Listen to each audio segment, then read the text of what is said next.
He died as the most powerful mage of all time. He was considered by everyone to be the creator of magic, and he died casting a never-before-seen 15th rank spell that obliterated the strongest demon, but still ended up in the afterlife because he had low chakra just like Kakashi. Now he's reincarnated 50 years later in the body of Kusanagi Minato, and quickly realizes all humans are just useless weaklings, so the literal creator of magic now has to attend a magic school? Well, at least there are cute girls there. Originally, the body's owner got run over by Truck-kun and sent to an isekai, so our protagonist just took over. Even the doctor couldn't explain how he recovered so fast. It's almost like he has holy magic, and of course that's because he does have holy magic. He died in 1970, and now in 2022, the world is peaceful. TVs are thin, people are watching K-pop and doing trends. Brain rot has already taken over. After being discharged, he returns home to Kusanagi Minato's house. His parents, Truck-kun picked them up earlier, so he grew up alone living off their inheritance. Since reincarnation magic doesn't exist, he suspects it was God or maybe just coincidence. It was Truck-kun. Trust me, now he's a student at a magic academy, and he's already interested. Suddenly he gets a call from Tadano-kun, but decides to ignore it. And of course there's the classic bully picking on the weak. The next day, here we are at Kamui Magic Academy. Suddenly someone casts a spell, but the firepower is about the same as lighting a lighter. This deeply disappoints the most powerful mage in the world. The more he watches the students, the more he realizes how garbage the world has become, and that's before he even sees the dancing trends. Back in his day, even a beginner would do 10x better than this. Maybe it's because the world is too peaceful now. Entering the classroom, he actually feels comfortable, and he even wonders if he has any friends. Then suddenly the bully shows up, furious, asking why Minato ignored him yesterday. Minato just asks who he is, and that alone is enough to make the redhead lose it. He tries to kick Minato and completely fails, so he switches tactics, pointing insulting, calling him trash. Since physical damage didn't work, maybe psychological will. Only then does Minato realize this is the guy who called him yesterday, and assumes they must be friends. Tadano-kun says he finally remembered, and demands money. Because friends obviously, but Minato just says they'll get along fine, which somehow makes the redhead even angrier. Tadano knows there's still inheritance money, and he wants it. Only then does Minato realize this body used to get bullied. The redhead is about to strike when suddenly a girl walks into the classroom. This must be the school's goddess. Blue hair, blue eyes, a very noticeable tie, if you know what I mean. A big thick white skirt. Tadano instantly turns red, shy as hell like a dog in mating season. Then still furious, he tells Minato not to forget, and storms out kicking things along the way. On the board, there was information about the great global catastrophe. The teacher asked the students to comment on the topic. Then the man explained that had been humanity's last great catastrophe. Back then, the world was overrun by monsters, but the founder of magic, Ichikami Minato, thought differently, and faced the monsters alone. After defeating a high-ranking demon, he ended up dying, and since then, no other catastrophe has happened. At that moment, the teacher asked who had saved the world, and the blue-haired girl raised her hand, smiling. Mizuha answered that he was the only survivor of the disaster, and the first mage in history, which is why the Divine Magic Academy was created. His eyes were shining as he spoke. Confirming it, the teacher explained that he was the first to awaken to magic, and added that the academy existed to train mages like him. Shaking on the inside, the protagonist could only think this was already way too embarrassing. Embarrassed, Ichikami thought he wouldn't have come if he'd known he'd have to go through this. Narrowing his eyes, he remembered the doctor's words, and concluded that mages had gotten weaker after peace spread across the world. In silence, the boy watched the birds outside the window, smiling faintly. He felt satisfied that everything had ended up that way. Then the teacher announced that class was over, and that the next day there would be a magical power assessment. Sarcastically, Tadano said it would be a pleasure to see his classmates' pathetic powers. Ichikami thought the bully was just bored and that he wasn't worth wasting time on. Ignoring the redhead, our protagonist headed toward the exit in silence, but the bully and his friends kept mocking the MC, calling him a bastard. Suddenly, Ichikami stopped, looked back and called the redhead a loser. Annoyed, the bully asked who he thought he was to talk like that. Without waiting for an answer, the bully activated an apparently powerful spell. Frightened, the student's eyes went wide, and a blonde boy shouted asking if he really meant to use magic inside the classroom. Even so, Tadano fired off a wave of fire, wanting to wipe out the MC. While the others ran, Ichikami stayed still. At that very moment, Mizuha ran toward him to protect him, but the protagonist remained motionless as the fire magic closed in. Then an explosion echoed through the entire room. The students shut their eyes, trying to withstand the blinding light. In shock, the girl couldn't believe all of that had started over a simple argument. Seeing tables and chairs knocked over, she said none of it was worth it. Irritated, Tadano claimed it wasn't his fault, and that he'd only reacted to being provoked. When the smoke cleared, it was obvious the protagonist was unharmed,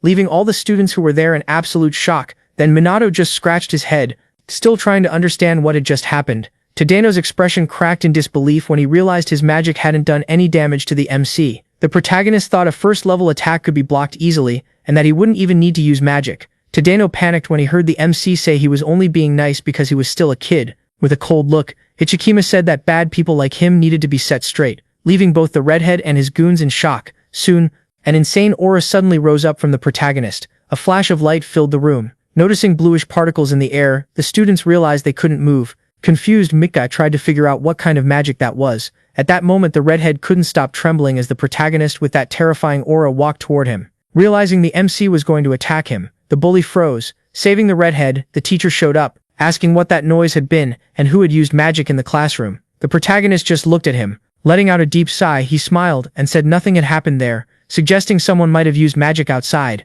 Hearing the teacher say no one in the courtyard had done it, the MC commented that maybe outsiders were playing at being mages. Suspicious, the teacher asked about the smoke. Then Ichikami pointed at the window and said the wind had blown it in from the street. Convinced the student wouldn't lie, the man believed him and soon said he would investigate the case, dismissing the class right after. At that, the protagonist just waved to the teacher, determined not to draw attention. Thinking it over, he concluded he needed to act more carefully from then on, but Mizuha still seemed to be in shock, unable to believe what she'd seen. Meanwhile, Tadeno kept cursing the MC thoughtful. Minato concluded the student's level was absurdly low and wondered if today's mages could handle the remaining monsters. Walking down the hallway, he decided to look over the city and search for signs of those creatures. When night fell, Shibuya showed its ruined state. Under the full moon, our protagonist decided to investigate more deeply by climbing up a building.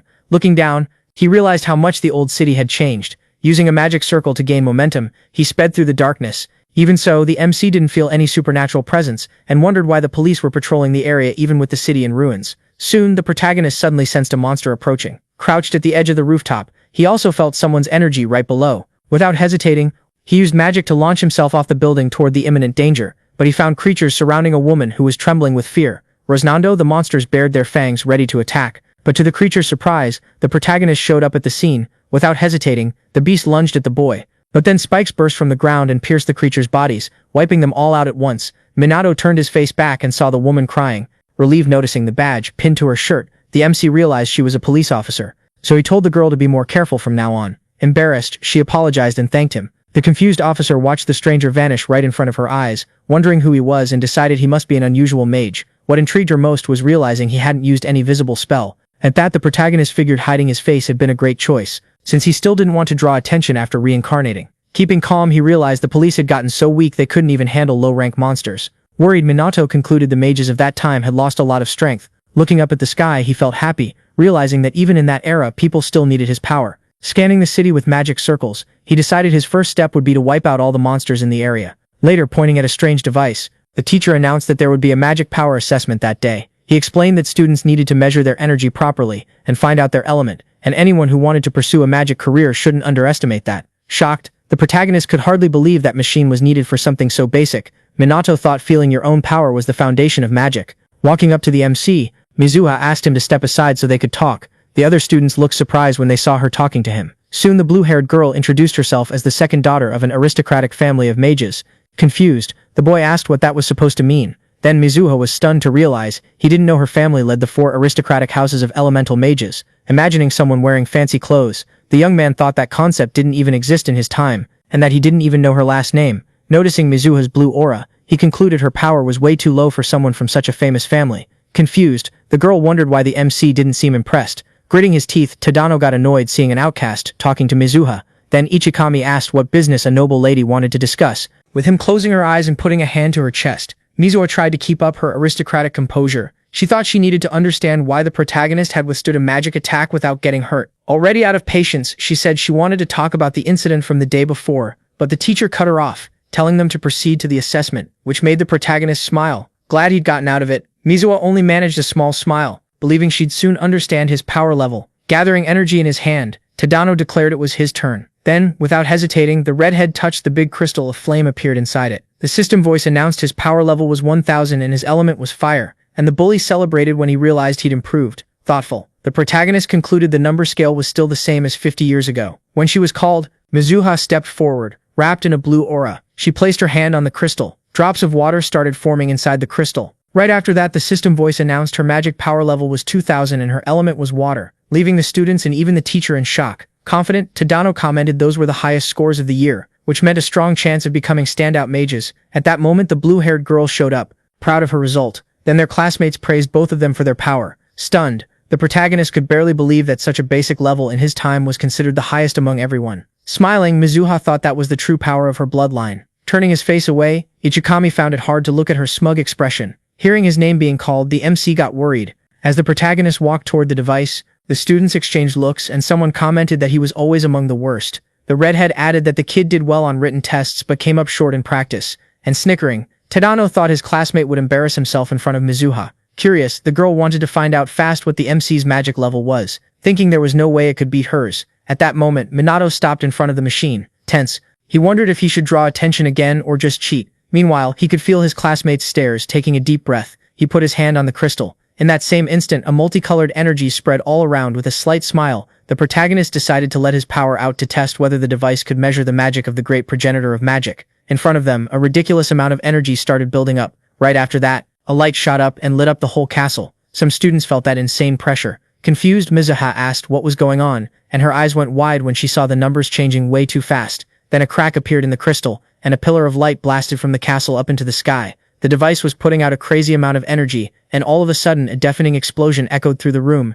In shock, the students realized the crystal had shattered. Standing in the middle of the dust, the protagonist was surprised the device had broken, even though he hadn't used all his strength. Looking at his classmates on the ground, Ichikami wondered if anyone there had even felt his power. Walking up to the students on the floor, the teacher asked if everyone was okay. When he got to the MC, the man asked if he'd been hurt, but the protagonist said he'd gotten lucky, even though he'd been at the center of the blast. Looking at the remains of the device, the teacher said it was the first time he'd ever seen anything like that and figured the device must have been defective. Thinking, the man wondered what they'd do now, since they hadn't found out the boy's level or element. Not getting it, the MC asked what the problem was, and the teacher explained they were planning a practical class, with groups training combat, and for that they needed to know everyone's strength. Meanwhile, Tadano was wiping his neck with a towel when the teacher asked him if they'd accept one more teammate, but the bully and his goons looked at the boy with contempt, and even so, a fake smile appeared on the redhead's face. Getting up, Tadano said they'd be happy to take him. The teacher replied that he'd always known he could count on him. Walking up to Minato, the sarcastic redhead said he'd been looking forward to this moment.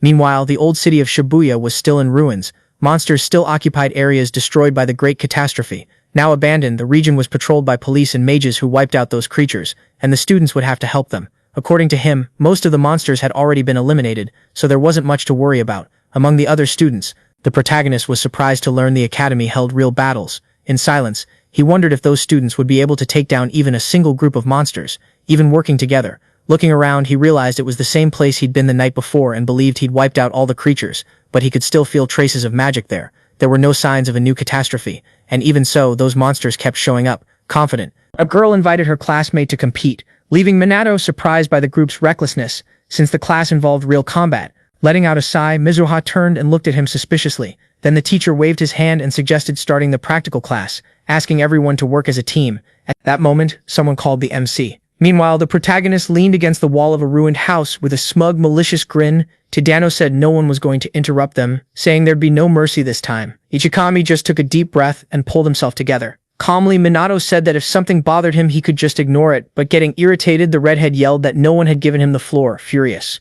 Tadano asked why Mizuha was paying attention to someone so weak. Confused, the MC asked if the bully actually liked her, making the redhead completely lose control with rage, but Minato ignored him. Calling the MC a bastard, the redhead activated his magic, saying the protagonist had signed his death sentence, but Ichikami just asked him to stop. Not listening, Tadano said it was too late for apologies. Then the MC told him to turn around, but the bully said that trick wouldn't work on him. All of a sudden, a strange sound caught his attention. When they looked back, they saw a huge monster wrapped in dark energy. The boys' eyes went wide, not believing what they were seeing. Feeling the oppressive aura, they asked what was going on. One of the goons asked how a demon guard had shown up in Shibuya. Terrified, the delinquents wondered if Tadano could handle that creature, and he said it'd be easy to beat it. Confident, the redhead threw a burst of fire at the monster and said everything was taken care of, while his friends cheered. When the smoke cleared, it was obvious the monster hadn't taken any damage. Seeing that, the redhead forced a tense smile. Standing behind him, the protagonist thought no one there stood a chance against a first-class demon guard. The creature took a step forward, and the students started shaking, and Tadano dropped to the ground in disbelief. The monster's shadow covered all of them, leaving the bully desperate, thinking they were going to die right there. The guard lunged at them with sharp claws, but suddenly something made him stop. It was Minato standing right in front of him. The MC's expression stayed calm. The monster remembered that wave of energy ripping through his body and the blood spraying through the air. Soon the creature was thrown backward, rolling away from the delinquents. Then the protagonist said it was obvious even to a demon guard, saying the monster already understood who the strongest one was. The creature looked ahead and saw an intense aura under the MC, making it tremble with fear. Magic circles appeared above the guard's head as he chanted a spell. But then the protagonist activated his magic. Shocked, Tadano said Minato wouldn't win and that this was the end. Using 2 ranks, the monster unleashed the rock break technique, hurling a huge chunk of stone at the students, but the protagonist just smiled, and a first-rank fire arrow flew toward the rock, causing an explosion that wiped out the creature. Terrified, the students covered their faces while Minato just stared coldly. When they opened their eyes, they were stunned by what they saw. Tadano couldn't believe the MC had taken out the demon guard. Looking at the purple crystal on the ground, Minato concluded that demon guards being there was not normal. After all, those creatures were supposed to have been wiped out 50 years earlier. Worried, the protagonist wondered if that was a sign another disaster was coming sooner than he thought.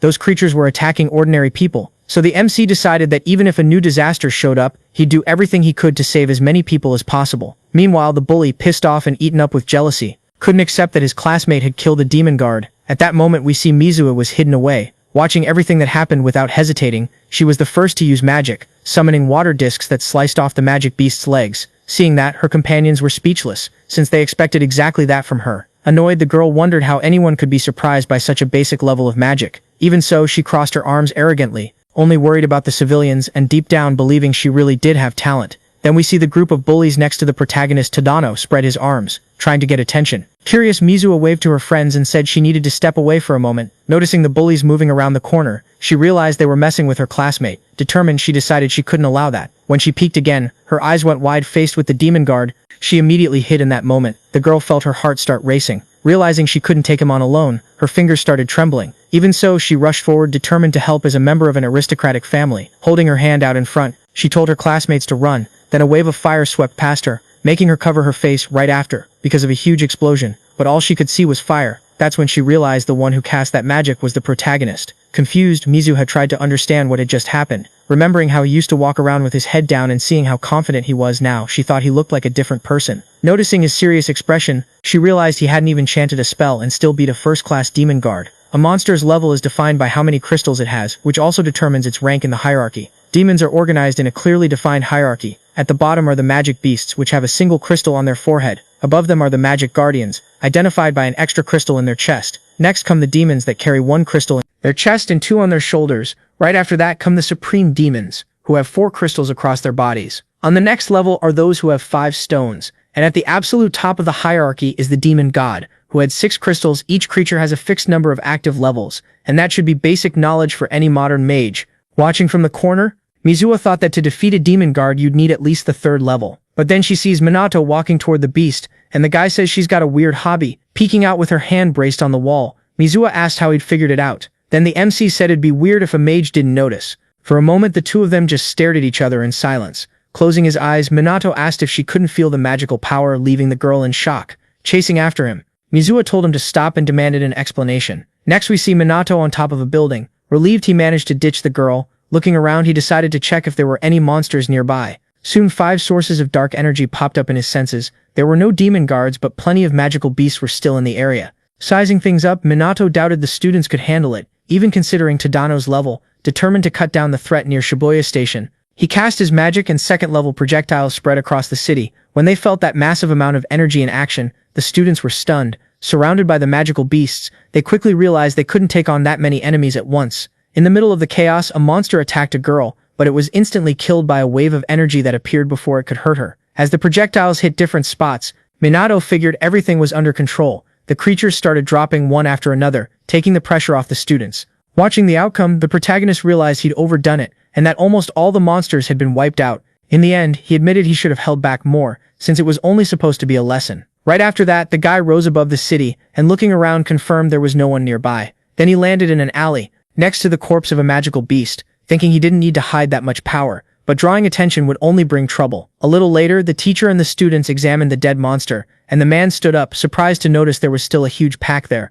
Looking closer at the body, he realized the creature had been taken down in a single blow, something only someone really skilled could do. On top of that, peering deeper into the alley, he noticed he'd never seen a spell create that many projectiles without using elements, so he concluded that without that intervention, they would have been in serious danger, since the students couldn't handle that many enemies. Shocked, the students asked why there were still so many beasts there, if they could have been taken out earlier. Embarrassed, the teacher bowed and apologized right after. He said the police should have handled it, and that the academy had seriously dropped the ball, and he deeply regretted that the kids had been put at risk. Hearing that, the students looked at each other, clearly unhappy. Emotional, the girl asked who had saved them. Thinking, the teacher said he didn't know, while she commented that she'd like to thank the mysterious savior. Then the man thought it was unlikely it was someone from the police or the official mages, so he figured it must have been an outlaw mage, and with a smile, decided that person deserved gratitude either way, which made our protagonist happy to hear. Meanwhile, in the middle of the wrecked city, the students excitedly talked about the magic they'd just seen. Looking ahead,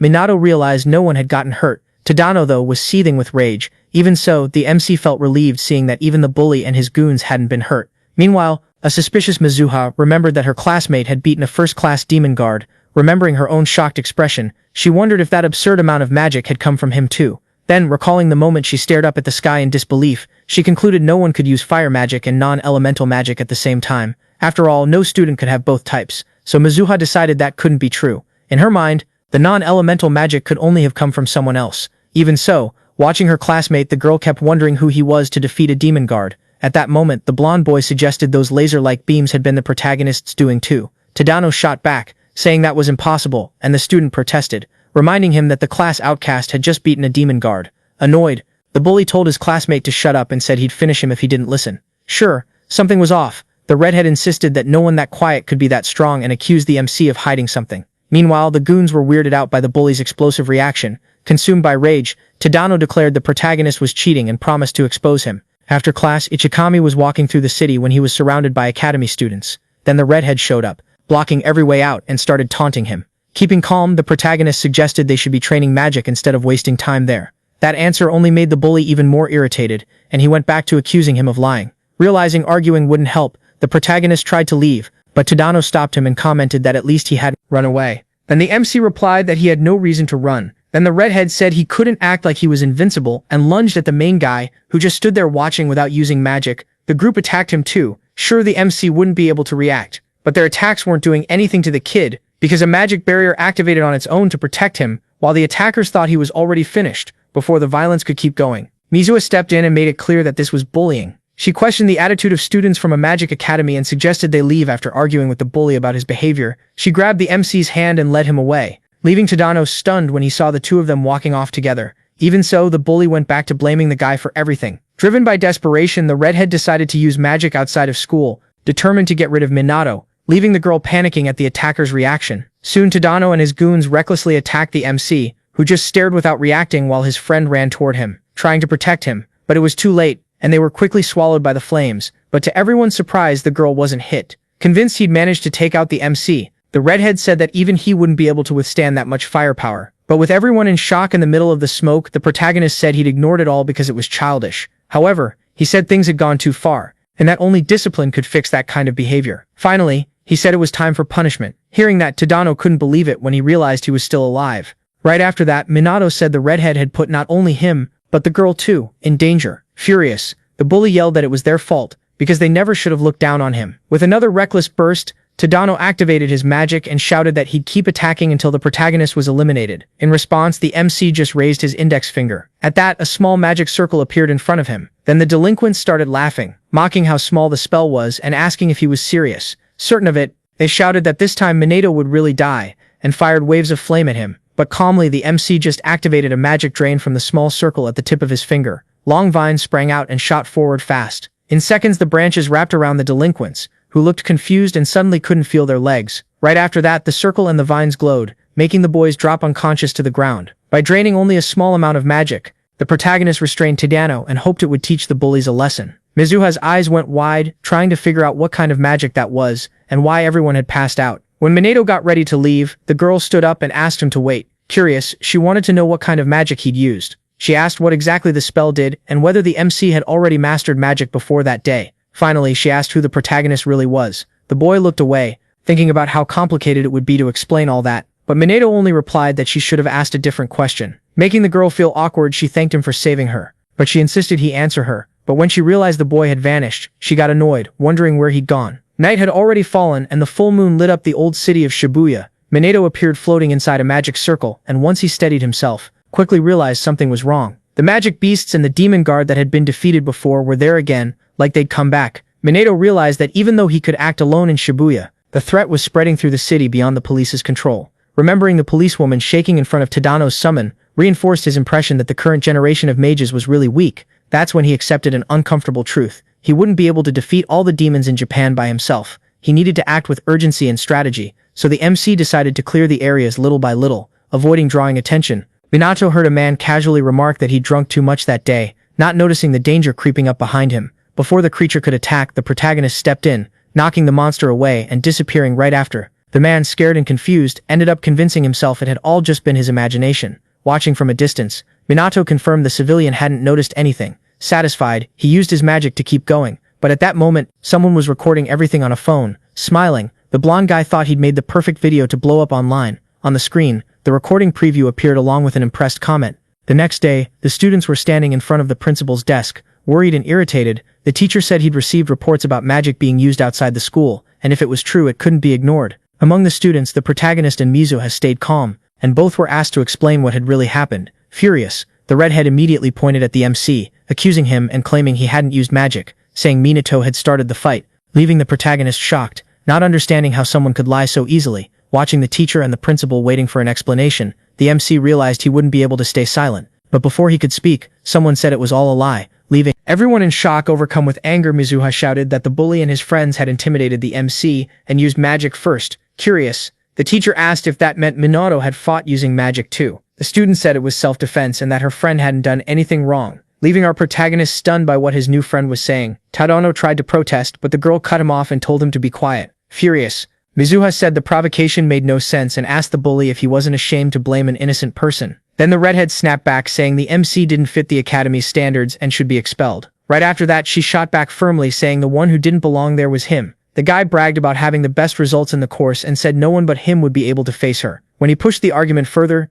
Mizuha backed off and asked what they were even talking about. Tadano tried to convince her, saying someone like that student would never be able to protect her. Then he asked her out, emotional and desperate. She refused without hesitating, saying he could keep dreaming. Leaving the bully speechless, completely shocked, she explained she'd never date someone who bullied others, took pleasure in being cruel, and would still pick the worst possible moment for a confession like that. With that, the redhead collapsed to the floor while the protagonist just looked at him, feeling sorry for him. The principal concluded it was the bully and his friend's fault, making it clear the magic had only been used in self-defense. He said the academy didn't need people who used magic out of pure selfishness, and announced the group's expulsion. The expelled students panicked, claiming they were just following orders. Then the teacher dismissed the other students and apologized for what happened. In the hallway, Mizuha says she hadn't felt that outraged in a long time and called the others' behavior disgusting. Then the MC asks what would happen to them after being expelled, and she explains they wouldn't be able to become mages anymore. Indignant, she asks Minato how he could stay quiet after everything they said, and he says he was about to defend himself, but she cut him off,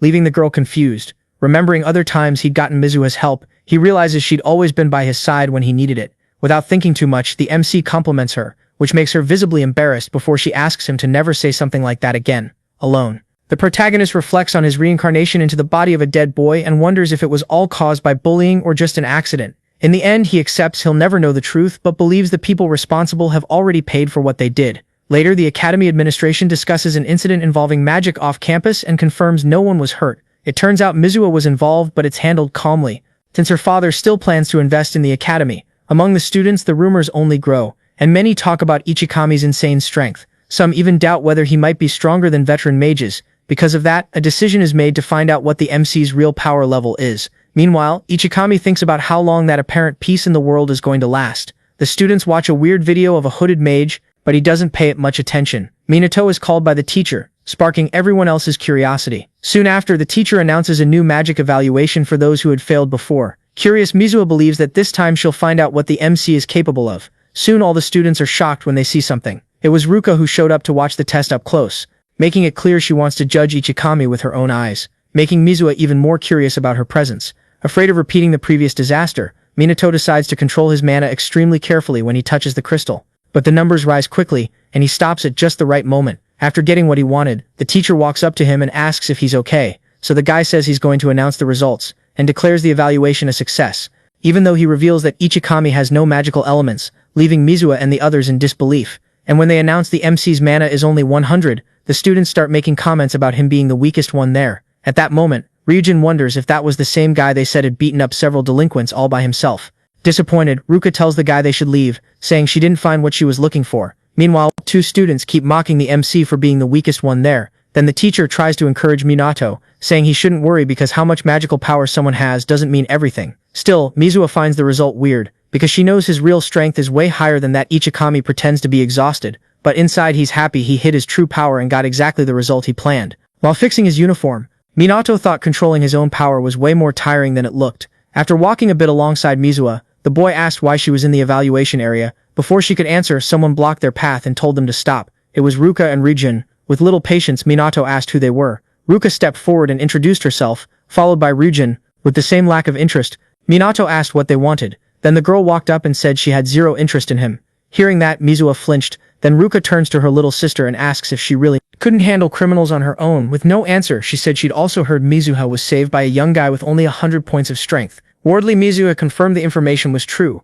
Ruka asked if in the end Mizuha was still inferior to her sister in studies, sports, and magic. The question made the student even more nervous. Then she felt a silent pressure when Ruka told her to leave the academy. Without realizing it, Ruka remembered how she always outdid her little sister in school, so much that in training she never lost. Ruka had more mana and clearly superior magic. After every win she'd just walk away. Leaving Mizuha behind, Ruka said. Her little sister didn't have the talent to be a mage, and that one family representative was enough. Mizuha tried to protest, but Ruka cut her off and told her to pay attention, making the girl tremble and unable to hold back her tears. Even so, Ruka asked, with no empathy at all, if she understood. Mizuha gripped the hem of her skirt and lowered her head. At that moment, Minato stepped in and said that was insanely arrogant. Ruka asked what he'd just said. Minato accused Ruka of being arrogant for not letting anyone talk, and she replied that since it was a family matter, his opinion didn't matter. Our protagonist tells the girl that wasn't a conversation, it was an order pretending to be one. Hearing that, Ruka blew up, calling him a bastard. Out of patience, Minato told her to stop forcing her way of living on other people.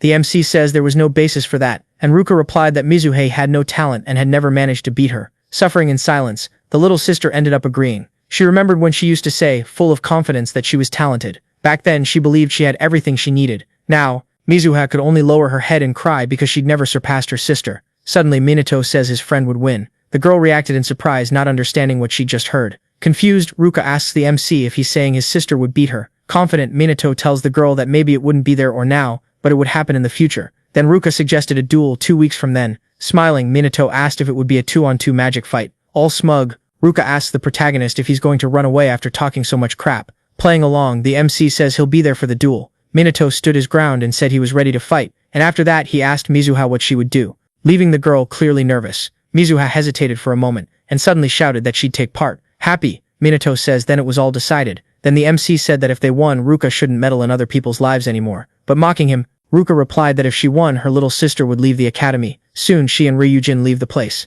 Later, on a sunny day, Minato was on the rooftop with Mizuha listening to what she had to say. Then the girl asked him to become her mentor. Hearing that, Minato let out a sigh because he expected anything but that. Trying to get out of it, he said he was considered the weakest mage, and that his mana barely went over 100. Mizuha calmly replied that he was clearly hiding his real power, leaving him surprised at what the girl said. A bit uneasy, Mizuha explained that she only accepted the deal with her sister because she believed he knew a way to get stronger. Minato looked away thinking people like her saw everything in extremes, and that explained why she'd push for a duel. All of a sudden, Mizuha bowed and started begging him to agree to be her mentor. Then Ichikami just sighed and agreed. Hearing his answer, the girl was surprised, thinking he wouldn't accept, so the MC tells Mizuha she has to follow exactly everything he teaches her. The protagonist smiled when he realized he couldn't refuse being her mentor in the face of that much determination. Turning around, Minato told the girl they'd start that very day, and that he already had a place in mind for training. A little embarrassed, Mizuha suggested they do it at her house. The scene shifts to the girl's home. Looking around, the protagonist realized the house was huge.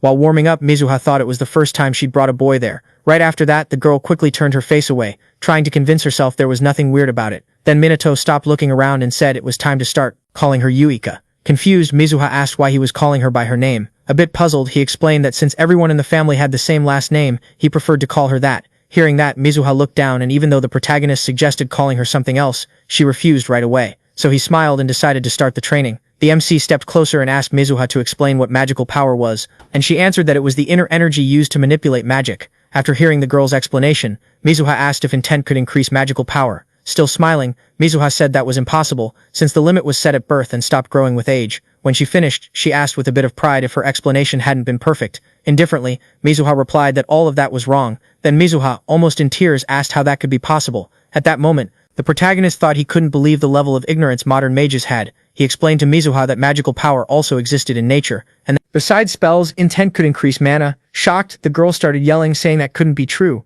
because if it were, magic science would have advanced way more by now. Calmly, Minato closed his eyes and replied that maybe she didn't believe it now, but he'd still explain everything they'd talked about. Then the protagonist asked Mizuha to let her mana flow naturally and said that feeling that power was essential to becoming stronger. Next, he guided her, wrapping both of them in mana. A moment later, the MC released even more energy all at once. The mana spread throughout the whole area. Soon, Mizuha suddenly screamed, feeling something strange take over her body. When she looked at the protagonist, she heard him say that was magic perception. With trembling shoulders, Mizuha asked if that feeling was the real magical power hidden underneath. Then Minato confirmed it, saying that by feeling that, she'd be able to detect and see mana in natural objects. The girl smiled confidently, saying she could handle it. Intrigued, Minato thought it had only worked thanks to the mana flow, and even so, Mizuha really didn't have natural talent. Time moved forward to a week later. Soon Mizuha shows up yelling in irritation, complaining that nothing was working, and Minato looked visibly worn out, because even after a whole week of serious training, the girl still hadn't understood the basics of magic. Then Mizuha looked at him nervously when the guy said he was going to direct the magical flow again. Right after that, he placed his hand on her back once more. After some time, the girl opened her eyes. They widened in shock. Mizuha screamed, saying she could see everything now, and smiled when she noticed mana particles floating in the air. Looking at her own hand, she could barely believe she was seeing magical power. Then she tried to look at Minato to see his mana. After watching closely, she didn't notice a huge amount, and got confused by how subtle it seemed. Then the MC made her feel awkward by praising her. Thinking about how magic could be used, the protagonist explained that after perceiving mana, she'd need to learn to control it, always watching how much she used. Minato said her main task was to use the energy as efficiently as possible. He explained that if she used up all her mana, over time it would recover and even increase. So the MC said that since she could already sense mana, control shouldn't be a problem. After that, he asked what that changed compared to what people normally knew about magic, and whether she could accept it. All of a sudden, Mizuha cut him off, saying she trusted him completely. Minato smiled, decided to move forward, and told her to get ready to fight. Then the protagonist took off his coat and told the girl to attack. She immediately jumped to the side, determined to show everything she knew. Right after that, she formed water discs that shot toward Minato, but he simply raised a barrier and blocked everything easily. Mizuha was shocked at how fast her magic got shut down. Dropping the protection, he explained that it was a non-elemental magic barrier, and that if she couldn't break it, she'd never beat Ruka. Mizuha fired up her magic again right away, complaining that it was ridiculous, while her attacks kept getting blocked. Minato told her not to stop moving, explaining that the moment you stop fighting a mage, you're guaranteed to lose. Mizuha held out her hand and created another magic circle. Not long after, she collapsed on the ground, completely exhausted. Then Minato covered her with a blanket and said now it was his turn.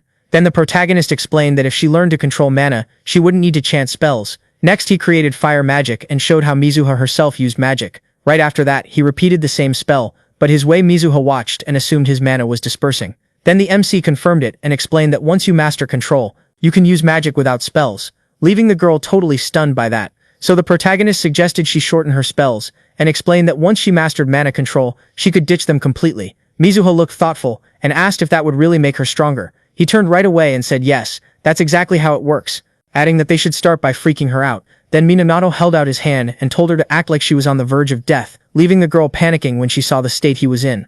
With Mizuha on the ground, Minato reminded her that this training would have to happen every day. The scene shifts to Harajuku. Wrapped in a cloak, the MC thought that even here there were monsters, and that no matter how many got taken down, the number never went down. Sensing something off, he turned and saw a huge creature charging toward a girl. So without hesitating, he rushed over, and with a single strike, tore the monster's head off. Standing over the creature's body, he asked if the girl was okay, but she didn't answer. Instead, she pulled out her phone and started filming. But she couldn't catch Minato on camera, and right after that, he leapt up into the air. Pulling up his hood, the MC looked irritated. He didn't expect her to start recording without a second thought, and as he moved through the air, he decided next time he'd wear a mask. The next morning, during training, Mizuha hit the ground once again. She tried to catch her breath after an exhausting session. Standing in front of her, the protagonist was uneasy because he remembered there were only a few days left until the competition. Even with the progress, it still wasn't enough, and watching her, he realized she was pushing past her own limits. When he said she could quit, Mizuha pressed her lips together with effort. She got up and said she'd always been compared to her sister, and because she couldn't surpass her, she'd already given up on a lot of things. But shouting with everything she had, she declared she'd never abandon magic because of her Minato. Calm replied that at that rate she wouldn't be able to win. Even exhausted, Mizuha asked him to be even harsher. Hearing that, he smiled and said then he wouldn't hold back. Then the girl smiled back and took a fighting stance. The protagonist quickly explained the spell process, and right after that, Mizuha went back to attacking him. When night came, he had to carry her because she was so worn out. The next day, Minato smiled as he praised a successful attempt by his student. Mizuha threw herself on the ground, celebrating her own progress. Then the protagonist praised her again, and she just smiled when she heard it. Then the big day of the magic competition arrived. Soon the protagonist looked around and was a little surprised to run into something unusual. A crowd was packed in front of them. Reporters came up, asking for a few words about the duel that was about to happen. Walking beside Mizuha, he wondered why there was so much attention. She said family showdowns got people curious, and Minato suspected it also had to do with the influence of the magic aristocracy. The scene shifts to the arena. The protagonist thought it was all over the top, and Mizuha explained that magic duels were rare, so they turned into big events.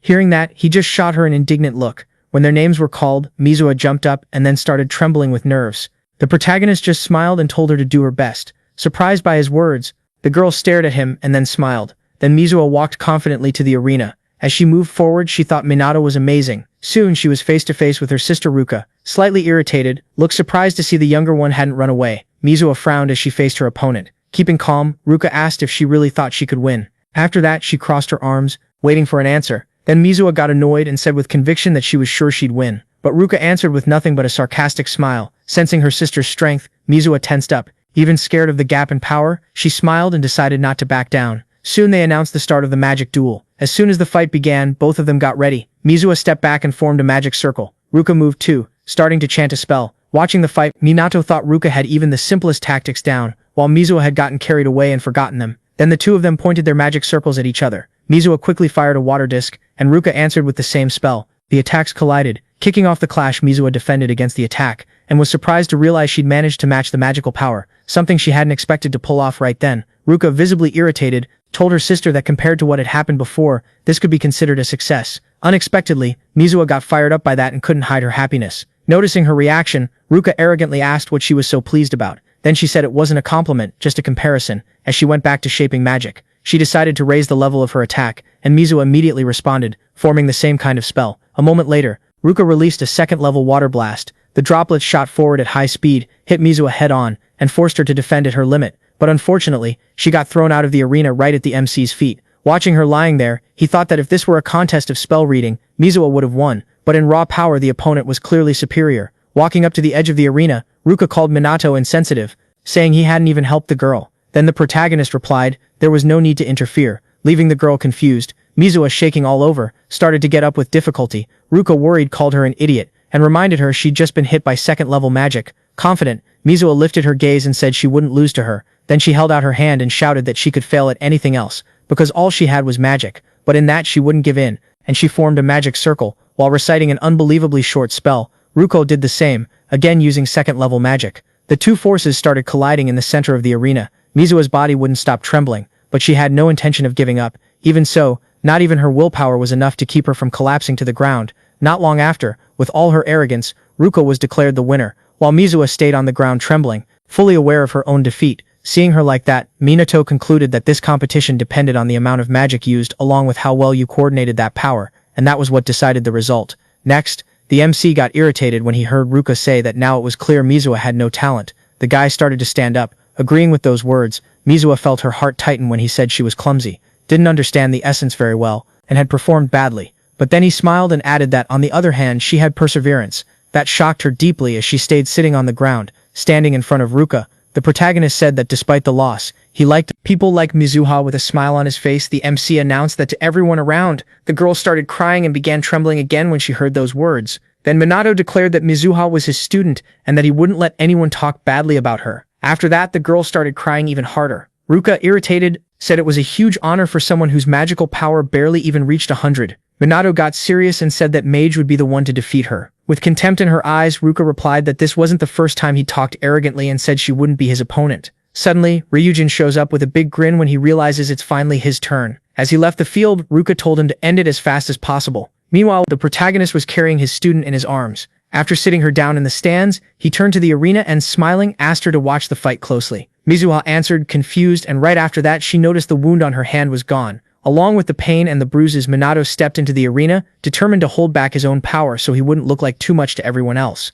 Not using elements or spells, but he remembered that without a magic barrier, a direct hit could be fatal. With those thoughts, he gave a nasty little smile and admitted that either way, those conditions were worrying. Standing in the arena, Riju taunted the MC with a confident smile, saying he wouldn't hold back, while the protagonist calmly replied that he'd be the one holding back. In the stands, the students waved and shouted mockingly, telling Ryujin to spare his opponent and take it easy. Then Ryujin got ready to fight. while the protagonist mentally sized up his strength at 8,000, a manageable level under normal conditions. So the MC figured that with his own level capped at 100, any mistake could be fatal. Soon both of them were ready for an intense clash, and a shout echoed through the arena, announcing the start of the second duel. Regressed started casting with no intention of sparing his opponent, building power fast, while asking if the MC really had experience in real fights. Then the delinquent decided to test him with a single blow, and with sarcasm and contempt, taunted the protagonist, asking if he could handle that kind of force. Suddenly a magic attack hit him in the head, then the protagonist said it was already too late, keeping his hand outstretched like it was a weapon. In the stands, the students rooting for Regressed were stunned, not understanding if the fight had really ended, declaring participant Minato the winner. The referee announced the end of the fight while the protagonist stayed standing in front of his unconscious opponent. Ruka ran up to her friend and, shocked, realized Regressed had passed out from a single hit, without any spell chant, wondering what kind of cheating that was. At that moment, Minato walked past her with his hands in his pockets and said it ended fast, just like she asked, which made Ruka furious. Suddenly Mizuha jumped down from the stands, breaking out in a cold sweat, and said that was incredible. Ruka lifted her head proudly and with contempt in her eyes said the protagonist seemed to have some worth, and the MC just coldly asked if she was comparing herself to him. Annoyed, Ruka snapped back and the protagonist sensed her powerful magical energy, noticing she was already above Regressed at 10,000 power. A few minutes later, the two of them stood face to face, ready for the decisive battle. The judge announced changes to the second competition, highlighted the expectations on the protagonist, and explained that the winner would decide the round. While Minato reacted with a faint smile, Ruka showed tension, and the second duel was announced without hesitating. The protagonist fired off a spell, and a powerful magic projectile appeared, and Ruka reacted instantly, starting her own casting, keeping the attack going. Minato figured that with the gauge capped at 100, the magic's power was low, so if he didn't aim for the head, the impact would be almost useless. But Ruka raised her hands to protect her head, and withstood the attack. Right after that, she spotted an opening, and counterattacked, firing a water projectile that hit the protagonist dead on. A few seconds later, what Ruka saw left her in shock because it seemed impossible. The protagonist simply made a gesture with his hand, and dispersed his opponent's attack. In disbelief, Ruka noticed Minato was unharmed, and seemed not to have used magic, trying to figure out what he had actually done. In the stands, the students were surprised to see that even after that clean hit, Ichikami didn't have a single scratch. Mizuha, shocked by what she'd just seen, wondered what kind of ability her teacher had used. Determined to find out the MC's secret, Ruka threw another spell at the boy who didn't seem to care, and without using magic, the protagonist dodged every attack in silence, keeping a steady rhythm. Stunned, Ruka couldn't understand what was happening, and wondered if it was possible there was no magic at all, since Minato was just dodging. Watching from afar, Mizuha concluded, anxious, that magic could only be fought with magic, and that, despite the power difference, the MC was lowering his to avoid putting himself in danger. Really nervous, Ruka was sure that at that level dodging was impossible, and started wondering if her opponent even felt fear. She stared at him and realized that calm he was analyzing every detail, something only someone who could sense magical power and had unusual courage could do. After that, all of a sudden she started chanting another spell. Then she decided to use a third-level technique, Azra Splash, activating the seal in front of her, and an insanely powerful stream of water burst out, leaving the spectators stunned by how strong the attack was, and a lot of people shouted that Minato wouldn't survive a direct hit. Then a boom echoed. Soon Ruka dropped to her knees, exhausted, wiped the sweat, and said that this time there was no way to dodge. But suddenly an attack from the protagonist hit her in the head. When she looked up, Ruka saw Minato standing there unharmed, pointing his hand like a gun, and in desperation she yelled, wanting to know how he'd escaped. So the protagonist answered bluntly that he used a technique that could absorb magic and passed right through her attack. Hearing that, the girl realized her own technique had left deep marks along the way. She froze at the realization. All of a sudden she started laughing uncontrollably, repeating to herself how that could have happened.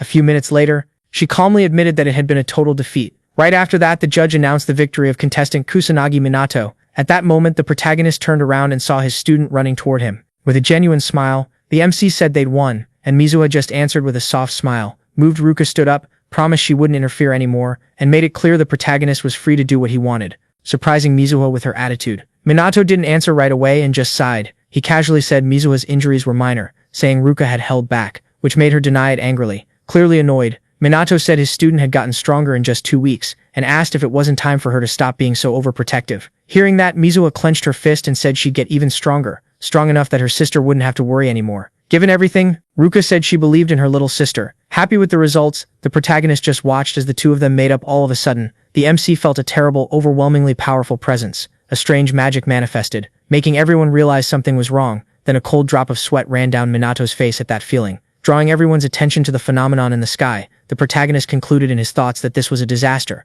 Meanwhile, in an empty classroom, Tadano yelled at his friends that they needed to clean everything up fast. A blonde guy holding a book replied that in the protagonist's backpack there were only normal materials. Hearing that, Tadano gritted his teeth and yelled, convinced there was still something hidden, because otherwise Minato couldn't use magic at that level. All of a sudden the blonde stepped back in shock and asked what was going on, leaving Tadano confused. In that same instant, horror and fear took over his face. The three delinquents looked out the big window and saw the sky covered in a threatening red tint, which made the blue-haired boy take a few steps back, yelling that it couldn't be real. In the arena, the protagonist looked up and felt a sinister magical force spreading. He immediately recognized that powerful magic while everyone stared at the sky, sure it was a disaster. The academy students panicked, yelling without understanding what was happening. While in the middle of the chaos, many wondered if it really was a disaster. The protagonist watched the sky filled with dread and wondered why it had started, questioning whether the place had something to do with it. Thinking the MC remembered the first disaster had also started there and wondered if it was really a coincidence. The next moment, huge portals appeared everywhere, and monsters started crawling out, spreading fear instantly. The students ran in panic, screaming for help, while a teacher tried to calm them down.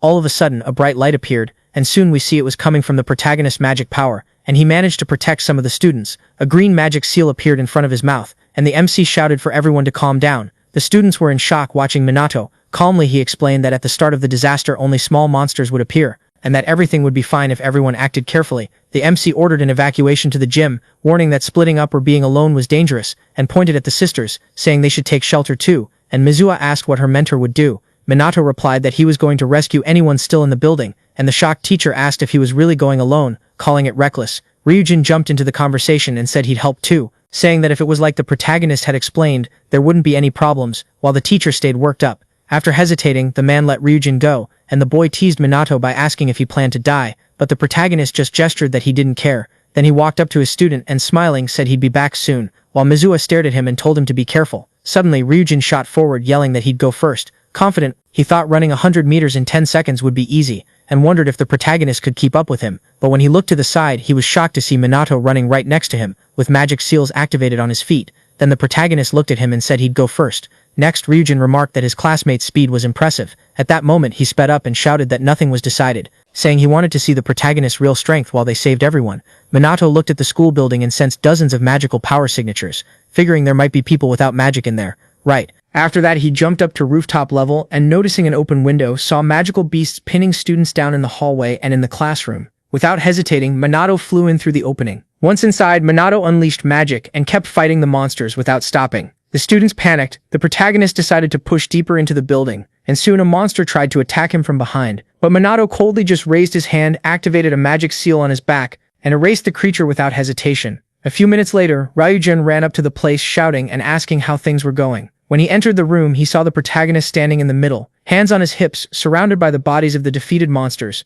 Minato walked past Ryujin without showing any emotion and said he was leaving the evacuation of the rescued people to him. The boy spun around in a hurry, breaking out in a cold sweat, and tried to warn him that it was dangerous to act alone. When he turned back, Ryujin realized the protagonist was already gone and complained that he was way too fast. Confused, the boy said it felt like he'd become dead weight, and even admitted he didn't really have any way to argue with that. Seeing the bodies of the magical beasts, Ryujin realized the protagonist had wiped out dozens of monsters in seconds, and started wondering who he really was. Minato searched the rooms at high speed and concluded that in enclosed spaces, the only option was to take out the monsters with low-level magic and precise control to protect the students. Then the MC runs into a creature and attacks it. Right after, he ran to another room where students were about to be attacked and saved them in time. After destroying another monster and seeing the saved students cry with relief, the protagonist realized escorting them would be way too slow, and got an idea. Elsewhere in the building, Ryujin was taking down a magical beast while telling one student to calm down and guiding the others to evacuate. Suddenly someone next to him pointed upward, scared, asking what that was. Looking up, Ryujin saw 3 students suspended by a green magical energy. Surprised, he realized it could only be the protagonist's doing, and once again wondered who Minato really was. At the same time, the MC watched through the window with a faint smile. Sure, Ryujin could handle things. But right after that, he felt something was off. A pink-haired girl backed away, frozen with fear, as huge magical beasts closed in on her. Soon the girl went into full-on shock. With a trembling voice, she lowered her head and screamed for help. The next instant, a blinding light filled the area. The source was the protagonist, who took out the monsters easily. The girl hurriedly got up, completely stunned. She remembered that recently, another creature had been destroyed by that same energy. After finishing off the beasts, Minato appeared in front of her and asked if she was hurt. Embarrassed, the girl recognized the MC and emotional, asked if it had been him who saved her. Then Minato just answered simply that yes. He helped her up and without hesitation confirmed he really was in that practical training session. Despite her surprise, the girl stood up, bowed and thanked him, saying that was the second time he'd saved her life. With a calm smile, Minato told her not to worry because he hadn't done anything special. Hearing that, the girl got even more embarrassed. A little later, Raijin came running up to the floor, out of breath and sweaty, asking who needed help next. Seeing him, the protagonist went up the stairs, left the girl in his care and explained she'd be safe while he kept pushing forward. Before he walked away, the girl called the MC by his name, leaving Raijin visibly confused. Minato sped through the next floor, aware he couldn't wait for the police, but still wondering if that decision really was the fastest one. At that moment at the White House, the president announced that a disaster had started at the Divine Magic Academy. Influential people, shaken, argued in the conference room, remembering that something similar happened 50 years earlier, and demanding to know what would be done from here on out. Despite the tension, the president stayed calm and said the magical aristocracy, the central police, and the ground self-defense forces had already been mobilized to contain the monsters. Right then, a man pointed out that in extreme situations those forces were made up only of mages, and that he didn't control monsters capable of taking on other creatures. The president, getting more and more nervous, realized that decades of peace had weakened the country's offensive power, leaving only the police and the magical aristocracy fit for that kind of fight. After thinking that through, he slammed his fist on the table, staring at his own hand. He concluded that if the tragedy from 50 years ago happened again, Ichikami wouldn't survive. A boy and a girl were speeding along in an official car, where he calmly confirmed the disaster had already started and there was no room for mistakes. She said nervously that nothing like this had happened in half a century, and the guy calmly replied that peace was never permanent, and he'd been expecting this. Next, Inspector Shido explained that this was exactly why they were there, especially since they were part of the Central Police Department focused on hunting monsters. Then Karin says they'd do everything they could, keeping her eyes on the road. The vehicle raced at high speed toward the academy, followed by several patrol cars. At the same time, an aerial broadcast reported that a disaster was underway at the Divine Magic Academy. Reports said creatures had taken over the place and kept appearing non-stop. Inside the academy, another new crew showed students taking refuge in the gym while the reporter explained the monsters had suddenly appeared inside the walls. Outside, teachers and more experienced students used magic to hold back the invaders, coordinating attacks to raise their chances of surviving. Meanwhile, ordinary people followed everything on their phones, watching the resistance in real time. But the number of monsters made it impossible to leave the academy. A young man watching the broadcast told a friend the school was close by. Before anyone could answer, the other one panicked when he realized creatures had also appeared in the city streets. Someone watched the situation from a high vantage point. Noticing the population had vanished from the roads, they also noticed flying creatures spreading out in every direction. In contrast, some boys inside the school watched it all with contempt and laughed at the chaos. Meanwhile, many elderly people in their homes followed the news on TV. Gripped by fear at that moment, the MC tore through the school floors at top speed. Aware the place was already overrun by monsters, and the disaster was entering its second phase, he burst into classrooms to save students under attack, while realizing the monsters only got stronger with each phase, without decreasing in number. Minato figured that as long as the leader didn't go down, the monsters would keep spawning. He moved through hallways already littered with the creatures' bodies, and concluded that since the boss only showed up in the last phase, the only option was to hold out until then. Minato showed no emotion, kept a cool head, and knew a disaster at that level always came with serious consequences. Focused, the protagonist used magic to send the rescued students to Rouge, letting them know he'd already saved 20 people, and that rescue was hard because they were scattered. Then he went back to running through the corridors, trying to decide where he should go. Meanwhile, Tadano was in one of the offices, using fire magic to drive the monsters back. Little by little, completely exhausted, he admitted it was pointless to keep going, because he couldn't react anymore. In front of him and his friends, a demonic guardian advanced, giving off an oppressive presence. Shaken, the blue-haired bully asked why the creature had come back, while the blonde one yelled that he'd already said they needed to run. Overwhelmed with frustration, Tadano punched the floor and shouted that the protagonist would beat the monster in one hit, and wondered why he couldn't do the same. Then the protagonist answered bluntly that it was because he was weak. Hearing that familiar voice, Tadano was totally shocked. When he looked up, he saw the guardian getting wiped out by a powerful fire attack that left only the creature's legs behind. The one who beat it was Minato, who didn't show any emotion. After saving the three bullies, he turned around and started to leave. Tadano was shaking with rage and screamed in his head that the protagonist had saved them again. Acting on impulse, he ran after his savior and shouted for him to stop. When he caught up, he asked the MC, confused, why he'd helped them at all. Minato should have hated them. Turning just enough, Minato replied coldly that he helped because he could.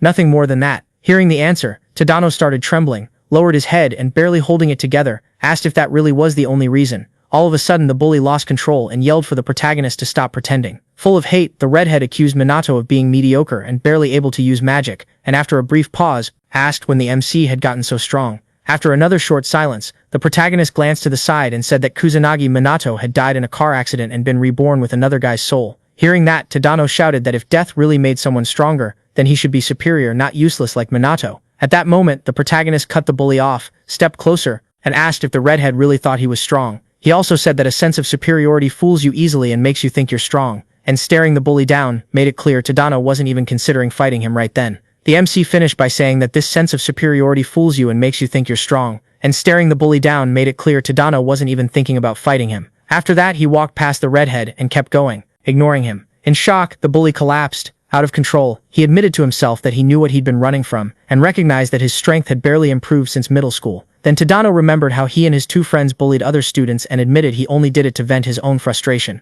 After that, he got saved by Minato, who used to be weak, and he couldn't accept that reality. Soon his two delinquent friends came up, confused and shaken, aware they were only alive because of someone they used to humiliate. They stood there behind Tadano, who couldn't get up, tears kept streaming down the redhead's face. Meanwhile, the protagonist kept saving people, taking out every monster he came across. At the same time, a demonic guardian entered the classroom where Minato was. The creature barged in abruptly. Then the protagonist reacted immediately and held out his hand, readying a magic attack like it was a weapon. He fired at the creature, but the guardian dodged the attack. Then the magic seal on the protagonist's hand expanded and activated its power. The next instant, an extremely powerful stream of flames appeared and completely consumed the monster. A little later, Minato put his hands in his pockets and looked over the damage caused by his own attack. Then the MC looked out at the street and concluded there were only guardians, which meant the boss wasn't far. With that in mind, he turned to the two students on the ground and told them to calm down, assuring them they were safe. At the same time, Ryujin ground his teeth in anger while cursing the protagonist. He was fighting several monsters and complaining that Minato had left everything for him to deal with. At that moment, creatures moved in on the girls who had been rescued. Noticing the danger, Ryujin rushed forward and took out the enemies with a direct attack. After that, he said out loud that he would protect everyone there, and told them to follow him calmly. The students reacted with relief and thanked him. As he moved forward, Ryujin thought there were too many monsters and he didn't know how to handle it. The protagonist suddenly appeared beside him and asked if he needed help, making Ryujin jump and complain about the scare, telling him not to do that again. Without answering, the MC assessed the situation and said they wouldn't be leaving until they dealt with all the invaders. Hearing that, Ryujin ran up to him and said no one could face that many enemies alone, so he suggested finding another way. That very instant, all the monsters were hit by a single devastating magic attack. When it was over, only Minato remained there. The rescued students, including Ryujin, were stunned by what they had just witnessed. After the attack, the protagonist told the group to hurry, and Ryujin snapped back to his senses, gathered everyone, and ordered them to run right away. Soon after, the students started fleeing in search of shelter. During the escape, some creatures tried to attack, but Minato took them out without any trouble. Ryujin watched everything in silence and thought his companion was unbelievably strong. A few minutes later, only the protagonist remained there and wondered if he should go back to the building to scout. Meanwhile, the teacher and the other students kept holding the school's defenses. At that moment, Mizuha started losing strength and almost fell right away. Ruka caught her to keep her from getting hurt. Straight up, the older sister said that if she was at her limit, she should fall back so she wouldn't get in the way. Hearing that, Mizuha steadied herself and said she could still fight Ruka, just watched, showing confidence in her little sister. Right after that, Mizuha went back into position and activated her magic. Soon, Ryujin showed up saying he'd brought the rescued students, and hearing that, the teacher said that was great news. Ryujin told everyone to get inside fast and join the group, while Ruka thought things over and realized everyone was already at their limit. At that moment, Mizuha asked where the protagonist was. Calmly, Ryujin replied that Minato was fine and still had energy to spare. Hearing that, she felt a huge sense of relief. Excited, Ryujin said the protagonist was amazing and that maybe they could get through the disaster. Mizuha agreed and got ready to keep fighting. All of a sudden, the ground started shaking, leaving everyone stunned. Worried, the teacher ordered everyone to run and take cover. Right after that, new enemies started showing up in huge numbers. Seeing how big the threat was, Ryujin yelled that they needed to run right now. All the students reacted at once and started running from the magic beast chasing them. Ruka, her sister, and Ryujin ran too, trying to put as much distance as possible between them. Suddenly, Mizuha felt like something was off. At the last second, the beast that almost attacked her was taken down before it could reach her. The help came from the Central Department Police, who had just arrived, and Inspector Shido quickly announced that the monster extermination had begun. Right after that, the officers got organized and started attacking in a coordinated way. Seeing that, the students felt a massive relief that they'd managed to hold out until then. Shido turned to the survivors and said loudly that with the police here, everyone was safe, and ordered the evacuation to be carried out according to instructions. Mizuha stepped up saying they were going to fight too. The inspector tried to say civilians should evacuate, but she cut him off, firmly saying they weren't ordinary people, and her sister added that they were mages. Shido hesitated for a moment, accepted their help and ordered them to attack from the rear, getting a unanimous yes from the students ready to move. While holding the defensive line, the inspector admitted the manpower wasn't enough and that the help was crucial, feeling frustrated that the situation was so embarrassing for the police. Meanwhile, Sergeant Karin was taking care of the wounded, trying to calm them down as she worked inside the school. The protagonist watched the patrol cars arrive and felt relieved, realizing he could leave the situation to the police without showing any emotion. He figured it made sense they'd arrive before the self-defense forces, since this was a national-scale problem. After thinking a bit more, he uneasily realized something like this was still possible in an increasingly unstable world. Quickly, he boosted himself with magic and started running through the corridors again, because there were still students who needed to be saved. Meanwhile, the reporter in the helicopter said the police had arrived, but warned that the number of monsters kept increasing. Soon after, she announced that the public was waiting for the magical aristocracy to arrive. Kids who'd been treating it all like a game were now watching the news with anticipation, hoping for an intervention. Elderly people were doing the same at home, saying their taxes would guarantee a solution. The reporter repeated the call for the magical aristocracy to get there as soon as possible. At the same time, the noble mage Fuka-jin watched the outside through the window and ordered not to be disturbed. Worried, the servant asked if he was sure, and he replied coldly that the police could handle a small disaster with no need to involve the magical aristocracy. Then the man got up and left, and the butler, noticing, asked where his master was going to sleep, but Jin just ignored him as he walked out. Even so, the butler bowed and wished him a good night. Back in the fight, Shalu was at his limit but didn't abandon his position. And in his thoughts, he realized the situation was getting worse fast. He turned to a colleague and asked if they could clear the monster's entry area. The answer came right away, saying it was impossible because of how many there were. Hearing that, Shalu, deep in thought, understood the spawn rate was outpacing any evacuation plan. The inspector remembered that the self-defense forces were only logistical support, leaving the magical aristocracy as the only hope, even though there was no sign of them. Overcome with frustration, Shalu shouted his outrage that there was no help at that moment. Even so, the academy students kept fighting and taking down the monsters that came closer, surrounded by enemies. He realized theory wasn't enough,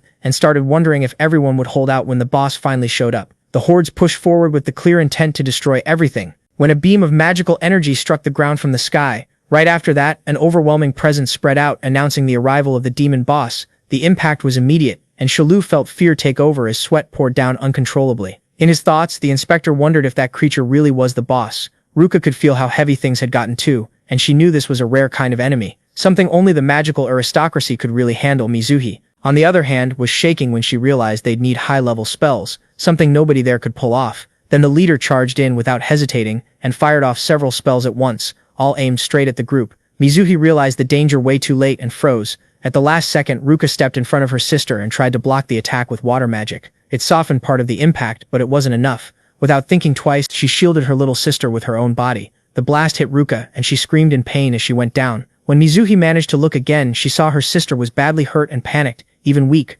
Ruka forced herself to speak and told her sister to run. Unable to do it, Mizuhi dropped to her knees as the monsters closed in, while the other students freaked out and started running. The girl held her older sister in her arms and begged for help, screaming non-stop. Even injured, the officers kept trying to hold out. Ryujin, despite his own wounds, kept fighting, with no intention of backing down. Then the creature's leader raised his hand and activated a 5th-level technique. In that moment, everyone understood death was unavoidable. With tears in her eyes, Mizuhi hugged her sister and called out for the protagonist. With every second, the leader's technique grew stronger, making the air feel suffocating. With no other option, the girl started screaming her mentor's name. Merciless, the leader stayed at the center of the attack, laughing at the suffering around him. Suddenly, a familiar voice echoed through the area, catching the leader off guard and stopping him mid-action. The creature's technique was held back by an even stronger spell. Then the protagonist appeared in front of the student and apologized for being late. Calmly, the MC stared the leader down and said he'd kept him waiting. Mizuhi's tears only grew as she lowered her head beside her injured sister. Minato knelt down next to them, checked Ruka and said she'd only passed out.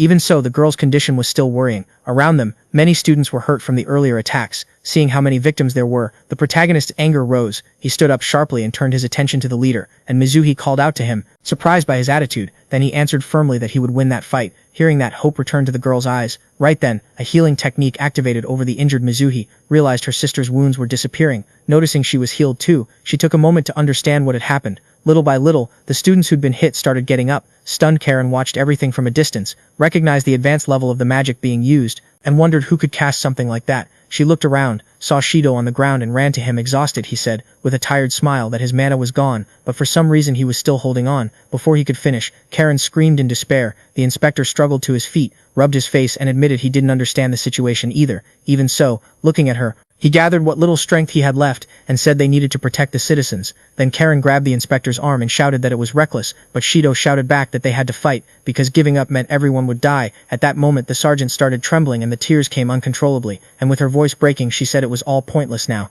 According to her, the police had been defeated, and right behind them the officers' bodies proved she was right. fear took hold of Shido, while Karen made it clear there would be no reinforcements and that they were surrounded by the demon leader's army. At the same time, the reporter, overwhelmed by panic, announced that the entire police force had been defeated and declared that this was the end. The three boys who'd been mocking earlier now watched in silence, terrified, as the reporter said the magical nobility was useless and screamed that everyone was going to die there. Soon the retirees following the news were gripped by fear too, because the reporter said there was nobody left who could fight the demons, but the only one still standing was Minato. At that moment, the surviving officers noticed him, and Karen shouted in shock when she saw the student moving toward the monsters, while Shido, tense, yelled at him to get out of there. Even so, Minato ignored the warnings and kept walking without hesitation toward his opponent. Out of patience, the MC said the demon leader had gone too far. The monster reacted by releasing an oppressive energy and started repeating, faster and faster, that he was going to kill. Hearing that disturbing voice, the students were frozen in fear. The remaining cops lowered their eyes too, unable to react. Suddenly, a powerful explosion hit the boss.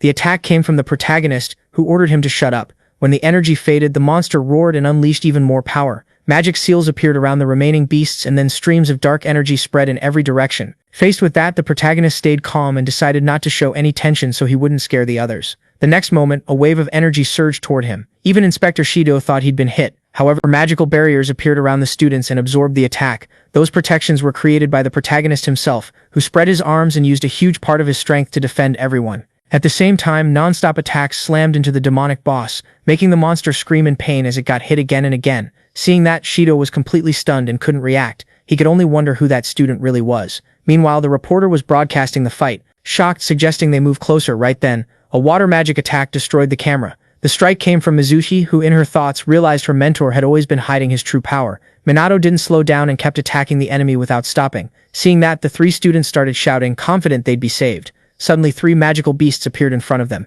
spreading panic. Before they could react, the creatures were taken out by precise magic attacks. The ones responsible were Inspector Shido and Sergeant Karen, who, with a lot of effort, said they were ready to help the MC. Noticing that, the protagonist gave a faint smile and thought modern police were doing their job well. Then he went back to focusing all his attention on the constant attacks against the demonic boss. Suddenly, the monster lifted its head and let out a furious scream, making its energy grow in a terrifying way. The next instant, magic seals appeared, signaling a much more dangerous attack. Seeing that, Shido shouted, recognizing it was 6th level magic, something restricted to the magical nobility, and admitted there was no way to face that head-on.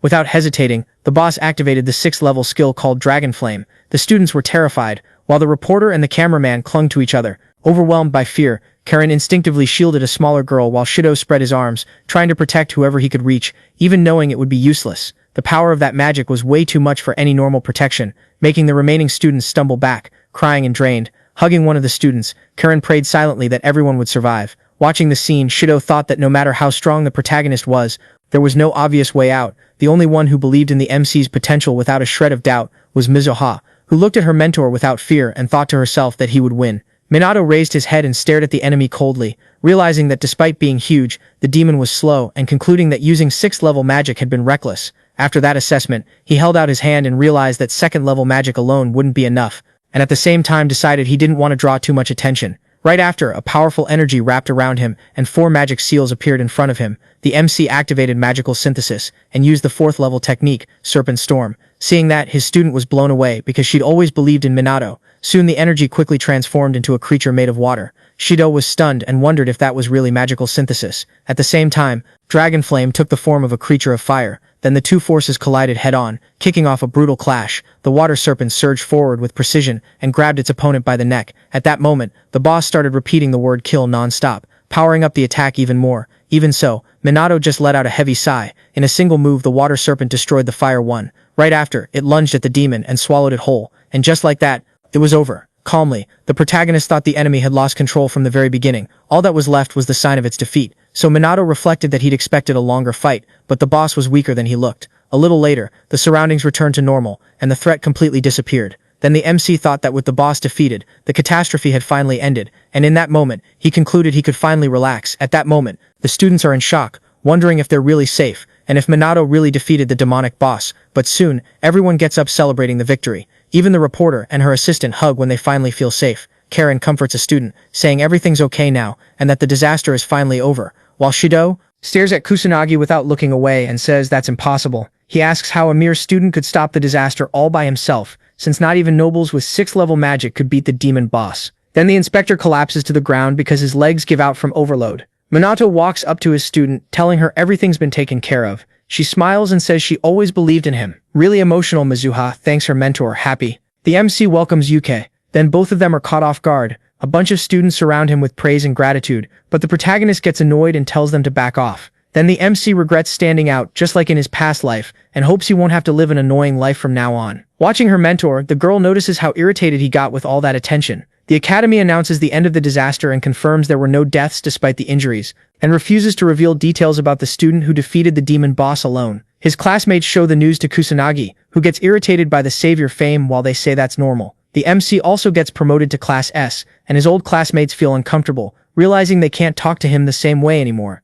Even so, some girls ask what the secret behind his strength is, imagining he inherited the blood of some great noble mage. Meanwhile, a Class S student notices Kusanagi's discomfort with the excessive attention and doubts. A student that powerful really exists. Minato's classmates defend him, confirming he beat the demon boss alone, but the boy stays suspicious, thinking it's all way too weird. Kusanagi takes the chance to leave class, feeling a huge sense of relief as he gets away. Soon his student finds him and asks with a mischievous smile if he's having trouble, and he just says he wants to avoid getting teased. Then she says that's normal. After all, he's the powerful savior who protected the whole school. Minato remembers that his student also got promoted to Class S. She confirms it and says it's because of her efforts during the disaster, so the guy asks if she's happy about it. Mizuha says yes, but it's because a certain person is in that class too. Kusanagi remembers Ruka and asks if she's doing better, and his student confirms it, saying the two of them have been talking a lot more than before. Minato thinks that's a good thing, and Yuka is happy too. Then she thanks the MC for everything, showing her sincere gratitude.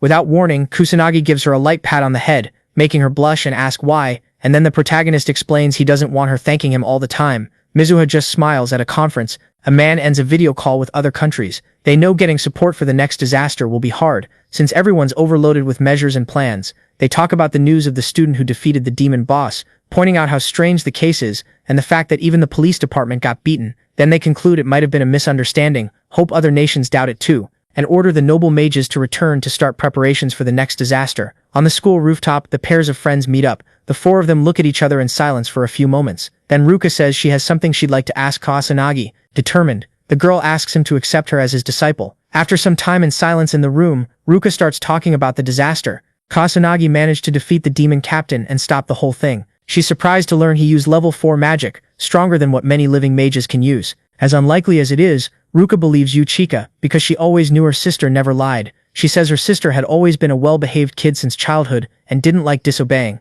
She also thinks someone with so many qualities and so much strength shouldn't end up as a talentless mage. Then he has the girl stand up, saying she's going to become much stronger. That makes Ruka really proud, and she notices her sister has matured a lot.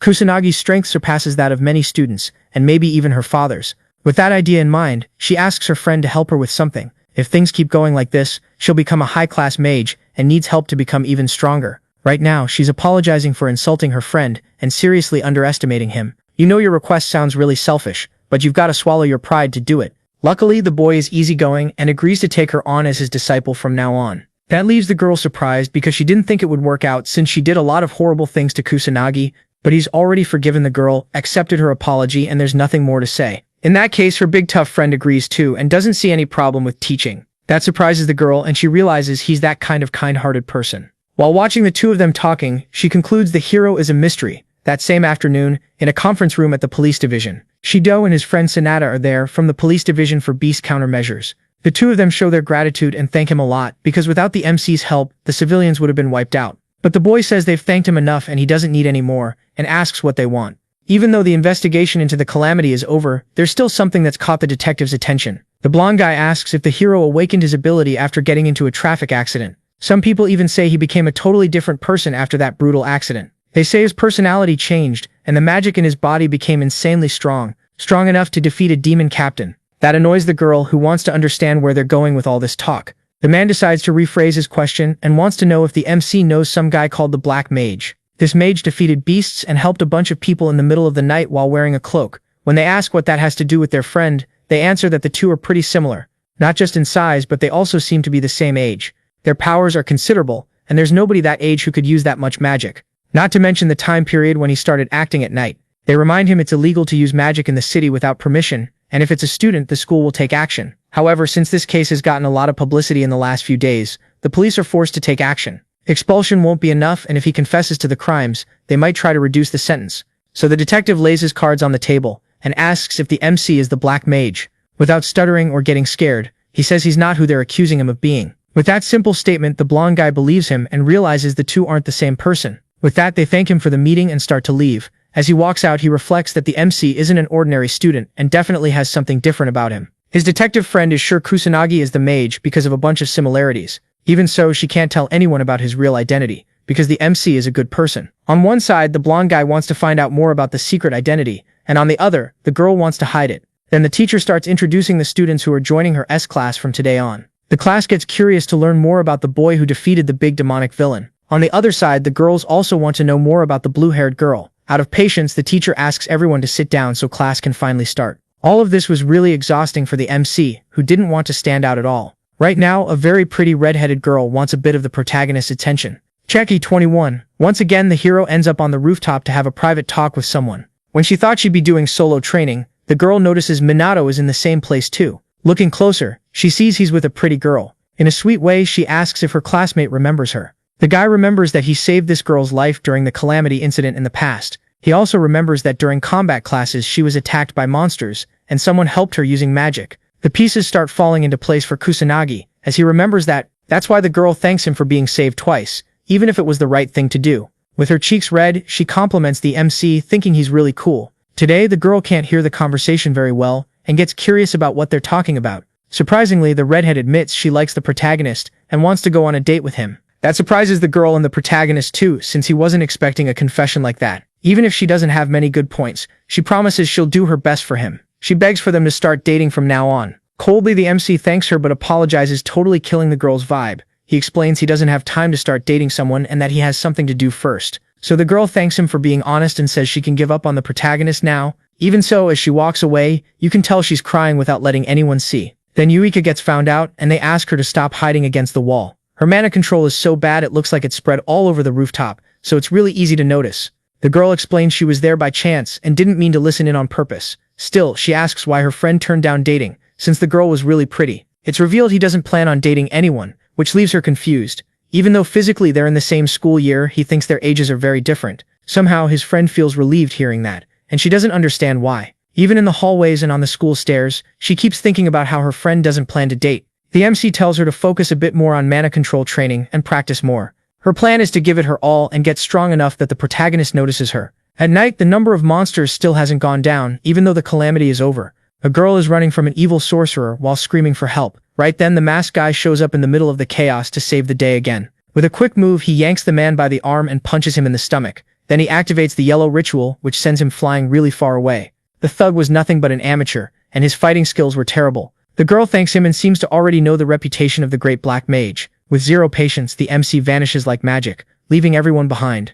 While escaping, the MC wonders why his alter ego is getting so famous among people and students. At school, they say this so-called amateur mage acts at night, and it seems like people love gossiping about him. That happens because this guy has become a popular topic on the internet recently. The digital illiterate doesn't even know what internet means, and thinks it's a phishing net. It's really weird for someone that age not to understand technology and not know how to use phones. The girl explains you can find anything on the internet, and that information spreads like lightning. Then their classmates start explaining to the MC how to use a smartphone. Super excited, he finally announces that he managed to open the app. Now he can use the network and thinks this is really easy. Ruka remembers the promise to train, and wants to know when they're going to start lessons. So the boy says they can start after class, in exchange for having learned how to use the phone. Even so, his friend has a really bad feeling about all of this. Some time passes, and the big guy is already down on the ground after only a short time training. They didn't even start warming up, and they already have to act like their lives depend on this training. Even so, the guy is stubborn and still manages to keep fighting. That's the spirit the protagonist wants, and he orders them to come in for the fight. With that, the three of them charge in, using their magic together. Now the story moves to near Tokyo Tower. Some men in suits are using binoculars to watch something from far away. One of them is shaking and asks what's going on. From a distance, they can see a bunch of monsters and beasts coming out and moving closer.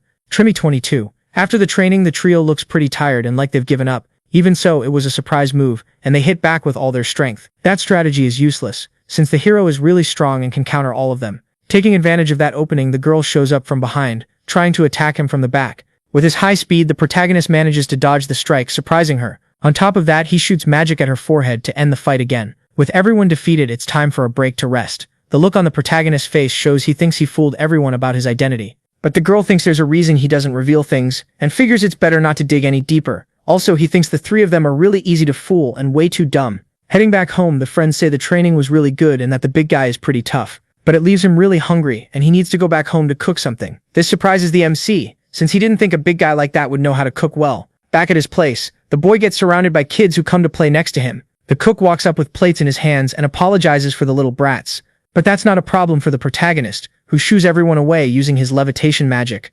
Because of that, he gets complaints from his friend, who doesn't like using magic inside the house. It's really unexpected that the big guy is so good at taking care of kids, despite how he looks. Remembering the city ruins full of crying kids with sadness in his eyes, the protagonist says kids are just too precious. Then the hero starts reading stories to the babies, who keep playing and listening. Before they eat the feast, everyone thanks for the meal. It's revealed the man doesn't have a father and that his mom works late, so he does all the housework while she's not around. The protagonist realizes his friend is pretty busy with chores at home, and also with work, but he says that no matter how hard it is, he doesn't hate doing those things. He says the harder things are, the stronger people get. That same night, everyone sleeps together in shared beds, even if it's uncomfortable. Kusanagi doesn't think it's that bad to sleep like this once in a while. Chart 23. All of a sudden, the blonde guy wants Kusanagi to work together with them, and if he's okay with it, he can definitely lend his power to the police. Even though he really doesn't want to stand out there, the situation won't let him. Besides, he'll be properly compensated, and they'll let the academy know themselves. His friends are also down to help and provide support whenever they can. Unfortunately, it'd be impossible for this bunch of kids to help for now. Even if they're the strongest level at the academy, that's nothing compared to a real battle. The only way to join the team is if their powers are close to the MC's level. Leaving with the protagonist, he tells his friends to go back to the academy. Like it's no big deal, the hero tells them they should catch up to him. That really motivates the three of them, and they keep that goal in mind. Now the story moves to police headquarters. Inside the Disaster Countermeasures Division, there are hundreds of beasts closing in on Tokyo Tower, and they need to deal with it before civilians get hurt. He explains they asked for help from the student who helped a few days ago. When he stands up, Kusanagi causes some murmurs from the seats behind. The blonde guy draws attention by explaining it was Minato who stopped the calamity at the academy. There's barely anyone with his level of power, and his help is basically mandatory. The two jealous detectives get mad at the way the kid acts in the room, but what they need to do is still the same, and they need to wipe out their enemies. Everyone gets sent back to their posts after all the talking. The man apologizes to the protagonist for all of this, and he lets it slide. The one who gets chewed out is Sanada, who should have done something, but was too scared to act. Luckily, the boy really doesn't care about the situation, and asks them not to worry. The detective who's into him thinks the protagonist is a really good person. The rough combat power level is around 80 mages, and most of them are mid-rank. Mid-ranks can use level 2 magic, while high ranks can use up to level 3. As pathetic as it sounds, the hero can use level 4 magic, and is one of the strongest in the police. The battle plan is to have only one battle mage, and that's not even considered a strategy. There won't be many problems if it's just demonic soldiers and magic beasts. But beings from a higher plane are highly intelligent and require strategies to deal with them. Looks like they also don't have any kind of equipment, judging by what the hero saw. They normally go into battle wearing light clothes, and he explains that back in the day there used to be anti-beast gear. Now that gear is rare, and the hero thinks about how there used to be plenty of it in the past. Even though he knows magic has declined, he wants to understand what really happened over the last 50 years. Finally, the police arrive at Tokyo Tower. All kinds of monstrosities are flying around, even though the calamity isn't happening. Watching everything from far away, the hero gets thoughtful, trying to figure out what's going on. The detectives notice there are way more monsters than what was reported earlier. In the middle of them there's a demonic captain, and they might need to call in support from private organizations. The problem is, everyone's busy with the rise in beasts, and they already have a lot to deal with. Probably the only choice left is to take these things down themselves, without getting wiped out. Kusanagi might be able to wipe them all out with his power. That pisses the detectives off, because they think the kid is just showing off and can't actually win for real. Watching this crowd of monsters, he says something feels off. When he looks up at the sky over Tokyo Tower, something red starts to appear. They announce the start of yet another brutal calamity. The police radios start reporting the situation to every station. Another calamity is happening around the country. As they listen to the warnings on the radios, people run from the beasts in panic. The cops' top priority is risking themselves to save civilians. On top of that, they're going to try to deal with this calamity inside the city, as the main priority. The problem is, they won't have support from anyone in any other area. Seiji 24. A new calamity is happening again, and they want to know what it means. Even if these events happen naturally, the beasts seem to be behind it, and maybe they figured out how to trigger a calamity. The detectives are scared, thinking it's impossible to handle without support, and that they need to regroup. The problem is, the beasts keep moving, and won't stop attacking. All the monsters are heading toward the city at full speed. At this rate, they'll cause a ton of damage to civilians, and maybe the only way is to fight them. Fear starts spreading among the cops, who think their department failed. Even so, the hero is fired up and jumps in, saying they can handle it. He lands in a spot surrounded by monsters rushing in at high speed. Honestly, the whole area is packed with beasts hungry for a fight. From far away, the detectives think the kid is going to end up dying, and that he should run for it. Then he activates a third-level spell called Wind Cutter. The whole mass destruction scene shocks the cops and gets the blonde guy pumped. In just a few seconds, he manages to wipe out all the monsters around him easily. Even so, the calamity still isn't over, and more demons are still coming. The battle mages start activating powers from a distance. Luckily, the hero puts up a magic barrier, protecting himself from the hits. Putting up that shield was a great call, and it should be enough to block everything. As a counterattack, he destroys all the opponents with a flick of magic. It's wild seeing he can use different magical attributes, just like you'd expect from someone that strong. The cops' orders are to follow the hero while backing him up. Even scared, the men don't want to run and decide to push forward. So the squad starts attacking non-stop, giving it everything they've got in this war. That's pretty unexpected for the MC, who notices they're stronger than they look. In the middle of this battle, the demon captain finally shows up, looking intimidating as hell. Only a legendary mage can beat this thing, and nobody there is on its level. A blue aura starts surrounding the area, closing in on the cops. The kid's plan is to take down the captain while leaving the soldiers to his friends. The team is shocked when they see their co-workers' powerful magic. They need to keep fighting until the boss shows up. 60 years ago, the first worldwide calamity happened, and since then these events happen every now and then, wrecking the world. If what happened back then happens again, this event will spread across the world one more time. Luckily, he's here this time, and he's not going to let humanity get wiped out. A monster corners the detective and lunges with a quick attack. Luckily, the protagonist was there to save the day again, using a red spell. This has happened before, and it feels just like that time. She thanks Kusanagi for the help, and he asks if she's okay. That worries the boy because he realizes it's happening again and his identity might get exposed. Questions start popping up in the girl's head because she wants to understand how he got so strong. The problem is, her friend might hate her if she asks something that invasive. Trying hard not to think anything weird, she's caught off guard by explosions. While she was distracted, monsters close in, but the hero uses his magic to destroy them. This place is really dangerous and she apologizes again. Looks like she can't use combat magic and needs to stay by the hero's side. The kid seems way more like an adult and doesn't act like a student at all. Somewhere else in the battle, the detectives keep using their magic when they're caught off guard. They can't stop shaking for some unknown reason. Right then a demon captain shows up, giving off purple magic. This is another variation of the species, and it seems even stronger than the original. Discouraged, the men don't know if even powerful mages could beat this thing. In all of this, the hero doesn't even flinch in fear and stays calm. And they warn that there's no way to beat this thing, no matter how strong the kid is. Even so, he's confident in his skills and says he can win. All of a sudden, the cop notices the shaking has stopped. The girl is rooting for Kusanagi and wants him to win this fight. Maybe he's got the strength of a noble mage if he can beat this stronger captain type. As the one-on-one fight gets closer, the blonde guy wants to see how far the protagonist's strength really goes. Chunching 25. These soldiers need to go all out until the final boss is defeated. The two opponents watch each other from a distance before the duel begins. The captain is the one who starts the fight, activating a powerful fire spell. Even so, the hero doesn't even move, and realizes the explosion happens behind him. This monster's strength is ridiculous, and it's only level 1. Seeing the hero came out alive, they want to understand who he really is. No lies, but all they need to know is that he's just a normal student. Then he starts giving off a blue magical aura during the fight. All that's on the demon's mind is taking down the strong human in front of him. As they fight, they can't believe this thing is level 6, and that it shouldn't be possible to beat it. The kid gets stuck, not knowing what to do, because he wants to avoid his allies getting hit. All the beasts start activating a purple spell at the same time. Strangely, they're all working together, in sync with something bigger. Scared, the girl warns Kusanagi to run as the impacts get closer. Even so, he doesn't move and uses his magic to hold back the attack, putting out all the fire with the water he formed. When the purple beams close in, a sub-barrier manages to protect him at the last second. The boss gets annoyed when the hero asks if that's it. Everyone is confused about who he is and what just happened in the battle. Only a noble mage can use a level 6 spell. It's a very advanced remote activation technique. The most surprising thing is that he used a second type of magic at the same time. Normally you can only use one spell at a time, and there's a cooldown before you can use a different type. Using one type of magic is already really powerful, but using two at the same time could mean the kid is stronger than a noble mage. The detective's gut feeling wasn't wrong, and he really is the person he's been looking for. The great and powerful Ichikami Minato.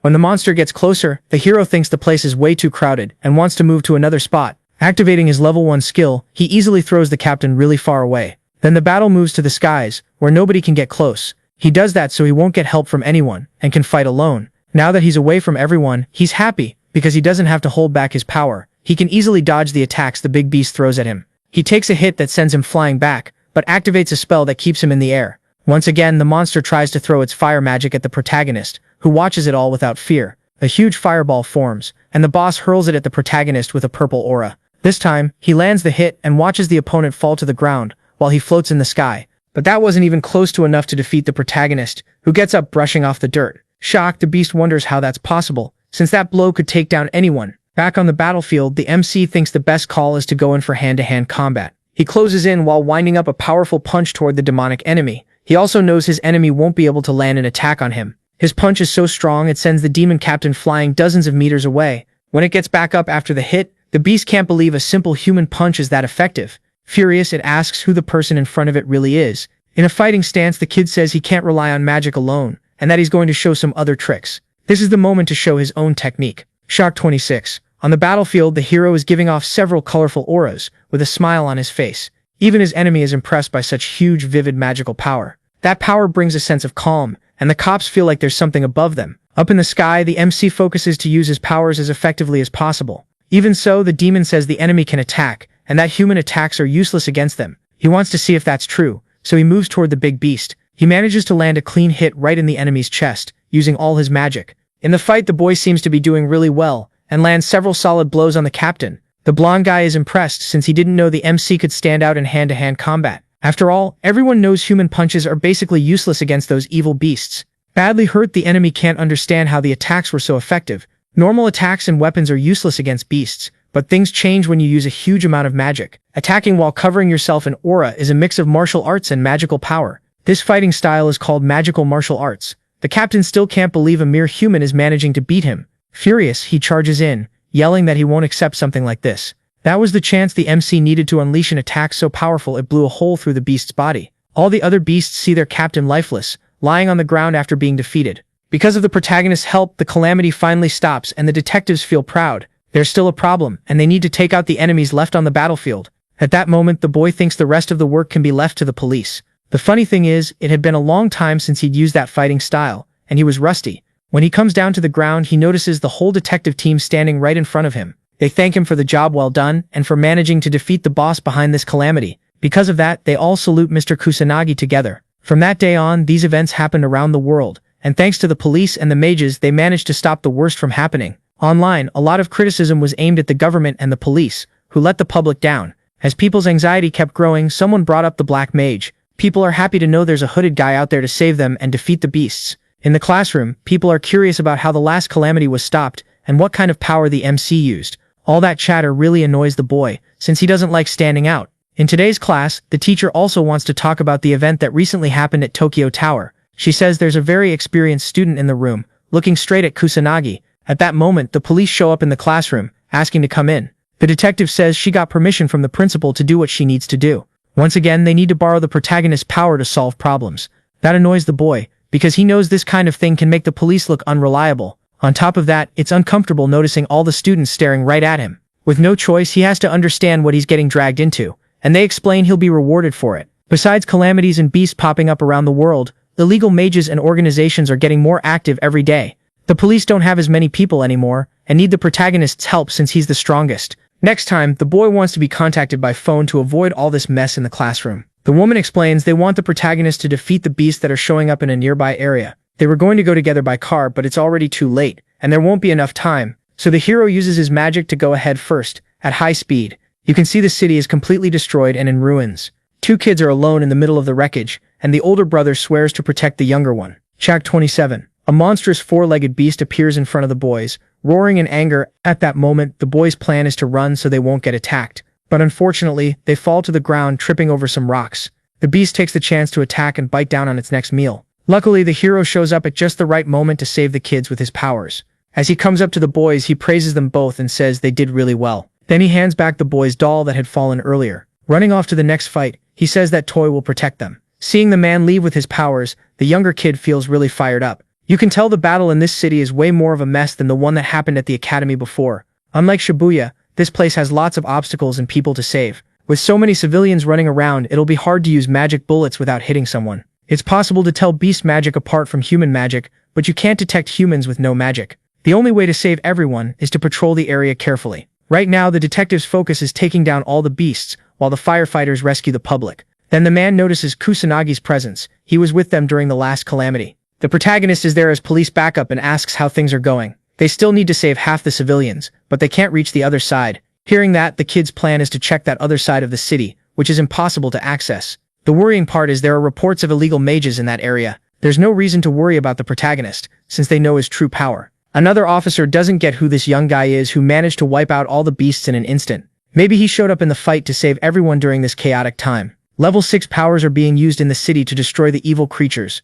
Demonic captains showing up outside a calamity was something that would have been impossible even 50 years ago. The beasts are increasing in number and gradually getting more and more powerful. They're getting so strong that maybe even the protagonist won't be able to handle it. If they don't start taking precautions now, things could spiral out of control. He's got a lot of plans in mind, but he's not sure which one to go with right now. Patrolling through the city, he saves a bunch of people as his detective friend approaches. The detectives thank Kusanagi again for the help, since he helped minimize the damage, but he says it's all thanks to the police and firefighters, and he was just doing a simple support job. That makes the officer like the boy even more and believe he's amazing. They apologize for what happened in the last calamity and admit they were acting out of anger toward the MC. Calming things down, he explains it's normal for a student to act proud and that they don't need to waste any more time on it. That maturity from the hero impresses the officers, who thank him once again. The detective also thanks him and apologizes for relying so much on the protagonist, who's just a student. They need to come up with a plan to counterattack the beast from this calamity, since they're getting strong. At that moment, the two brothers show up and draw attention.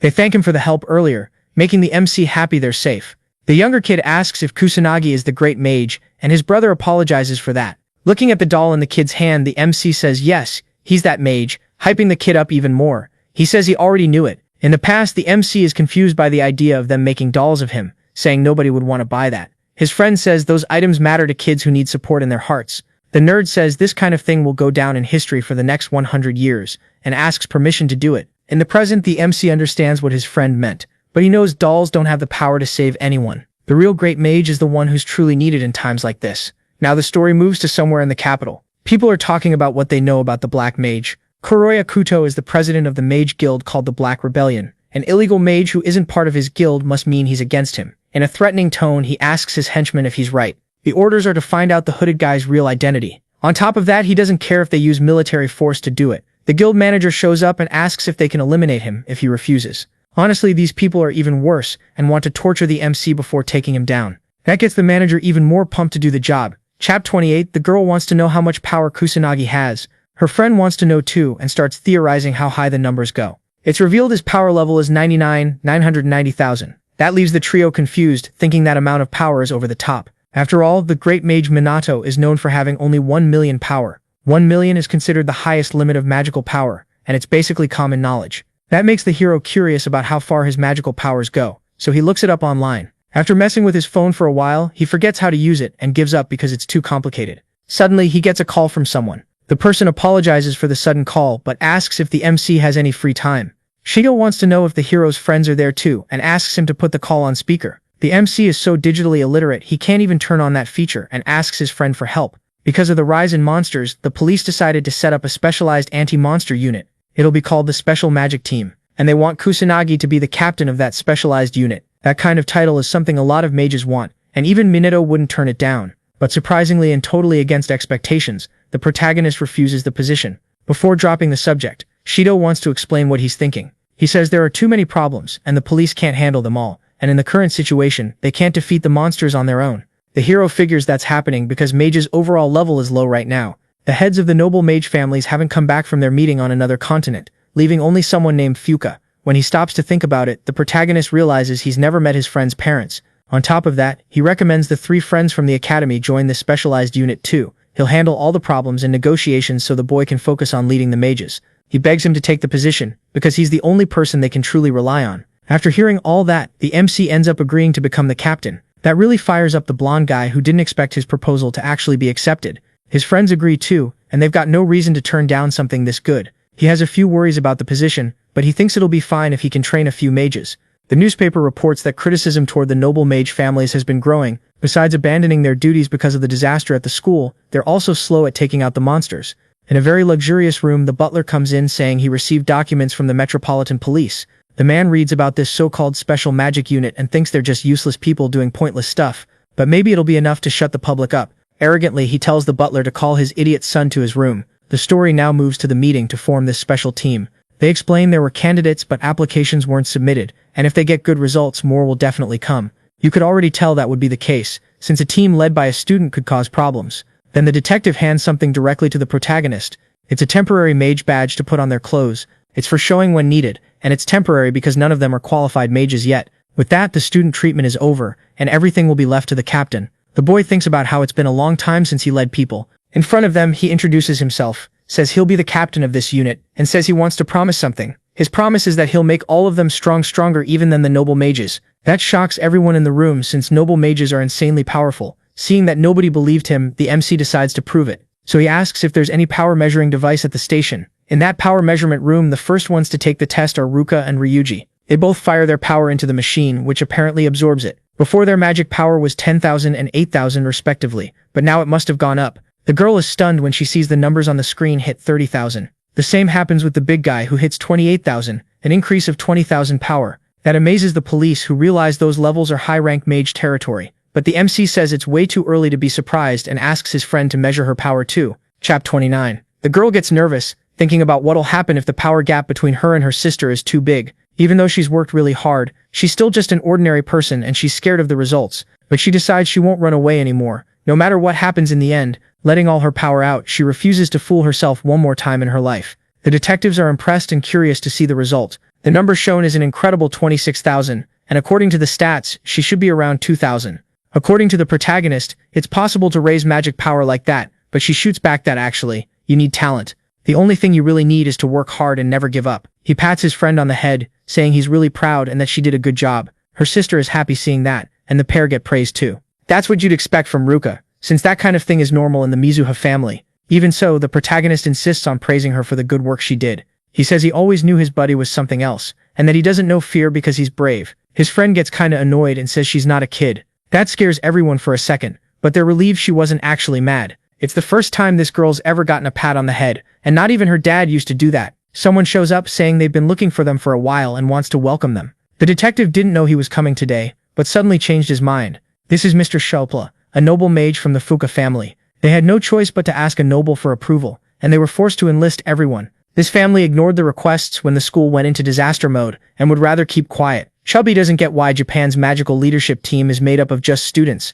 So the cop explains it was this student who stopped the calamity, and his achievements got him made captain of the unit. The mage can't understand how a regular person, who isn't a noble, stopped a disaster. Stepping on the MC's foot, he asks how some kid dares to be in a position above him. His friends get pissed about it and start cussing him out. The noble says commoners get emotional easily, and looks at the two Mizuha daughters. He says the two of them don't look like trash like the rest. With a nasty grin, he says he'll be the unit captain, even though it's already been decided otherwise. He suggests that whoever defeats the Calamity boss earns the right to be captain. Not caring what anyone thinks, he says it's decided and walks off. Even so, the hero stays calm and knows there's no stopping a loudmouth like that. The trio says they won't let Chubby become the team captain. The MC wonders why the three of them are way more pissed about this than he is. Now they're at the police training area. Once again, the MC is stuck and wants to understand the level of magical power they're dealing with. To start, he wants to explain the importance of magic to everyone. Power, or mana, is the energy needed to produce magic, but it has other uses too. Then he asks the big guy to attack with his full strength. Charging in with a punch, he says, "Don't complain later." The hit lands on the protagonist's face, but it's blocked by a magic barrier. If you have a lot of mana, you can use it naturally, and if your storage is insane, you can do it all the time. While his friend throws a bunch of punches, he explains this is called automatic magic. Increasing your power capacity is the most important thing for mages, and everyone needs to keep that in mind. Besides training, they'll need equipment and some kind of anti-monster gear. From Shadow's look, it must be hard to get that, and he asks them to wait a little longer. He thinks those items don't exist anymore these days, and decides to try making something himself. Looking through the drawers, he grabs a cheap ring to use, but that won't be enough, and the boy realizes he needs to go shopping. Right then, Ruka calls his phone. After a moment of silence, the girl says only he can be captain and encourages him. Laughing at her attitude, he decides to ask while he's still on the call. He asks her to go shopping together, since he doesn't know where to find accessories. He explains he wants to go with just the girl and there's no need to go in big groups.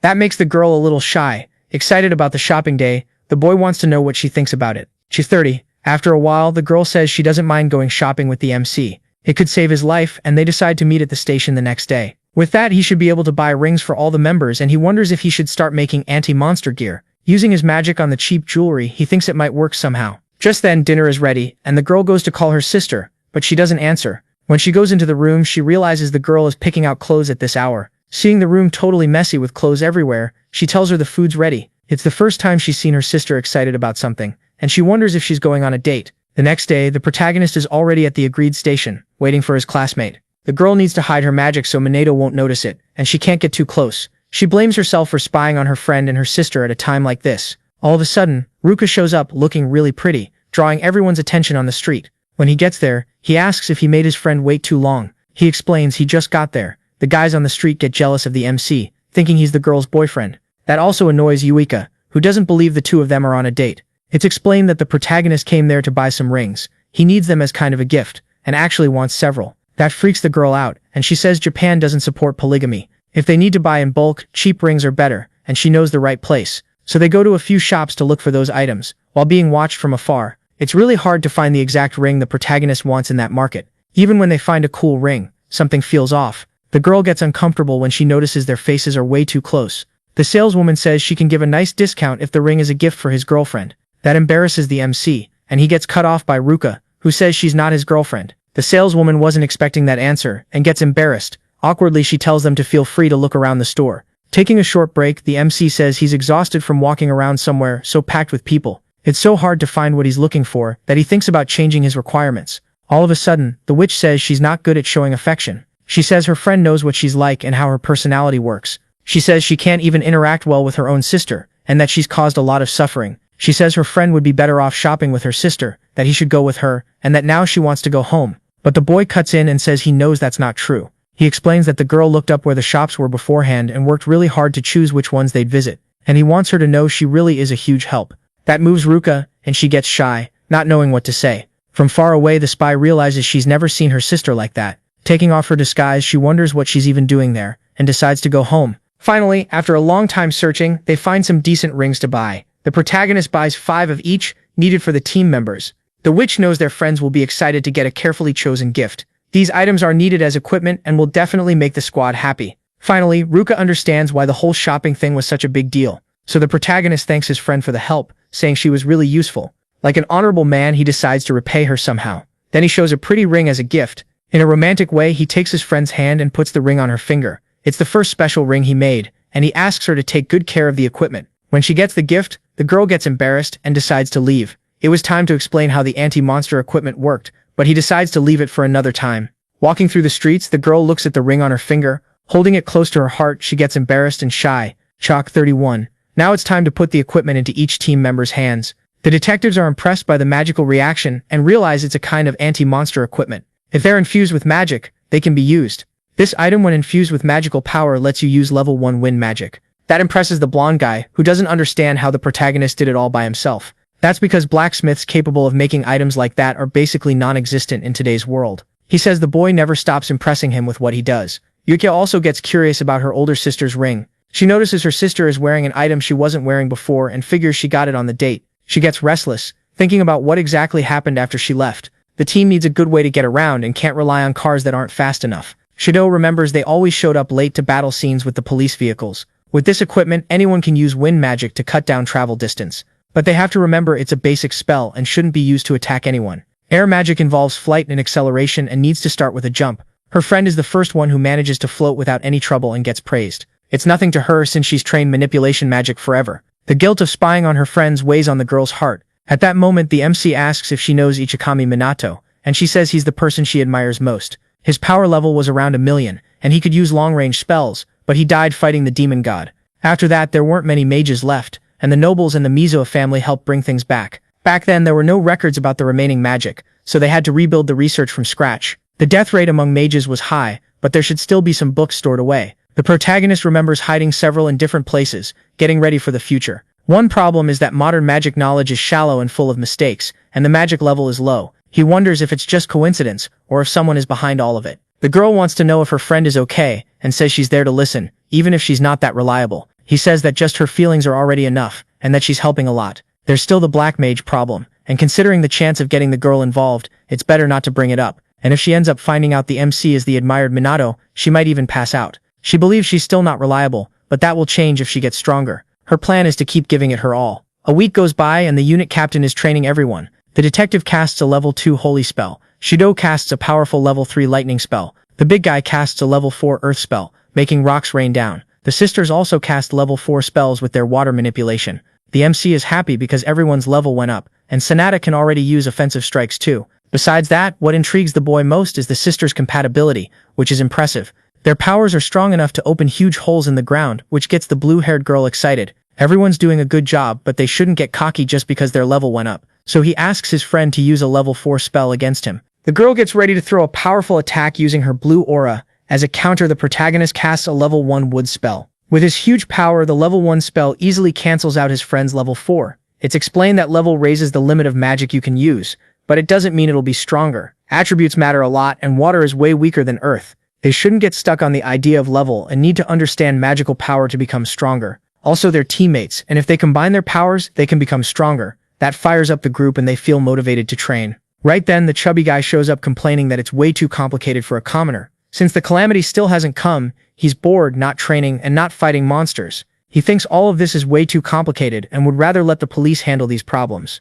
Nobody on the team likes the noble, and everyone gets annoyed when he shows up. Feeling powerful, he wants the calamity to hurry up and come already. His wish is heard, and the sky turns red, and the calamity appears in front of the team. The team that defeats the final boss first will earn the right to lead the squad. Trox 32. They're focused, and they're never going to lose to someone like that noble. Taking off at full speed, the proud man says goodbye, waving at the failures. Leading the team, the protagonist tells everyone to put on their headphones. This is the first real fight since the squad was formed, and they can't let their guard down. While floating through the city, the chubby guy doesn't care about messing up traffic. He jokes that everyone's so slow it makes him sleepy. Even with the extra weight, the chubby guy's team is really fast. That's because they're skilled with wind magic, and the MC's friends will have a hard time catching up. The hero knows he could beat him alone, but that would go against the whole point of having a squad. Floating around, he keeps laughing at opponents who can't even get close. Annoyed, Yuka can't hear what they're saying, but she's sure it's just nonsense. Finally, the slick-haired guy's team reaches the calamity site and decides to wipe out the monsters. They throw as much green power as they can toward the enemies to destroy everything. As civilians run away, he tells them to keep crushing the demons. Luckily, before the couple gets hit, the hero shows up, summoning his magic barrier. Seriously, he asks what his teammates think they're doing. At that moment, his purple aura starts pouring out, and the chubby guy realizes he can't move. The rest of the police squad and his friends arrive to check if people are okay. Yuka gets really pissed and tells them not to drag regular people into this mess. The noble can't figure out why he can't move and thinks the brat has something to do with it. He says it's because people are getting in the way of the noble's magic. He orders his goons to deal with the people, while he goes to defeat the boss. It's easy to take Fuka out, but it might look like they're running from the fight. Maybe this is the perfect chance the MC was waiting for. He decides to protect the civilians while his friends focus on wiping out the monsters. But even a powerful mage can struggle to protect everything alone. Confidently, he says he's the captain of the special anti-monster squad. The blonde guy agrees it was stupid to have asked that. They can't rely on Minito forever, and need to take out the monsters on their own. The orders are to push forward and win for the team's sake. Everyone in the squad uses their abilities to push through the battlefield. Now fired up, they fire off their powers with precision toward the enemies closing in. The little girl throws her level 3 water power at the demons that get close. Before she was scared and couldn't do anything, but now she can take down demon soldiers. She feels proud of how much stronger she's gotten. There's a lot of magical energy in the area, and from the looks of it, a lot of civilians couldn't escape. The protagonist knows the rescue won't be easy this time. If it were anyone else, they couldn't handle it, but he's the great mage. On the other side of the battle, the goons and the noble keep attacking non-stop. The protagonist trio of friends forms up, taking down enemies together. Suddenly they feel a magical energy and realize there's a demon in front of them. It's the chance the noble wanted to show his true level 4 magic against the boss. His soldiers say the demon can't be beaten with just a simple level 4 spell. But the fat guy is proud and thinks he can do it, since only a few humans have beaten demons. Being a noble mage, he thinks it's only natural to win these battles and activates his magic. As a counter, the demon also unleashes powerful fire abilities across the battlefield. In seconds, the man's magic is overwhelmed by the beasts. Terrified of losing, they decide to retreat and run. Unfortunately, the civilians are left behind by the man who doesn't care about their lives. Right then, the hero shows up and saves the day yet again. He casts powerful spells to withstand the impact of the enemy's strike. His friends help him, raising their hands to support him with spells. Lying on the ground, the chubby guy feels relieved he escaped defeat. Annoyed, Yueka asks why he dragged the citizens into this, but the noble says it's their fault for not running and being slower than his noble magic. Furious, the girl delivers a hard slap across the fatso's face. Chalk 33. The slap is so strong it sends the man flying, and right after that she curses out the fat guy as a noble with no honor at all. Lying on the ground, the noble can't believe they actually dared to hit him for real. The friends decide to leave the fat guy behind, while they focus on taking out the rest of the enemies from far away. The MC sees the whole thing and is happy they managed to bounce back fast, but there are still people who need saving, and the boss is still on the loose out there. The huge beast walks through the city, radiating its evil aura hiding. The goons want to run because they think they can't beat the enemy. Fatso admits the enemies are pretty strong, even for someone like him, but he has an idea to use the rival team to wear the beast down, giving him a chance to land the final blow. His friends think that's brilliant and get motivated to put the plan into action. Finally, the monster is getting close to the trio of hero mages, even if the enemy magic is powerful. They have to win no matter what. The big guy is the first to charge in with his strong magic and powers. Then the detectives and the girls start throwing their spells at the beast together. They all go in the same direction and create a mist on impact. Even so, they weren't able to defeat the monster, which stays standing and keeps fighting. They need level 4 spells or a huge amount of magical power to beat it. Now it's the beast's turn to counterattack and it starts activating its evil powers, managing to float. The friends barely dodge the deadly hits. This power is stronger than before and twice as powerful as the girl's magic. The gap between them is massive, and there's no way they can win like this. Through the headset, the hero realizes his friends are having trouble, and decides to give advice. His tip is that they need to work together and truly combine their powers. He says the key is between the two sisters. No time to explain. He says they need to figure it out on their own. Right then, shots are fired toward the girl, and she manages to dodge. They realize they need to understand Kusanagi's words because they meant something. Like her sister said, Minato always led the team, and that means something. The girl's strategy is to take out the smaller enemies first, while dodging the demon's magic. Their friends can attack from one side while they attack from the other, and she'll give the signal when the magic is coming. In front of them, the big beast starts prepping several spells at the same time. Working together, the girl starts counting the seconds to kick off the plan. She warns them at the exact moment everyone needs to dodge the impact. The MC realizes his friend is the one in charge, and notices she's got a talent for reading people. Even so, she doubts herself, because her power levels still don't seem high enough. Scared, she tries to remember what her friend said a little while ago. She's not sure this weird method is going to work, but common sense has already been thrown out the window. In a risky move, she asks everyone to lend her their power. The noble sees this and doesn't understand what they're trying to do. United as one team, everyone focuses on pulling off the idea. They don't have any other options, so they choose to believe in the girl. They'll have to push themselves for this, and if it doesn't work, they'll need a plan B. The monster fires off 5 powerful spells, trying to chain attacks together. It shoots a massive blast of fire straight at the enemies. The impact is so strong the nobles think everyone's been taken out. But then all of a sudden they all step out of the flames alive, already getting spells ready. The group support activates sacred healing magic on everyone. From a distance, the hero realizes it was a smart plan and praises the use of healing.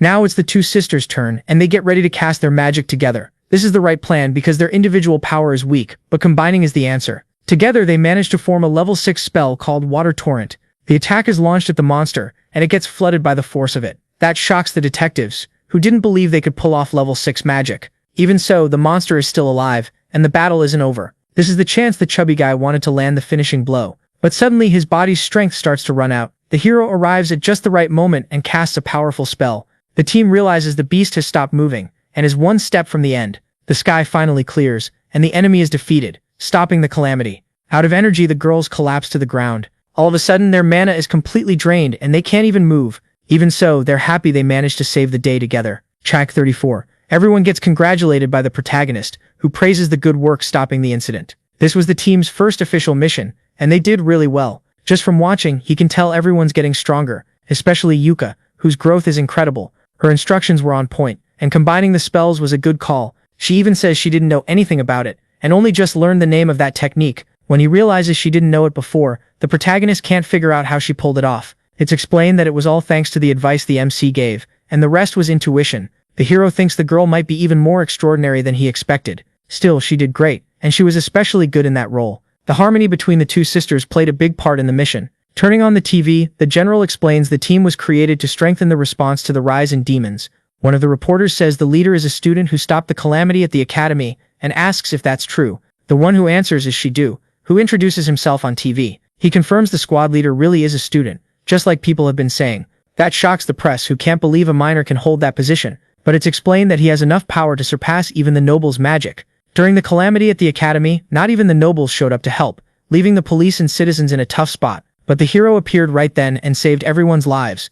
That's why Shidu is convinced he's a savior, and that he'll help in this new era. From a distance, the MC didn't want them making such a big deal out of it. That kind of claim is risky and could even cost him his position. But they mention that some clans were on other continents and really were negligent about the calamity. Trying to fix the situation, the general says that noble families are important, and that creating the team doesn't take away their role. Right then, the chubby guy shows up, and orders everyone to kneel. He says he'll be the new squad leader because a noble deserves that role. He says rejecting him and holding a conference without him is rude. Annoyed, the detective asks why he's there, since he lost the challenge. Pretending he forgot, he says he doesn't remember making any promise like that. He says that as a noble, his words are absolute, and commoners have to obey him. Right then, a journalist asks to ask a question to the supposed new leader. She says they got information that they didn't help citizens during the calamity, and even dragged them into fights.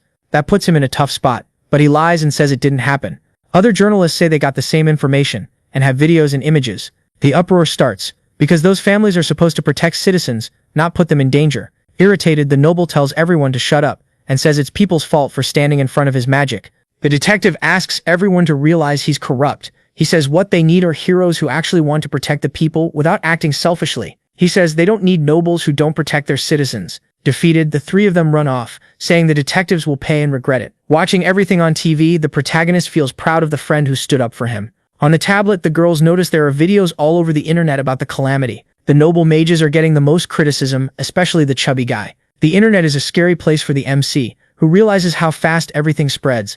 Right then, the girl freaks out when she sees their faces were caught on camera. It's almost impossible to hide the protagonist's identity now, and everything could get more complicated.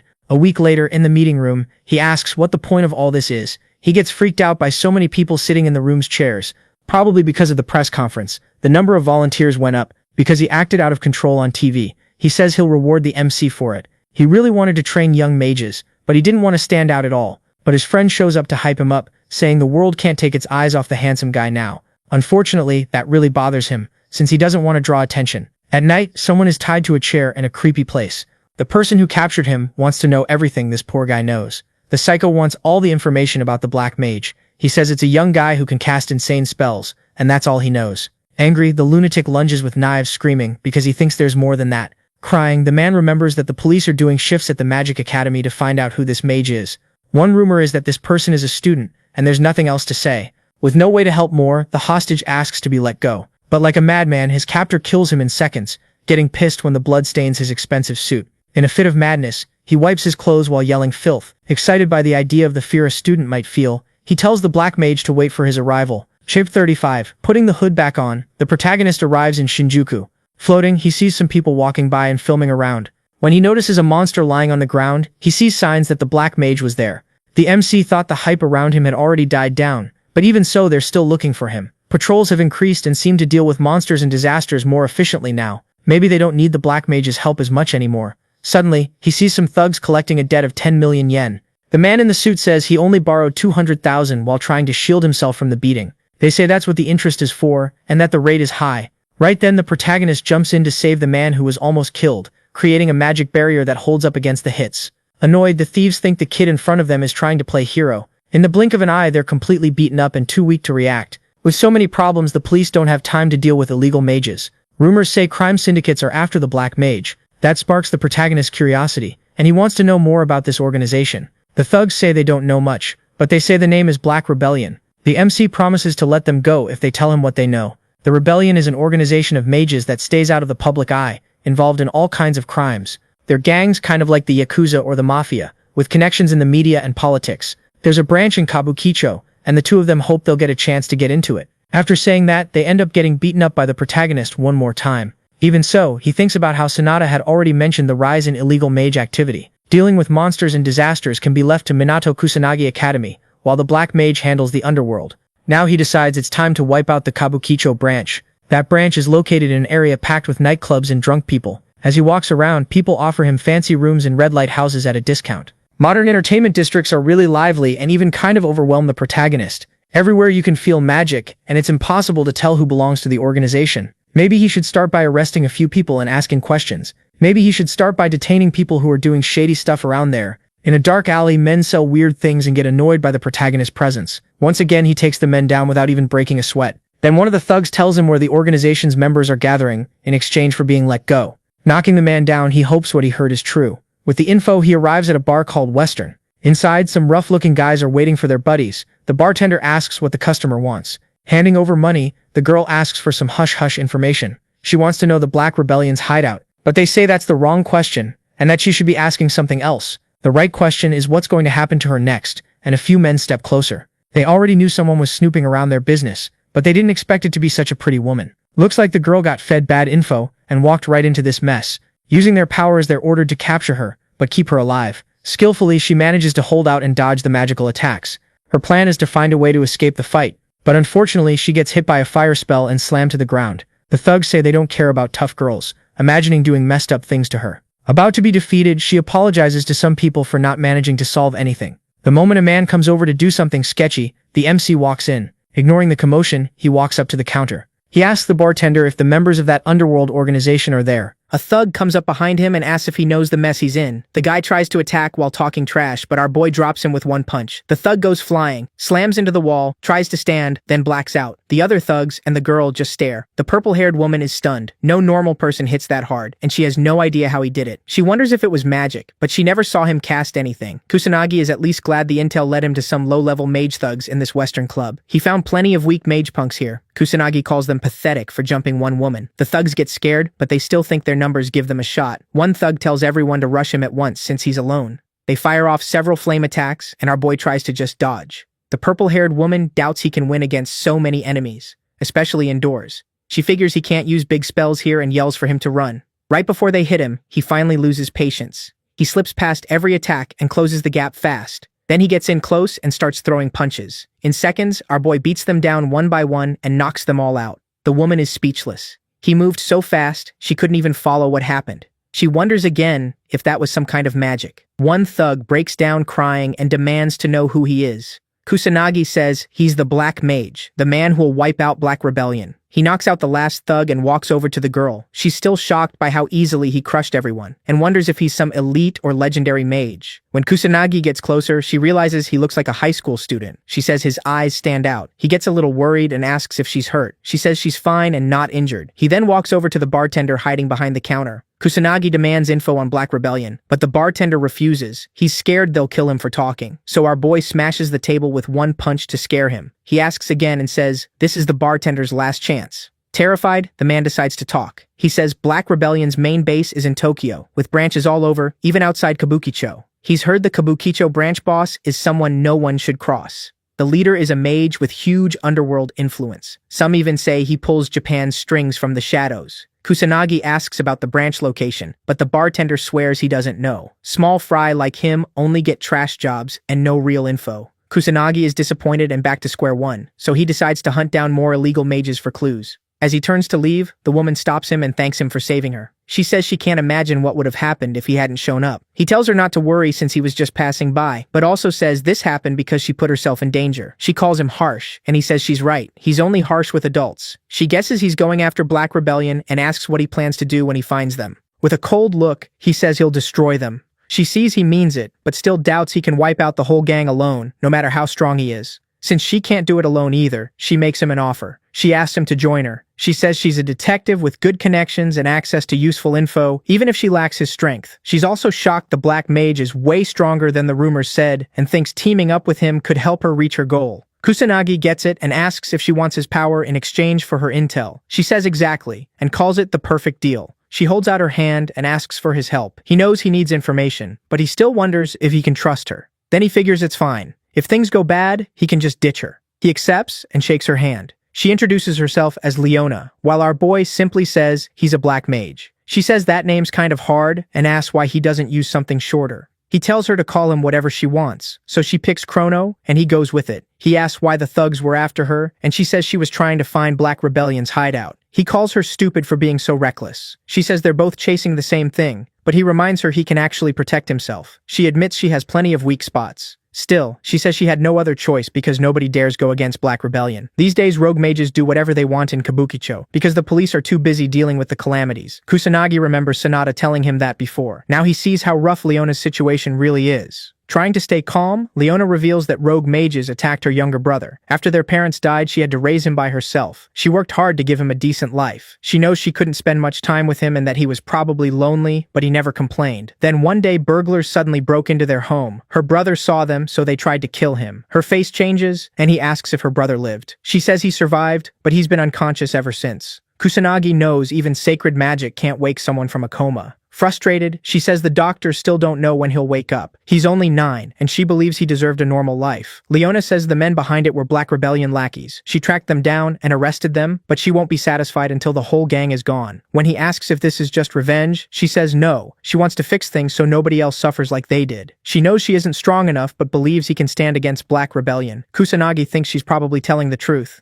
Still, he wonders if she told him all this, just to keep him from betraying her later. He calls her tough for coming this far, and smiles because he likes desperate women. He warns her not to slow him down, but she says she's already found lots of possible hideouts, so he shouldn't underestimate her info network. There are just too many places to check, and some may belong to the Yakuza or Mafia. That's why she had to be careful. He tells her to hand over the list. She asks what he plans to do. He says he's just going to pay them a visit. She warns him it's too dangerous and says even he could get killed. He tells her not to worry. He's the legendary Black Mage. She agrees to give him the info, but says she's coming with him. He warns her again, but she refuses to back down even if it kills her. He asks what her brother will do if she dies. She says he'd at least get insurance money. He snaps that money means nothing and tells her never to say that again. Family matters most. She says he can't understand what it's like to be weak. Angry, she talks about how awful it is to live honestly and still get crushed by trash like those gang members. When people like her are cornered, they don't have the power to fight back. She asks why her innocent little brother had to suffer, then breaks down crying. Kusanagi starts moving, and when she asks what he's doing, he tells her to give him the hideout locations. Those gang members are going to pay. She stops crying and finally looks a little better. She gives him the info, but says it'll take forever to reach every place on foot. He says not to worry and grabs her from behind. Our boy tells her to hold on tight, and she instantly starts blushing. At one building full of gang members, a man walks to the window to check something. Another thug asks what's wrong. Then the window explodes inward, and Kusanagi jumps into the room with Leona in his arms. He kicks the thug by the window and shocks everyone. The gang freezes as one of their men gets dropped. Kusanagi asks if this is the real Black Rebellion hideout. Leona tries to calm down, but she's still shaking after thinking she was about to die. The thugs demand answers, draw their weapons, and get ready to kill him. He stays calm and notes that the Yakuza haven't changed much since his last life. The boss steps up with a cigar and asks who he is. He answers that he's the Black Mage. The boss gets furious and orders everyone to attack. He tells Leona to stay close. A thug rushes in with a sword, but Kusanagi doesn't flinch. The thug freezes when his blade gets cut in half and can't figure out what happened. More men come from behind and open fire. Kusanagi throws up a magic barrier and blocks it all with no trouble. The thugs start to despair when they realize their guns do nothing. They call the Black Mage a monster, but he ignores them and walks toward the boss. He asks again if this man is really the leader and whether they have any link to the Black Rebellion. The boss trembles and stays quiet for a moment, then snaps back with insults. He swears the Black Mage won't walk away untouched and warns him not to look down on the Yakuza. The gang attacks again, firing and rushing in. Kusanagi stays calm and calls them stubborn. Leona knows people like this were never going to cooperate. She can't believe he's still unharmed after all that. He senses none of them are real mages, so he figures they aren't tied to the Black Rebellion and decides to wipe them out.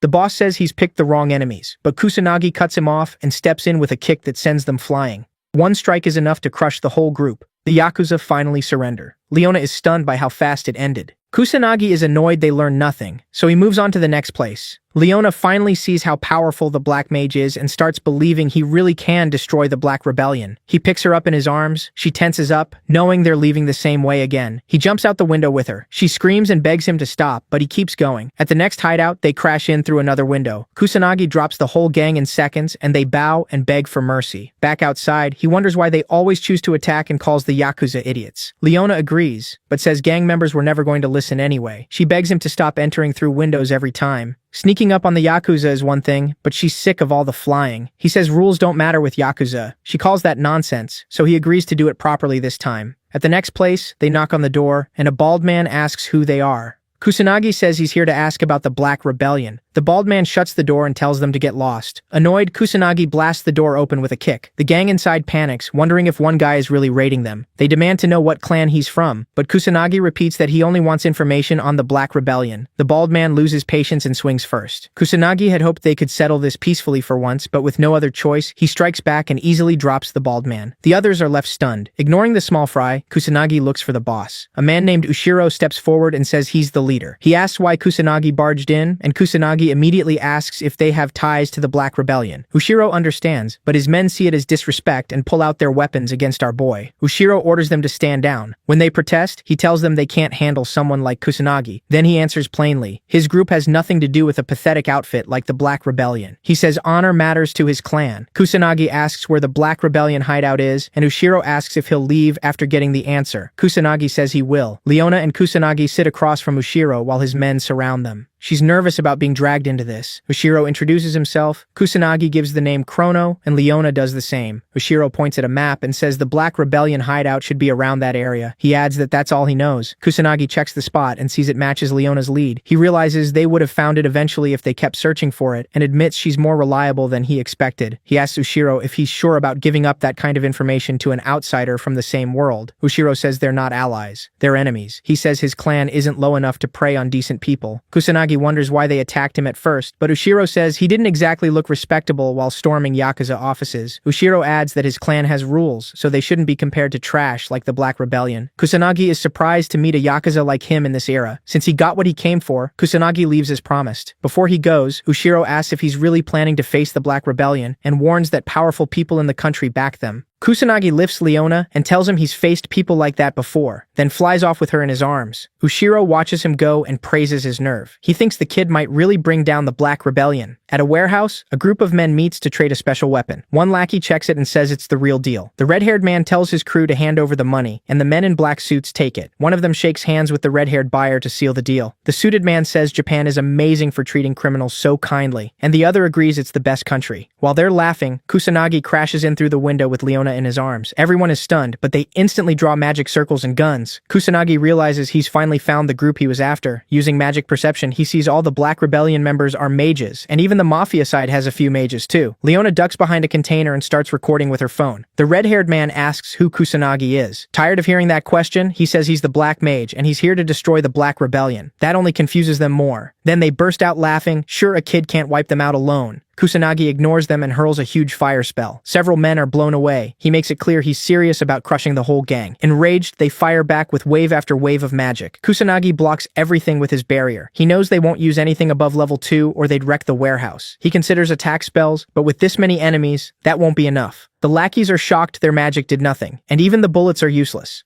They can't understand how he's still untouched. None of them has seen magic like this before. Kusanagi is disappointed. They're panicking even though he hasn't gotten serious yet. Then one man in a suit remembers the special weapon they just bought. Their whole attitude changes, and they warn Kusanagi not to get too confident. He notices right away. As they put on masks and pull out the special weapon, Kusanagi recognizes it at once and orders Leona to run outside. She obeys and gets out. A thug throws a gas bomb, but Kusanagi stops it in midair with magic. It still bursts, and poisonous gas spreads out. The men are sure even he can't survive that, and they relax, thinking the Black Mage is dead. They walk forward to get a look at his corpse. When the smoke clears, they're shocked to see him standing there unharmed. Kusanagi says magic alone can't save him from poison gas. But gas is still just gas. He simply used wind magic to move the air around him, then calls their plan stupid and reminds them a mage like him won't go down that easily. Terrified, they try to call for backup, but no one answers. Kusanagi says it's pointless. He already took care of that. Every other hideout is destroyed, and this is all they have left. He tells them to get ready and beats them all down.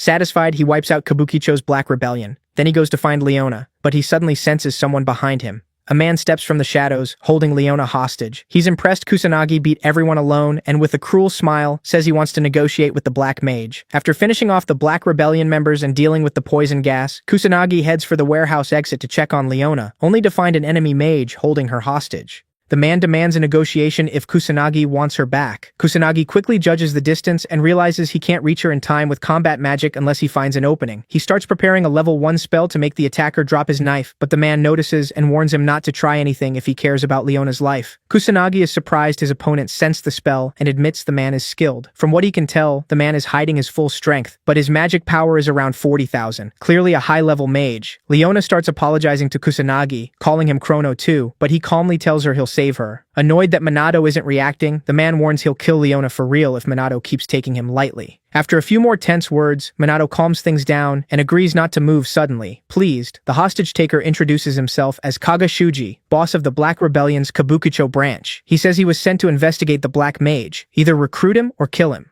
Kaga also admits he tortured people tied to the Black Mage, only to find out the target was just a kid trying to wipe out the branch. Irritated, Kaga grips the knife tighter and nicks Leona's neck. He quickly apologizes, not because he feels bad, but because he got carried away. He even enjoys watching her blood run down the blade. Seeing how unhinged he is, Minato asks what Kaga wants. Kaga pauses, then says he'd rather torture and kill Minato in exchange for Leona's life. If Minato refuses or tries to run, he'll kill her instead. So he makes Minato choose between himself and Leona. Minato agrees right away to take the torture. Thrilled, Kaga mocks Leona and asks if she thinks Minato looks brave. But Minato knows normal attacks can't get through his magic barrier, so this is the safest play. Then Kaga demands he turn the barrier off, saying the torture means nothing otherwise. That shocks Leona, who finally understands how Minato kept blocking attacks. Now she's scared of what happens if he really drops it. Minato is also surprised Kaga knows about the barrier and realizes he showed too much earlier. Even so, he shuts it off and asks if that is enough. Kaga instantly fires a first-level lightning spell at Minato's vital spots. Leona begs him to stop, but Kaga is too deep in his sadistic fun. After the non-stop hits, Minato pretends to pass out, while Leona blames herself for being too weak to help. Seeing his chance, Kaga gets ready to strike again and taunts her. Leona tries to interrupt his spell to protect Minato, but Kaga reads her move right away. After knocking her down, he mocks her as a weak nobody. He says Minato fell because of her and moves to kill her, eager to watch her die in despair.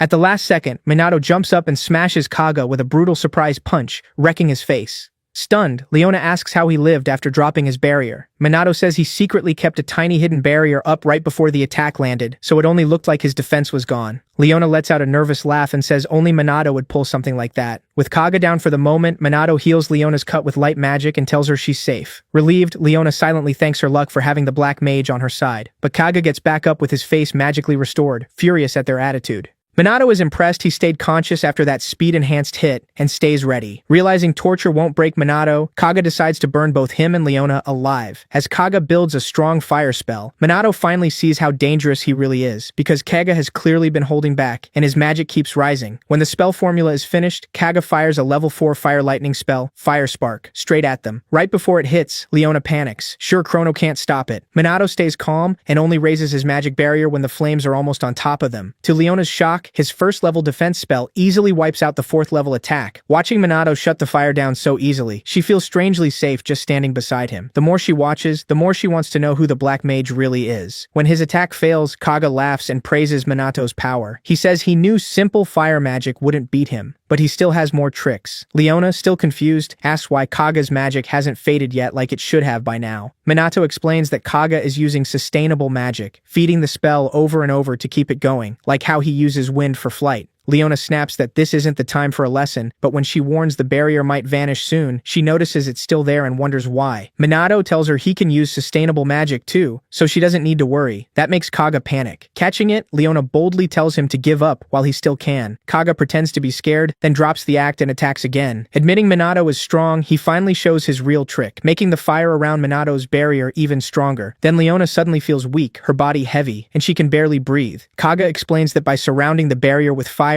he burned up the oxygen inside. Without air, they'll suffocate. And as the heat rises, even Minato's barrier won't last forever. He gives Minato a choice: suffocate inside the barrier or burn outside it. Minato just yawns. Frustrated, Kaga asks if he even gets how bad this is. Minato calmly says he understands it better than Kaga does. Kaga argues that no matter what Minato can do, Leona is already dying and can't be saved. Then Leona suddenly gets her strength back and is left confused. Kaga stares in shock, and Minato explains that fire magic can change the air, but Kaga forgot magic itself is in the air too. Kaga demands he explain, so Minato briefly explains how barriers interact with magic in the atmosphere, then uses wind to move the air and smother the flames. As his plan falls apart, Kaga panics and curses his failure. Before he can black out, Minato steps in and refuses to let him escape that easily. He mocks Kaga's obsession with torture, then casts a spell and sends him into the dark zone. Kaga suddenly ends up in a void with nothing at all. No sound, no light, only endless darkness. Terrified, he screams for help, but no one answers. Minato then goes back to Leona, who tells him someone already called the police about the warehouse. Not wasting a second, Minato picks her up and takes off, ignoring her complaints as they leave before the police arrive. Once they're somewhere safe, Leona finally accepts that the Kabukicho branch is finished. Minato is already thinking ahead and talks about taking down the next district. Calling him Chrono, Leona asks to become his ally. She knows she's weak and might slow him down, but says her information and connections can still help. After a brief pause, Minato admits he's bad at refusing people and agrees, which makes Leona beam. She promises to handle PR and recruitment for him. A few hours later, the morning news reports the warehouse case, saying Black Rebellion members were arrested and giving the Black Mage credit. Then the program is suddenly interrupted by breaking news. A nationwide video statement from an anti-illegal mage group led by the Black Mage. When it starts, a hooded figure believed to be the Black Mage appears on screen, names the group Shadowbringer, and declares himself the Black Annihilator, devoted to wiping out illegal mages tied to Black Rebellion. He then warns that from now on, he won't allow injustice from anyone. A high-ranking Black Rebellion member watches the broadcast and explodes in anger at the Black Mage's nerve. His partner stays calm and brushes the Black Mage off as too small to matter. That calms the angry man, and he puts his trust in his powerful noble mage ally and the head of the Fuka family, Fuka Jin. After that clash, Fuka Jin returns to his room and watches the news as reporters slam the magic nobles, calling them useless and disgraceful in press conferences. With the special magic unit handling the recent crisis better, both the media and the public are starting to ask if magic nobles are needed at all. Furious at the disrespect, Jin hurls his teacup at the TV and tells his butler to summon Sho. As the butler rushes away, Jin swears those lowly commoners will pay for mocking the so-called useless magic nobility. Meanwhile, across the world, New York City falls into chaos when monsters suddenly appear and attack civilians, sending people running for their lives. First responders arrive within minutes and report back as they try to contain the attack, but the monsters are too many. One officer holds them back while another desperately calls for SMAT, only to hear the calamity is breaking out everywhere and no backup is coming soon. Explosions tear through the city, killing hundreds and injuring thousands. Then a monster leader appears and gets ready to cast a level 5 blazing column fire spell that could swallow the whole city. Just before it fires, a skilled noble mage arrives and blocks it with a level 5 titanic bubble water spell. The mage is Mizuha Toshiru, father of Yuika and Ruka, and he effortlessly shuts down the monster leader's attack before landing on the battlefield. The stunned responders are ordered to support Toshiru and help contain the area. Ignoring everyone's praise, Toshiru focuses on the fight and casts an even stronger water spell to bring down the monster leader. The force of it drowns the creature before it can fight back and ends the battle in Toshiru's favor. Once it's over, the responders crowd around him and thank him. As usual, he stays calm and says he only did his duty. Soon, New York's mayor personally thanks him for limiting the damage. As Toshiru gets ready to return to Japan, people in the crowd start whispering. Some mock the idea of a low-ranking Japanese noble acting superior, taking shots at Japan's weakened state. Toshiru hears them but ignores it, thinking instead about the trouble waiting for him back home, his daughters joining the special magic unit, and Japan's fading reputation. Elsewhere, Yuika, Ruka, and their friend recover on the training field, still hurting from their brutal spar with Minato Kusanagi. Ruka complains that he's insanely strong, and he still wasn't going all out. Before they can keep whining about it, Sanada shows up with a group of trainees. He throws out a new plan. If they all rush Minato together, they might actually have a shot. Fired up by the numbers, Yuika backs the idea, sure that even Minato can't handle over 100 trainees at once. Too bad Minato hears everything. He suddenly appears behind them and casually asks if they want to try that plan.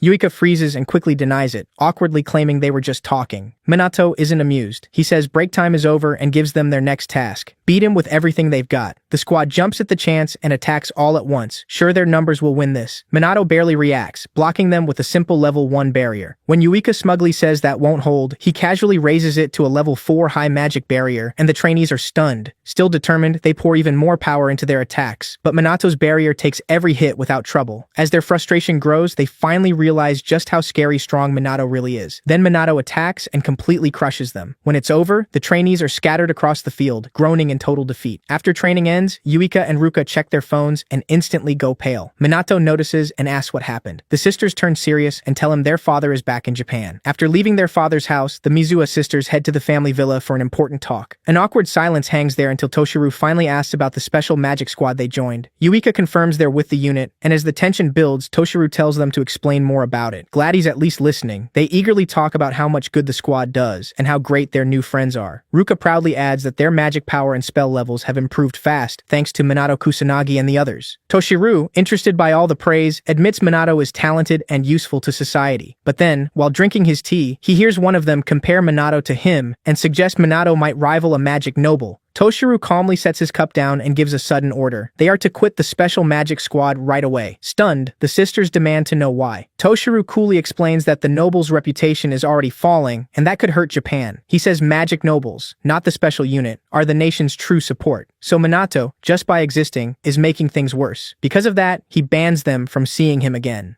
The sisters snap back, furious, and call his logic absurd. Toshiru doesn't budge. He orders them to obey like always and turns to leave. Before he can, Yuika, who has always followed him without question, says no for the first time. She declares that she will never leave the Special Magic Squad or Minato because she believes he can change the world. She says the nobles have gotten lazy, while the squad pushes them hard and prepares them for real combat. If their father had asked for cooperation, they would have agreed, but trying to force them is a mistake. Hearing that, Toshiru coldly disowns her and says she can never call herself a magic noble again. Ruka gets ready to speak, but Yuika only nods and walks off without another word. Before leaving, she smiles at her father and says from now on, she'll simply be Mizuha Yuika. He doesn't need to worry about her staining the family name anymore. After she leaves, Toshiru mutters about her defiance, and Ruka warns him that Yuika has changed. Hoping to keep at least one daughter, Toshiru is disappointed again when Ruka also gives up her noble status and follows Yuika. He disowns her too and tells her never to use the family name again. Ruka accepts it, thanks him for everything, and walks out, leaving him alone, muttering to himself. Now free from their father's control, the sisters change out of their noble clothes, put on casual outfits, and head for a hotel while talking about their freedom. On the way, Yuika asks if Ruka is really okay with leaving the family behind. Ruka reassures her, saying that as the older sister, she'd never leave Yuika alone. Yuika smiles at that, and the sisters share a warm hug. But the good mood doesn't last. They soon run into trouble trying to get a hotel room. After trying everything, they talk to the manager, but it still gets them nowhere. After a full day of searching, every hotel, rental place, and even internet cafe turns them away for being minors. Ruka might have lied about her age, but Yuika is too young to fake it. Worn out, they sit down at a small cafe to rest with drinks. Yuika sighs at the irony. They finally have money from squad work, but nowhere they can actually stay. While they talk, two drunk young men walk up to their table and start hitting on Yuika right in front of Ruka. Before it gets worse, Ruka glares at them and warns them to back off if they know what's good for them. The guys immediately sense danger, apologize, and run. Once they're gone, Yuika grins and suggests they enjoy themselves while they're still out. When Ruka brings up where they'll sleep, Yuika says they'll worry about that later. So, for their first night on their own, they go shopping for clothes and stuffed animals, sing karaoke like silly drunks, and just have fun. By evening, reality creeps back in, but Yuika thanks Ruka for making the night special. She admits everything feels a lot less scary with Ruka beside her. Ruka smirks but reminds her they still need a place to sleep. As they wonder who might help them, Yuika gets a text from Minato. In his usual clumsy way, he asks how to use his phone because he forgot again. The sisters trade a look and decide to go see Minato, hoping he'll let them stay with him for now. When they finally visit Minato, they ask if they can stay at his place for the time being. Before answering, Minato brings the Mizuha sisters into the living room so they can talk about what happened. After hearing the whole story, he asks how they feel about what they did. The girls admit they acted on impulse and were immature. As Minato listens, he notices they're being honest with themselves now, and they've grown closer as sisters. When they're done, Yuika apologizes for troubling him and asks again if they can stay since they have nowhere else to go. Minato pauses and thinks it over. Since he has no romantic interest in either of them, he decides it's fine and agrees to let them stay. Before they celebrate, he warns them his apartment is small and nowhere near the fancy homes they're used to. To his surprise, they don't care at all and start happily chatting like kids. Watching them, Minato casually comments on how fast they adjust, which somehow makes the girls blush. Their minds drift into silly fantasies about living with the strong and cool Kusanagi Minato. Yuika gets especially carried away, her heart pounding until she has to calm herself down. Not noticing their embarrassment, Minato casually asks if they want to shower before bed. The girls instantly freak out and act like he's being a creep. Unbothered, Minato asks again, and this time they answer normally. Yuika goes first, leaving Minato and Ruka alone in the living room. As they talk, Minato praises their choice to leave home, admitting he never expected it from them. Ruka says she's surprised too. It's the first time they've ever gone against their strict father, a man who never allowed independence. She thinks he'll only cling harder to his beliefs now. Minato reminds her that Toshiru already has a terrible view of their squad, so no one knows what he might do in the future. Before Ruka can answer, Yuika comes out in her nightwear and tells Ruka to go next.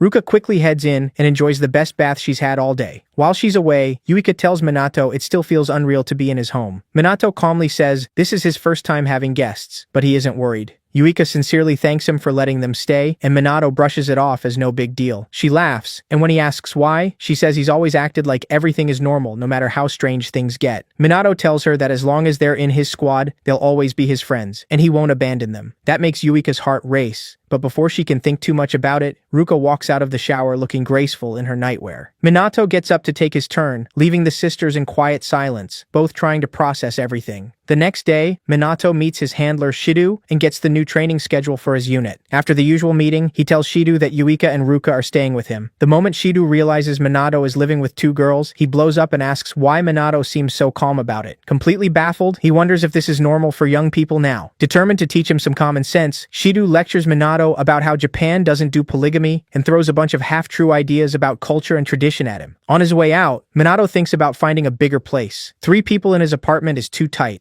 Before leaving, he notices Sonata training alone in the yard and decides to check on her. He calls out and asks why she's still practicing. Sonata says she feels behind. She's finally learned to use attack spells, but she's still not satisfied. She tells Minato to stop being so formal since she's his subordinate, and he quickly goes along with it. Minato encourages her to try casting an attack spell. When she hesitates, he says he'll guide her. Taking his advice, Sonata gets into position and casts a. After watching the spell, Minato praises her and tells her to keep going. If she does, she'll only get stronger. Sonata thanks him, but says she still feels weak next to the rest of the squad. Minato tells her not to sell herself short. He knows how hard she works. Sonata admits she joined the police because holy mages are rare, and she feels like the weakest one there. Realizing she's dumping her worries on him, she quickly apologizes. Minato doesn't brush it off. He asks why she wanted to join the force at all. Sonata says her grandmother was a holy mage who saved countless people during past calamities. Wanting to follow that example, she joined the force too. Even after saying that, she still doubts herself, claiming she has no big goal like the others and isn't especially good at anything. Minato shuts that down right away, pointing to her healing magic, offensive spells, and how hard she trains. He tells her the reason she started doesn't matter as much as what she does now.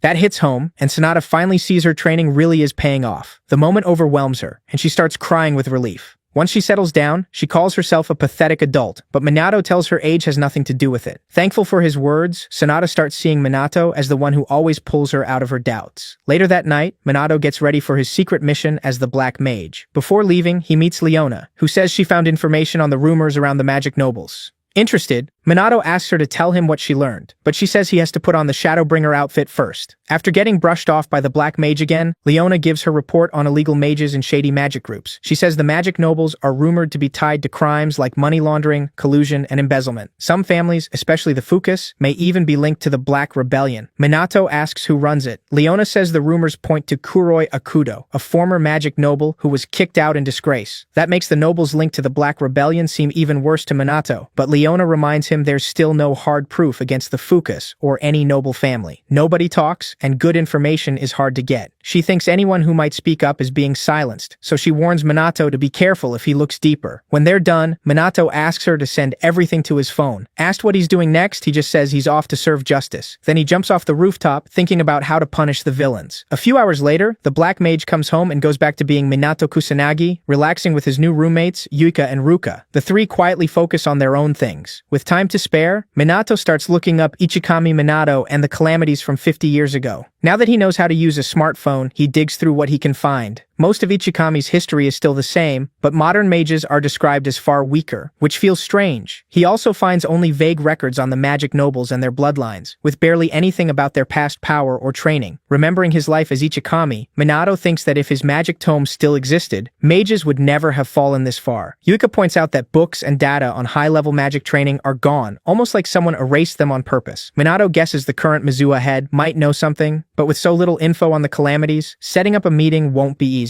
For now, he keeps trying to figure out what calamities really are and when they first appeared on Earth, but gets nowhere. Yuika notices his frustration and goes back to her work. The next day, while the special magic unit is training, Minato and the others get an urgent report about a calamity and are sent out right away. But when they arrive, they find Shu Fuka and his lackey already standing over a dead calamity monster. Though confused, Minato stays calm as Shu smugly mocks them for showing up late. He brags that his group took care of it before they arrived, then tells Minato to relax since no civilians got hurt. Shu keeps boasting that things would have gone badly without him, then smugly tells them to be more alert next time before leaving. After he's gone, Yuika asks what Shu's problem is, but Minato doesn't know. Over the next few days, more calamities appear, and every time Shu's group reaches them first and steals the credit. He keeps mocking the special magic unit for being too slow and insists the world still needs the magic nobles. Yuika snaps when he calls their team useless. After he leaves, she points out this is the 5th time he's done it, making it obvious something shady is going on. Around then, Shido tells them they may be getting sabotaged because their reports keep arriving late. Since Minato can't sense calamities from far away, he can't think of a fix. Yuika angrily notes that Shu always avoids fights when a demon-level boss shows up. Stuck for answers, Sonata checks her phone and finds the Fukas getting tons of online support, which is strange since people were trashing them not long ago. She also sees that Jin Fuka is about to hold a press conference. Minato and the others gather to watch what he says. Jin thanks the reporters and claims the conference is about the recent failures of the magic nobles, especially Shu. Then in a shocking move, he bows and publicly apologizes for his son's behavior. The reporters are stunned. None of them expected a magic noble to apologize. Jin goes on saying he failed as a father and will make things right. At the same time, the media starts talking about Shu dealing with several calamities before the special magic unit could arrive. Seeing his plan work, Jin straightens up and starts talking about the lack of capable magic nobles. Still, he says they're already taking steps to fix the problem. As the conference blows up online, about half the comments support the Fukas, which makes Yuika furious. She vents to the team, wondering if all their hard work meant nothing, if the public is just gonna laugh at them. Before she fully explodes, Minato tells her to calm down. He reminds everyone that their mission hasn't changed, no matter what the public thinks, and tells them to trust him. A few days after the conference, Shido is called to a high-level meeting. His boss tells him the special magic squad is in danger because complaints keep rising as their clash with the magic nobles gets worse. When Shido tries to explain how suspicious Shu has been acting, his superior shuts him down and accuses him of picking a fight with the nobles. He says Shido pushed for the squad to be created and made enemies of the nobles, so this mess is his responsibility. Shido then asks if they know why their work keeps getting blocked, but his superior scolds him for even suggesting sabotage. He makes it clear the squad will survive only if they improve their image and fix things with the magic nobles, or they'll be shut down. Elsewhere, Jin Fuka watches all this with satisfaction. He knows the public is easy to sway with a good show and a few lies. With opinion turning his way, Jin is sure he'll crush the special magic squad soon. After about a week of nothing happening, Minato and the squad eat lunch on the school rooftop and complain about being stuck doing nothing. Ruka mentions the Fukas are the ones handling recent calamities, but Ryuji points out someone inside the police must be sabotaging the special magic team. Minato agrees, explaining that some officers are tied to the magic nobles and see the SMT as a threat. The clueless Yuika asks how that's possible, and Minato says the squad's actions have hurt the nobles' image. Deep down, he knows the nobles are tied to the Black Rebellion, so any support for the SMT is a problem for them. Fed up, Yuika blasts the magic nobles for being useless and says they should fix their own reputation instead of this nonsense.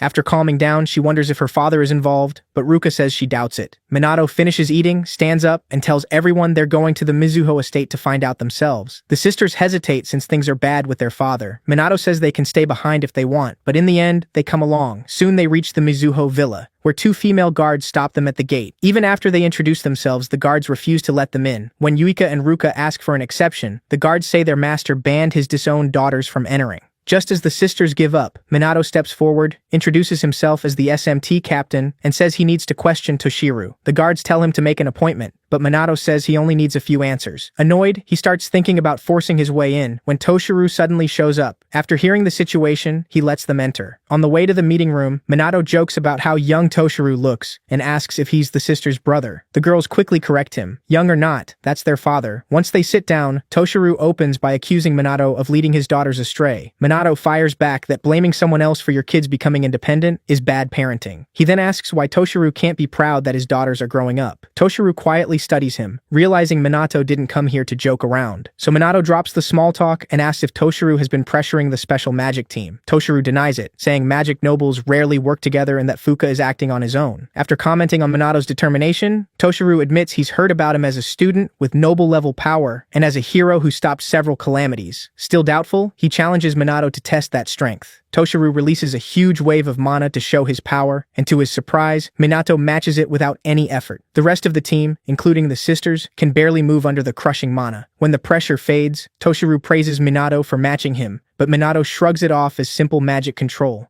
He adds that Toshiru was still holding back a lot. Toshiru is impressed that Minato noticed. Minato then asks why mages today are weaker than they were in the past. Toshiru asks why he wants to know. When Minato brings up what happened 50 years ago, Toshiru says mages were intentionally weakened to keep them controlled. Minato asks him to explain that better. Toshiru only says Minato will understand soon enough. He then claims magic nobles are necessary, so Minato asks if the Fukas are necessary too. Toshiru says nothing. Seeing he will get no more answers, Minato stands, thanks him, and ends the talk. Before leaving, the others admit they still cannot move well after that earlier mana burst. Minato helps them up as they head out. On the way, he tells Toshiru he is glad he did not find corruption in his family. Otherwise, he would have handled this very differently. He adds that Toshiru's daughters are important friends to him. When Toshiru asks what he means, Minato just walks away. A few days later, the Special Magic Squad gets new uniforms made from anti-monster material that resists most spells. Shido announces the team can finally work at full strength. With everything ready, Minato gathers everyone and says it is time to settle things with the Fukas. Meanwhile, at the Fuka estate, Jin Fuka and his son Shu celebrate the SMT's coming downfall. Jin brags that with help from the Black Rebellion, he will soon control Japan, but their celebration is suddenly cut off when police in suits storm in and order everyone to freeze. The whole scene goes live on TV as a reporter covers the shocking arrest of a magic noble. From a helicopter outside, she tells viewers this is the first time a noble has ever faced charges like this. The police arrest Jin for bribery, threats, and abusing his special status, then tell him his estate is being searched. Jin explodes, saying a noble should not be treated like some normal criminal, and demands proof. Right then, the special magic team arrives. Minato steps forward, raises his phone, and calmly says they already have all the evidence. Shu recognizes him as Kusanagi Minato of the SMT and demands to know why he is here, while Jin immediately calls the evidence fake. Minato answers by showing photos of Jin taking bribes and working with illegal mages, plus proof that he plotted murder. Jin panics and accuses Minato of making it all up. To shut that down, Minato plays a video of Jin and Shu refusing to stop a small calamity, even though civilians were in danger, then asks if that is fake too. Now trapped, Jin erupts in rage and demands to know who was spying on him. His butler steps up and admits it was him. Jin grabs the butler by the throat, screaming and asking why he would betray the man who fed and clothed him for years. The butler reveals he had secretly met the Black Mage, who asked if loyalty meant watching the family sink deeper into corruption. Unable to answer, the butler was told to choose between serving evil and doing the right thing. Now he declares that Jin is unfit to be a magic noble and needs to be removed. Furious, Jin summons several magic circles and threatens to kill everyone there. Before he can strike, Minato shatters the circles and blasts a hole through the wall. He makes it clear there is no escape for a corrupt noble. Jin mourns the collapse of everything he built, but Minato coldly says he caused it himself. In one last desperate move, Jin boasts about an overseas base prepared for a moment like this. He says that once he escapes, no one will touch him, and before leaving, he will kill everyone trying to arrest him. Jin, Shu, and their men unleash a wave of magic at the police, but Minato blocks it with a barrier and tells the officers to fall back while the SMT takes over. Minato fires again and opens a second hole in the wall, and this time, the news helicopter catches it live. The reporters announce that the Fuka family is openly resisting arrest, raising major doubts about magic nobles. With the whole country watching, the reporter asks if people can still trust nobles to protect them, then quickly reminds viewers that Japan still has the SMT and their leader, Kusanagi Minato. Outside the mansion, the Fukas and the SMT get ready for battle. Minato faces Jin, while Shu and his men take on the rest. Before it starts, Shu mocks the SMT, asking if they really think they can win with so few people. Yuika fires back that unlike spoiled nobles, their squad is also dealing with other calamities. Angry, Shu says he will stop holding back and threatens to kill them all. Yuika calls him a stain on the magic nobles and says they will never forgive what he did to the people. As the battle begins, Jin asks Minato if he really thinks he can beat a magic noble, and Minato says there is no reason to lose to weak trash like him. Enraged, Jin fires a plasma beam at the news helicopter to silence the media, but Minato blocks it with a barrier and calls him pathetic for sinking that low. Jin says he does not care how low he goes as long as he profits, which only disgusts Minato more. Meanwhile, Yuika, Ruka, Sanada, and their teammates start overpowering the Fuka lackeys. Seeing his side losing, Shu panics. He cannot accept that nobles are being beaten by commoners. He orders his men to use their strongest magic and kill the SMT no matter what. As the enemy prepares their biggest spells, the Mizuha sisters join their power and unleash a level 6 water spell, Burst Stream. The attack crushes Shu and his men in one hit and leaves them helpless before the SMT. Defeated, Shu drops to his knees and desperately claims it was all a brief mistake in judgment. He swears he will change and begs for mercy. Seeing through him, Yuika pretends to accept the apology. The instant she and Ruka turn away, Shu curses them as idiots and launches a sneak attack. But the sisters expected it, counter at once, and pin him down. They ask if he really thought they would forgive someone who never planned to change. With his last trick failed, Shu breaks down crying. Sensing his team has finished off the others, Minato turns back to Jin and tells him his precious son has finally been beaten. Watching his empire fall apart, Jin finally gets serious. After a short stare down, he attacks first with a level 1 wind spell from the air. Minato dodges it like it is nothing. Frustrated, Jin follows with a level 2 wind spear to catch him off guard, but Minato slips past that too. Jin then throws out a level 3 wind cutter, and Minato dodges again. The reporter in the helicopter is amazed by Jin's magic power, but starts worrying about Minato, asking viewers if he can keep handling this non-stop assault. Trying to finish it, Jin raises his output and casts a level 4 Tempest wind spell, creating a wormhole that threatens to pull in everything nearby. When Minato avoids that too, Jin boosts it into a level 5 Grand Typhoon strong enough to rip through anything. By then, Minato's team knows how dangerous it is and begs him to stop and arrest Jin another time. Minato ignores them, forms a 4-layer high magic barrier, and wipes out the typhoon before it can touch him. Ruka is stunned that he blocked such a deadly spell, while Ryuji just watches with admiration, already used to Minato's reckless courage. People watching the live broadcast are left speechless, finally seeing how powerful a magic noble really is after Jin casts a level 5 spell so easily. But the bigger shock comes when Minato stops it with ease, and the reporter keeps the audience locked in with non-stop commentary. During a short break, Jin starts wondering why Minato still has not attacked and suspects he is stalling for backup. To test that idea, he mocks Minato and asks why he keeps holding back. Minato smirks and says he just does not want to end the fight too fast. He is having fun. That answer pushes Jin to reveal his full power. He says his mana is around 200,000 and warns Minato not to panic when he sees the gap between them. The SMT members scoff, sure he is lying, since even 100,000 mana is almost unheard of in Japan. Worried, Ruka and her sister think about stepping in, but Minato shoots them a hard look and tells them without words to stay back. They understand right away and do not interfere. Jin laughs at that and says if they had come any closer, he would have killed them on the spot. Then he summons 5 large magic circles and releases the power he had been hiding, making his whole body glow as shockwaves spread across the field. The SMT watches in horror, fearing Jin has gone too far. Minato, however, is not impressed. Jin asks if he can feel how massive his magic really is, but Minato says nothing and just watches as Jin prepares a new spell called Neo Magic, meant to crush anything ahead of it. A green portal appears high above, pulsing harder and harder. For the first time in the fight, Minato smiles, interested in the strange spell. Seeing that, Jin proudly explains his ultimate move. He calls it atmospheric magic and boasts that it can flatten a person instantly. Amused, Minato tells him to go ahead. Furious at that attitude, Jin pushes the spell further into level 6 atmospheric magic, air press, warping the air around it, making escape impossible, but Minato doesn't move as the portal swallows him. Jin bursts out laughing. Sure, Minato got crushed. Even the SMT members start to think their leader is gone. For more than a minute, Yuika and Ruka call out to him, begging for any answer. Right when they start to accept the worst, Monato's voice breaks the silence and both sisters gasp. Monato tells them not to decide he's dead that fast. Jin, completely stunned, asks how he survived. Monato calmly says he balanced the pressure inside and outside his body, canceling the spell, like deep-sea creatures living under huge ocean pressure. Still shaken, Jin asks how Monato could use atmospheric magic, his own signature spell. Monato grins and says he just watched and copied it. Jin is left speechless, and Monato adds that if Jin had stopped talking and attacked sooner, he might have actually done some damage. Then Monato mocks him by using sound magic to mess with the pressure in Jin's ears, hitting him with sharp pain. Jin stumbles back, asking what he did. Monato smirks and says sound magic, a branch of wind magic, raised the sound pressure around his ears and made him suffer. Watching all this, Yuika finally starts to understand something important about Monato. Meanwhile, Jin is so humiliated that he drops all restraint. He releases even more power and says he's done holding back. He claims 200,000 mana was only a warm-up, and at full power, he reaches 500,000. Shido and the SMT members feel the surge and realize Jin is not bluffing this time. As round 2 starts, Jin roars at Monato to despair and readies his strongest attack yet. For a few seconds, Jin gathers a massive amount of magic, leaving the SMT stunned. Even Ryuji, who rarely cares about enemies, admits Jin is beyond them, and Shido warns that even Monato may not beat power like this. Now fully powered up, Jin starts bragging again. Monato just yawns, making Jin stop in confusion. The magic noble asks if Monato is too dense to understand his power, but Monato says nothing.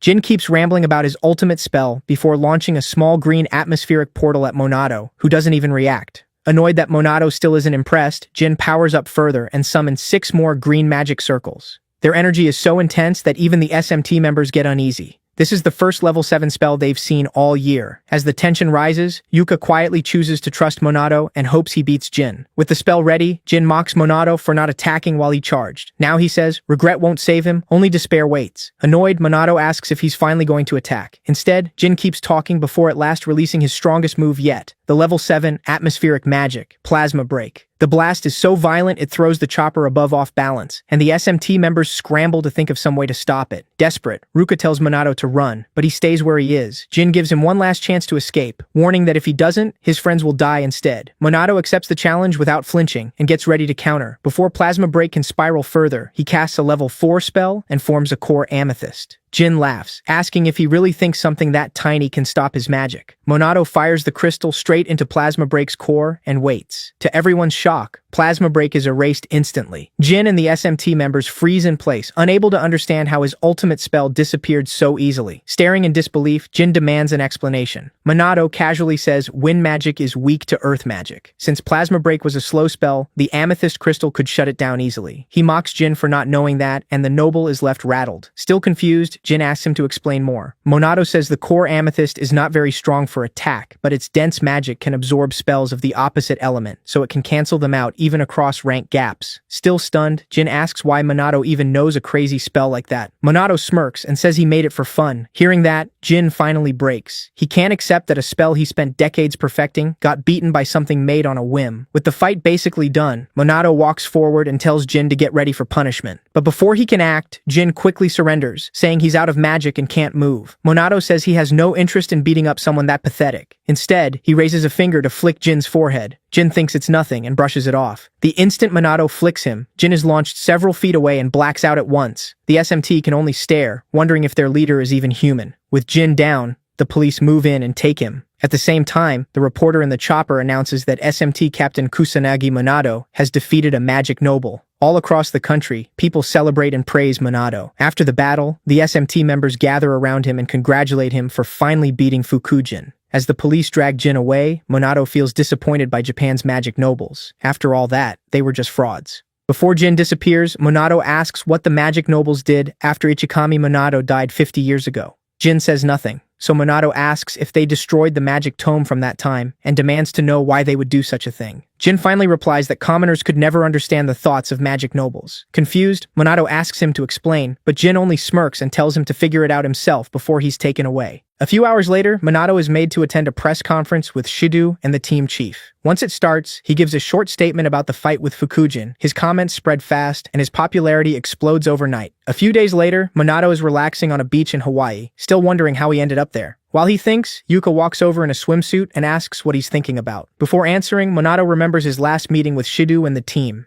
In that flashback, Ryuji asks why they're going to Hawaii. Shido explains that the SMT has gotten insanely popular lately, and with all the attention, things are getting out of control. As he says that, Yuika finds a video of Minato surrounded by girls and realizes people are even filming them at school. She tells the team their clips are blowing up all over social media, and Ruka adds that the internet is packed with SMT news too. As everyone worries about all the attention, Shido confirms that all of Japan is watching them, so he arranged a break in Hawaii while things calm down. He also says Minato helped strengthen the team and win support from the Mizuho clan, which will cover disaster response while they're away. With that, he tells them to use the trip to rest and leaves them to get ready. Back in the present, Minato stands and tells Yuika he was just lost in thought. Satisfied, Yuika shyly points to her swimsuit and asks if it looks weird on her. Minato immediately says she looks cute. The sudden compliment catches Yuika off guard, and she turns bright red. Minato keeps going, saying the swimsuit matches her style and looks really good on her. Overwhelmed, Yuika awkwardly thanks him and turns away to calm down. Soon after, Ruka shows up in a dark swimsuit, annoyed that Minato has been avoiding her all day. When he looks confused, she asks if there's anything he wants to say. Minato says he was just admiring how pretty she looks, adding that her pale skin makes the swimsuit stand out and adds to her elegance. Embarrassed by such a detailed compliment, Ruka turns away, red-faced, and thanks him. Ryuji, who's been standing next to Minato the whole time, is amazed by how easily and honestly he praises the girls with zero bad intent. A moment later, Sanada arrives in a white flare dress and apologizes for making them wait. Ryuji is stunned, realizing for the first time how curvy she is under her uniform. Curious, Sanada asks Minato what he thinks of her outfit. Before he answers, Ryuji silently prays he won't mention her figure. With everyone watching, Minato simply says she has great style. Doubting him, Sanada asks what he means, so Minato says the outfit really brings out her natural elegance. That catches her off guard, and she blushes just as hard as the others. Shocked by how easily Minato makes everyone blush, Ryuji jokes that he's amazing, then asks if he's overdoing it. Minato says he's only being honest. If someone deserves praise, he'll say it. Since all three girls look beautiful in their swimsuits, he sees no reason to hide it. Ryuji gets that, but still feels embarrassed for them because they're so flustered. To make things worse, Minato suddenly turns to Ryuji and starts praising his balanced physique, telling him to be proud of how he looks. Ryuji shuts that down instantly and warns him never to compliment another guy in front of the girls again. Once that awkward moment passes, the Special Magic Squad spends the rest of the day having fun, including playing volleyball, riding jet skis, sunbathing, and taking tons of photos. By night, Minato heads out to buy a drink from a convenience store. Before he gets far, he notices Yuika acting strangely shy and decides to walk with her. As they stroll, they talk about how much fighting they've done lately and how unreal this break feels. Then Yuika notices the ring Ruka wore earlier and starts wondering if her sister is dating Minato. Before she overthinks it, she reminds herself that Minato said he isn't seeing anyone. Sensing her mood change, he stays quiet and lets her speak first. Gathering her courage, Yuika asks what kind of person he likes.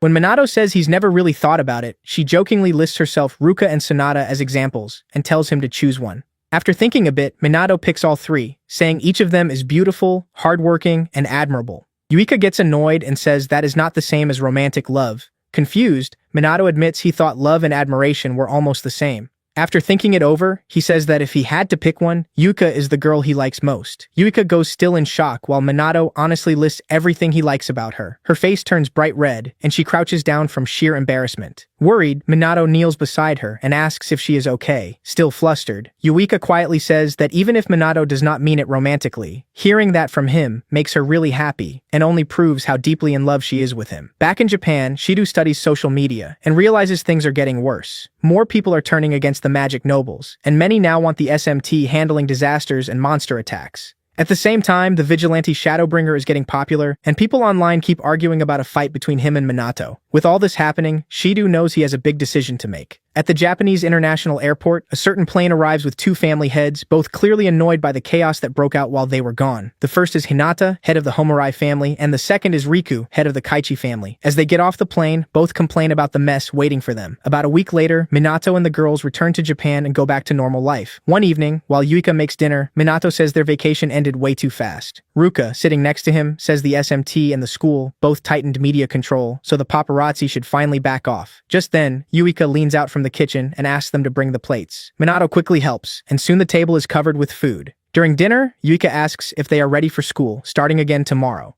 Minato says that with the police and school helping, the attention around them should have died down by now. After chatting a bit more, he says they should just ignore it since people will probably lose interest soon. But Minato learns the very next day how wrong he was, when girls from different classes swarm him and keep asking if he has a girlfriend. Once it gets too much, Yuika and the others brush the students off and invite each other to lunch. On the way there, Yuika says things were even worse before the trip. Sometimes people from outside the school would sneak in just to say they were out of toilet paper. Minato says they should stop by the store after school to buy more, along with some bath salts Yuika likes. The nearby students hear that and realize Minato is living with the Mizuha sisters. Embarrassed by the reaction, Yuika grabs the others and hurries them up to the rooftop to eat. There, Ryuji confirms the three really do live together, saying it makes sense since they are with their team leader, Minato Kusanagi. He adds that if they ever need help, they can count on him. The girls thank him for that. Then Ryuji tells Minato to stop being so formal and asks if they can call him by his first name instead. Easygoing as always, Minato says they can call him whatever they want. Just as Yuika is about to respond, she suddenly stops and realizes how serious it sounds for the three of them to be living together. Before she can overthink it too much, she shakes it off and tells herself it is fine as long as nothing weird happens. Ryuji and Minato notice her sudden mood shift and trade confused looks. Once she settles down, Yuika asks Minato if he ever feels awkward about living with the two of them. He does not answer right away, and they finish lunch before going through the rest of the day peacefully. That night, while Ruka and Minato are asleep, Yuika stays awake, wondering how they can sleep so easily. She starts asking herself if she is the only one bothered by their living situation. When the silence gets to her, she throws a little fit, then forces herself to sleep. A little later, Ruka wakes up thinking almost the same thing. She admits she still is not used to sharing a room with Minato. Since she cannot fall back asleep, she sits up and tries to understand why this bothers her so much. When she still cannot figure it out, she glances over at Minato sleeping on the floor. That alone makes her blush, and when her thoughts start going somewhere improper, she yanks the blanket over her head. Then she remembers how Ryuji and the others casually call Minato by his first name, and wonders why she still calls him Kusanagi. Her mind goes back to the time she almost choked trying to call him Minato on the way to school. In the end, all she managed was Kusanagi before mumbling something so strange that Minato got confused. Another time, when they were alone on the rooftop at lunch, she still could not say his first name.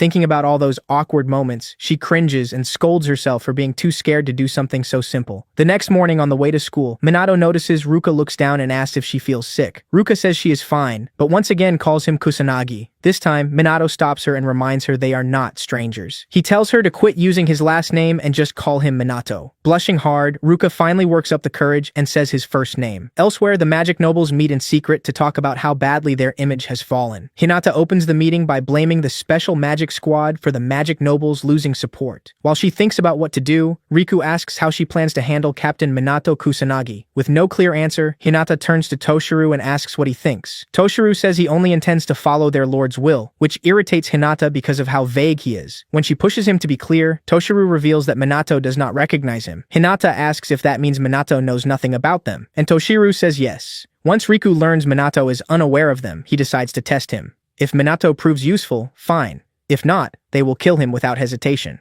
The next day, Minato tells his team the next great calamity will happen in Osaka. So far, the major disasters, aside from smaller ones, have followed the same pattern as they did 50 years ago. Yuika says the timing has still gotten much shorter, and great calamities that used to happen once a year are now hard to predict, even with police watching closely. On top of that, disaster response is a mess, and without SMT-style teams in other areas, things will only get worse. Then Shido proudly tells Minato the police are creating a second SMT in Osaka. They worked with the police and self-defense forces to improve disaster response, and many trainees there want Minato to train them. Smugly, Shido asks if he will go. Minato cannot really refuse, and agreeing makes Shido even happier. Shido then tells him someone who survived the great calamity 50 years ago is waiting for him there. That person is Takigami Shizuku, one of the few remaining makers of anti-monster gear, and she wants to speak with Minato. Minato agrees to meet her, and Shido adds that Takigami is the one who made the SMT uniforms. With everything set, Minato heads to the airport and meets his team one last time before boarding. Just before the flight leaves, Minato reaches into his pocket and gives each teammate a bangle. He warns them to keep the bangles on until he returns and not remove them for any reason. When he asks if they will be okay without him, the others say they have gotten stronger too, so he can go to Osaka without worrying. Minato says goodbye, tells them he is counting on them, and boards the plane, taking his first-class seat. As the flight begins, he thinks back on a few random moments from Hawaii, but then gets distracted by the fact that he is actually flying first class. He admits Shido treated him pretty well this time. Then he notices a few strange people boarding the plane, people he has never seen before, and wonders who they are. When Hinata and Riku sit fairly close to him, Minato instantly senses they are strong magicians. There seem to be several more on board too, but with security this tight, he figures they should not be a problem. Once boarding is done, the plane takes off, and Minato is served a rich, tasty meal. He enjoys every bite, then leans back to relax and enjoy the view from the window. Sadly, he barely gets the chance, because some illegal mages who boarded earlier stand up and take several passengers hostage, including Minato. They warn everyone that if the passengers do not obey, they will start killing people. Still, Minato, Hinata, and Riku stay quiet in their seats, as if waiting for the right moment. As the hijacking continues, Minato counts the illegal mages and realizes there are 10 of them. If he takes them down one at a time, the other passengers could get hurt. And if he uses stronger magic, he might damage the plane, so he decides he cannot deal with them alone and will need help. By now, the whole plane is in chaos, with passengers begging for mercy, while the hijackers shout at them to stay quiet if they want to live. Soon, the criminals have the entire plane under control. One of the mages walks up to Minato and orders him to have the BR members released, saying they won't accept this treatment of superior mages. When Minato says nothing, the man gives him 5 minutes to contact the ground and demand their release, or they'll kill the hostages one by one. Before starting the countdown, they check with the pilot to make sure he heard the threat. With no time to spare, Minato weighs his next move carefully. He trades a look with Riku and Hinata, who are quietly building up mana, waiting for the signal to attack. But one mage notices Minato acting strange, and another warns he'll die if he moves. A moment later, while the hijackers are distracted, Hinata and Riku rush in and start dropping them one after another as fast as possible. After the ones guarding the passengers go down, Riku, Hinata, and Minato share a quick look before moving through the cabin to take out the rest. During the fight, some of the mages try to shoot Hinata down, but she's far above them in power. She, Riku, and Minato keep beating the hijackers down without slowing. Soon, one mage grabs a flight attendant and threatens to crash the plane if they don't stop. The second his focus slips, Minato lunges in, kicks him down, and frees the attendant. At the same time, Hinata and Riku drop the other two, leaving the passengers stunned that these three strangers saved them. As people rush over to thank them, Hinata mocks the mages for going down so fast and making the fight boring. Minato, though, senses something wrong in the cockpit, so he tells the others it's not over and runs for the cockpit door. Inside, the three find another illegal mage holding the pilot at gunpoint, warning them not to come closer. Fed up with these thugs, Hinata slams him with a brutal punch. But as he drops, he fires and hits one of the plane's controls. Minato has already shielded the pilot, but he instantly knows they're in trouble. The plane loses balance at once and starts shaking hard. After trying every move he can, the pilot says they're done. The controls won't respond, and the radio is dead. If nothing changes, they'll crash into the mountains. Hearing that, Hinata panics, grabs the pilot, and begs him to save them so they don't die. Then one of the windows breaks, and freezing air from outside starts whipping through the cockpit. The co-pilot groans that they might freeze before they crash. Seeing how bad things are, Hinata asks the others for ideas. Riku gloomily says they should just die together. After snapping at him for saying that, Hinata starts wondering if this is really the end. With no options left, the pilot and co-pilot accept their fate and tell everyone to prepare for death. Then Minato, who stayed quiet the whole time, finally smiles and says he'll save everyone. The pilot warns him this isn't something a normal human can fix. They're all doomed. Done listening to that, Minato walks to the broken cockpit window and ignores their shouts and questions. Then he jumps out of the plane. Hinata first thinks Minato ran to save himself, but she takes that back when the plane starts dropping fast, putting everyone on board minutes from death. By now, passengers are saying final prayers, while the pilot desperately tries to pull the nose up and avoid crashing into the sea. Right before impact, after all hope seems gone, a miracle happens.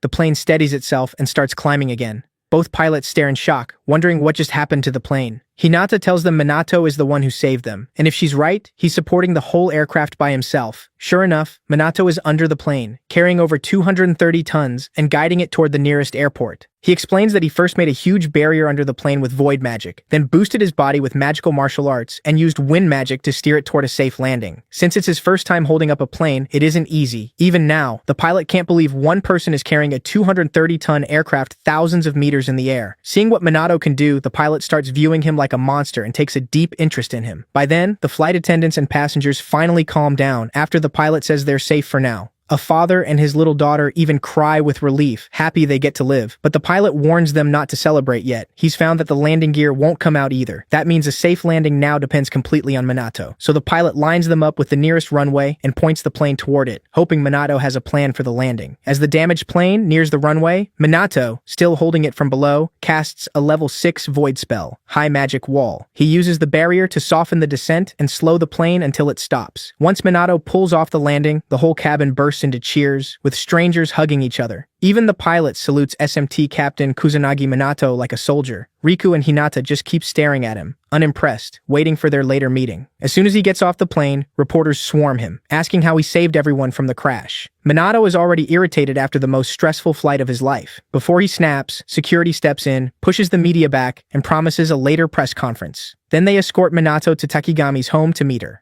Right before he leaves, Hinata and Riku stop him and praise him, clearly trying to get on his good side. But Minato doesn't take all the credit. He praises both of them too. Seeing that their little plan failed, the pair toss out a few more casual remarks and leave, with Hinata firmly saying she hopes they meet again. Soon after, Minato is guided to Takigami's meeting room, where the elderly Takigami welcomes him inside. After they sit down, Takigami says she called him because she's interested in his recent feats in magic. A lot of it reminds her of her mentor and ally, Ichikami Minato. Void magic is rare, hard to use, and often treated like useless magic. So Takigami is shocked Minato can use it and asks how he learned the same magic as Ichikami. After hearing her out, Minato chuckles and says she still hasn't changed, just like before. Confused, Takigami asks if they've met, and Minato says they've met more times than he can count. Then he answers plainly. He can use Ichikami's magic because he is Ichikami Minato. She's surprised but keeps calm and says many people before, relatives, friends, lovers, even secret children, have claimed ties to Ichikami to get close to him. Still, she never expected someone to go as far as claiming to be him, so she assumes Minato is another fake. Takigami apologizes for being rude, then politely asks him to leave. Before going, Minato brings up meeting two brothers earlier and seeing that the younger one had a doll of Ichikami. Takigami asks what he means, and Minato reminds her that she once said she wanted to make a doll of him. Now Takigami starts sweating and asks how he knows something that private. After a short pause, Minato says she once claimed that doll gave children strength, and even now, Ichikami is still saving people through it. After hearing all this, Takigami slowly starts to believe him and asks if he really is Ichikami. Still bothered that she doubts him, Minato decides to tell her a story. After several more minutes of old memories, Takigami finally believes he is the reincarnated Ichikami Minato. When Minato lightly scolds her for doubting him, she says believing in reincarnation isn't easy in the modern world. Even if Ichikami was always unusual, she never thought he'd come back in her lifetime. After catching him up on the disasters that hit the world after his death, Takigami admits how happy she is to see him again, and tears up a little. After she calms down, Minato reminds Takigami that she knows what happened over the last 50 years. He says he's noticed magical knowledge stopped being passed on properly. Sorcerers have grown weaker. Rumors about Ichikami Minato are full of lies, and these so-called magic nobles appeared out of nowhere. Then he asks her to explain what happened while he was gone. Takigami starts to answer, but a text pops up on her phone, and her face changes in shock. Minato asks what's wrong, but she clearly can't tell him, so she cuts the meeting short, says it's late, and asks him to stay the night so they can talk tomorrow.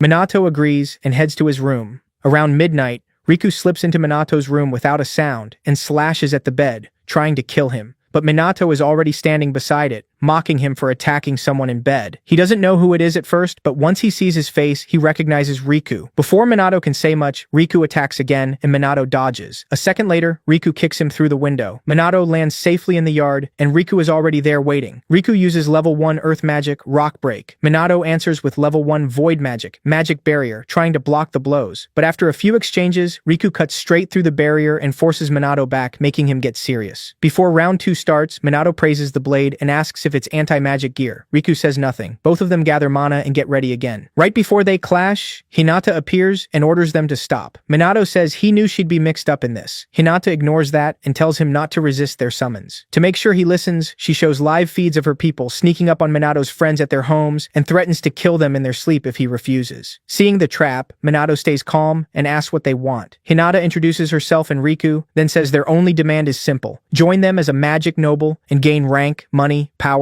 and even women if he wants. More than that, she says joining them will let him protect his friends and give absolute orders. If he refuses, even if he escapes tonight, the magic nobles will hunt him and make life miserable for him and everyone around him. After laying it all out, Hinata asks for his answer. Minato refuses to join their little group of lazy magicians, and Hinata gets furious. She grabs her phone, muttering about using his friends as collateral, then tells her men at each location to start Plan B. She wants to make sure Minato never acts proud again. But just as her men move in, the bangles Minato gave his allies before leaving for Osaka begin to glow while everyone is still asleep.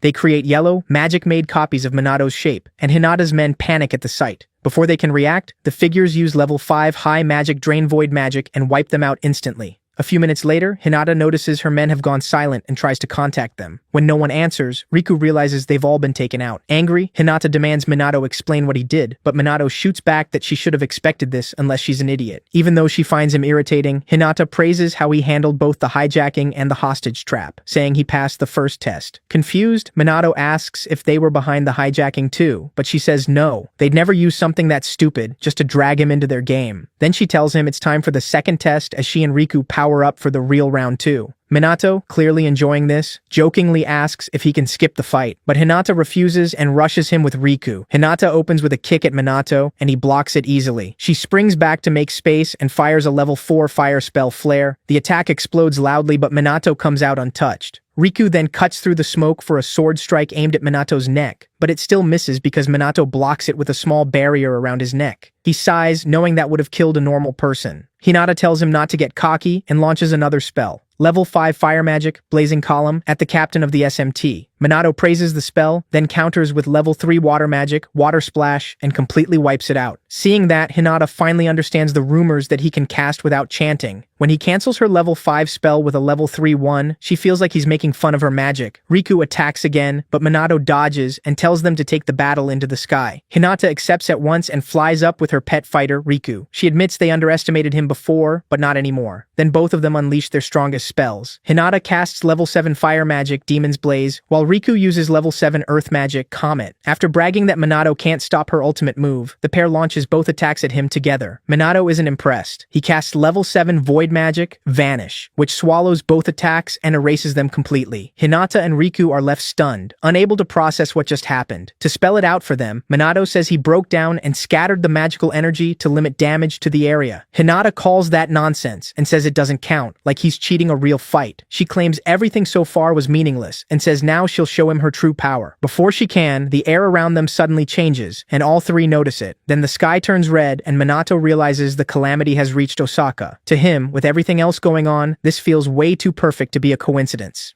Back inside, Takigami sees the red glow from her window. She watches it for a moment, then closes the blinds. Hinata sees the calamity too, but ignores it, still wanting to keep fighting and crush Minato. Before she can rush in, Riku stops her and reminds her of their mission. Hinata realizes he's right and reins herself in, while Minato says their fight has to wait. He needs to deal with the calamity. He flies to Dotonbori, the ruined district left behind after the Great Calamity 50 years ago. Looking over the area, he compares it to Shibuya and notes that monsters still come out there even without an active calamity. Because of how dangerous it is, he doubts any sane person would be around. When he senses swarms of smaller monsters across the city, Minato quickly realizes he can't cover everything alone. If they spread into human areas, people will die, so he needs help fast. Just as he thinks about calling for backup, Riku and Hinata arrive and offer their help. Minato welcomes them with a jab that they must have given up trying to kill him. Riku says the fight before was only a test, and since Minato passed, they'll work together for now. Minato accepts, though he knows this isn't over. As monsters flood the streets, the three move out to stop them. Hinata, eager for action, jumps in dramatically and calls it a show. She blasts a full horde away with level 5 blazing column. Riku handles plenty on his side too. Above them, Minato fires a level 5 void magic bullet barrage, cutting down weaker monsters while waiting for the boss. As he scans the field, Minato notices an old man walking with a cane. Worried, he lands and asks if the man is all right, but the old man says nothing. Minato offers to escort him to safety, but before he can help, the man pushes him back and frowns. After a pause, he thanks Minato for the concern and says he's fine. Something about him feels familiar, but before Minato can figure it out, one of the man's subordinates helps him into a black sedan, and the car drives off. Soon after, Osaka's self-defense and disaster response teams rush in and seal off Dotonbori's exits to stop the calamity from spreading. Their fast response impresses Minato and reminds him of what Shido said about how prepared they were, even without much real experience. As they build their line, Minato lands beside an officer who mistakes him for a lost kid, but once the officer recognizes him as the captain of the special magic team, he quickly lets Minato help. A monster sneaks up behind the officer, but Minato burns it to ash and saves him. Then he warns them to stay alert and asks for a status report. The officer says the police and SDF have sealed off Dotonbori and are focused on getting civilians out safely, but they admit they have no way to stop the boss monster on their own. Minato tells them not to worry. He'll handle the boss himself. The soldiers thank him, and Minato adds that he didn't come alone. His backup is Riku and Hinata, magic nobles from the Homurai and Kaichi families. The soldiers are stunned and ask if the SMT and the magic nobles are actually working together now. Minato doesn't answer, but he can see their hope return as they trust both sides to fight. Then a dark purple miasma suddenly spreads through the air. The soldiers' bodies grow heavy and they can barely move. Through the fog, a huge figure slowly appears. The officers recognize it at once. The chief demon, the boss monster. Just this one creature could destroy Osaka. Against something like that, normal humans have no chance. Minato, though, just smirks and complains that it took too long to show up. His calm attitude leaves the officers in shock. Before Minato can move, Hinata and Riku step in and claim the chief demon as theirs, telling him to watch. Even though he wanted the fight, Minato backs off and lets them take on an enemy this strong. With the stage set, Riku and Hinata ready themselves for a desperate battle. After Hinata's usual nonsense, the two launch their level 6 spells again, Demon Blaze and Comet, firing both at the chief demon, who just stands there like they're idiots. As the attacks rush in, the chief demon wipes them out with his level 8 fire spell, Supernova, blinding both the nobles and the soldiers. Everyone is stunned that a monster can use magic this powerful. Realizing how strong it is, Hinata and Riku get ready to strike again. But the chief demon suddenly speaks, asking if any strong sorcerer is among them. One soldier knows chief demons are smarter than normal monsters, but hearing one talk like a human still shocks him. Minato understands their fear. A monster with human-like intelligence is rare, and the unknown scares people most. Still, he says nothing and just watches the nobles keep making fools of themselves. After missing once, Hinata throws another fit and swears to burn the demon to ash, using a fire spell even stronger than Demon Blaze. Riku, just as angry, coats his sword in level 8 gravity magic, Dimensional Blade. Seeing them finally use original spells, Minato gets interested and hopes their teamwork can finish the chief demon. As they get ready to attack, the chief demon comments on someone's magic power. Hinata assumes he means them and brags, but the demon says he was talking about Minato's huge mana. Annoyed by that insult, Hinata and Riku drop their magic and charge him with their fists instead. The chief demon dodges every hit with ease, mocking them for being too slow. After toying with them for a bit, he hits back, sending both of them flying. Then he mixes fire and wind into a level 6 fusion spell, Flare Cyclone, and crushes the nobles in a single move. As Riku and Hinata shakily try to stand again, Minato steps forward and tells them to leave the rest to him. Hinata tries to stop him, saying that if even magic nobles like them lost, there's no way he can win. Riku says they should fall back, but Minato stays calm, telling them a monster like this is nothing to him. Riku asks if Minato really understands how much much power the chief demon is giving off. Hinata still refuses to give up. They can't afford to fail the person they want to prove useful to. Minato walks toward the fight and teases the chief demon, who still seems impressed by his power. Before they start, the chief demon asks Minato for his name. Minato brushes it off and asks why he should answer. The chief demon accepts that and says, dealing with humans means nothing to demonkind anyway. With that out of the way, the fight starts. The chief demon attacks right away, striking Minato from every direction, but Minato blocks it all with his strong magic barrier. Watching, Hinata thinks Minato is in trouble and starts bragging that she knew he couldn't win. Before she can finish, Minato casually knocks the chief demon back and says he's getting annoying. The two nobles are left speechless. The demon's non-stop attacks haven't left even a scratch on Minato. Riku realizes that just defending won't be enough, since the chief demon also has incredible durability. Minato thinks about using a new spell he recently made, but hesitates with the nobles still watching. So he picks another plan and fires off a level 9 void spell, Magic Sparkle, to set up his counterattack. Hinata is stunned. She always thought level 8 was the highest magic could go. Minato traps the chief demon inside the glowing yellow void circles he just made and ends the fight in one quick move. The soldiers can hardly believe it. Captain Minato just beat the monster the nobles couldn't handle. When Minato comes down, the soldiers cheer for him, calling him amazing. Some even call him a messiah. Minato walks over to the humiliated nobles and casually says that monster wasn't much trouble for him. Completely crushed, Hinata admits they're nowhere near his level and that they can't hope to bring him down. Minato asks if they still want to fight. Both immediately surrender and declare that he passed their test. Now that it's settled, Minato demands answers. Riku agrees, but says one more person needs to be there.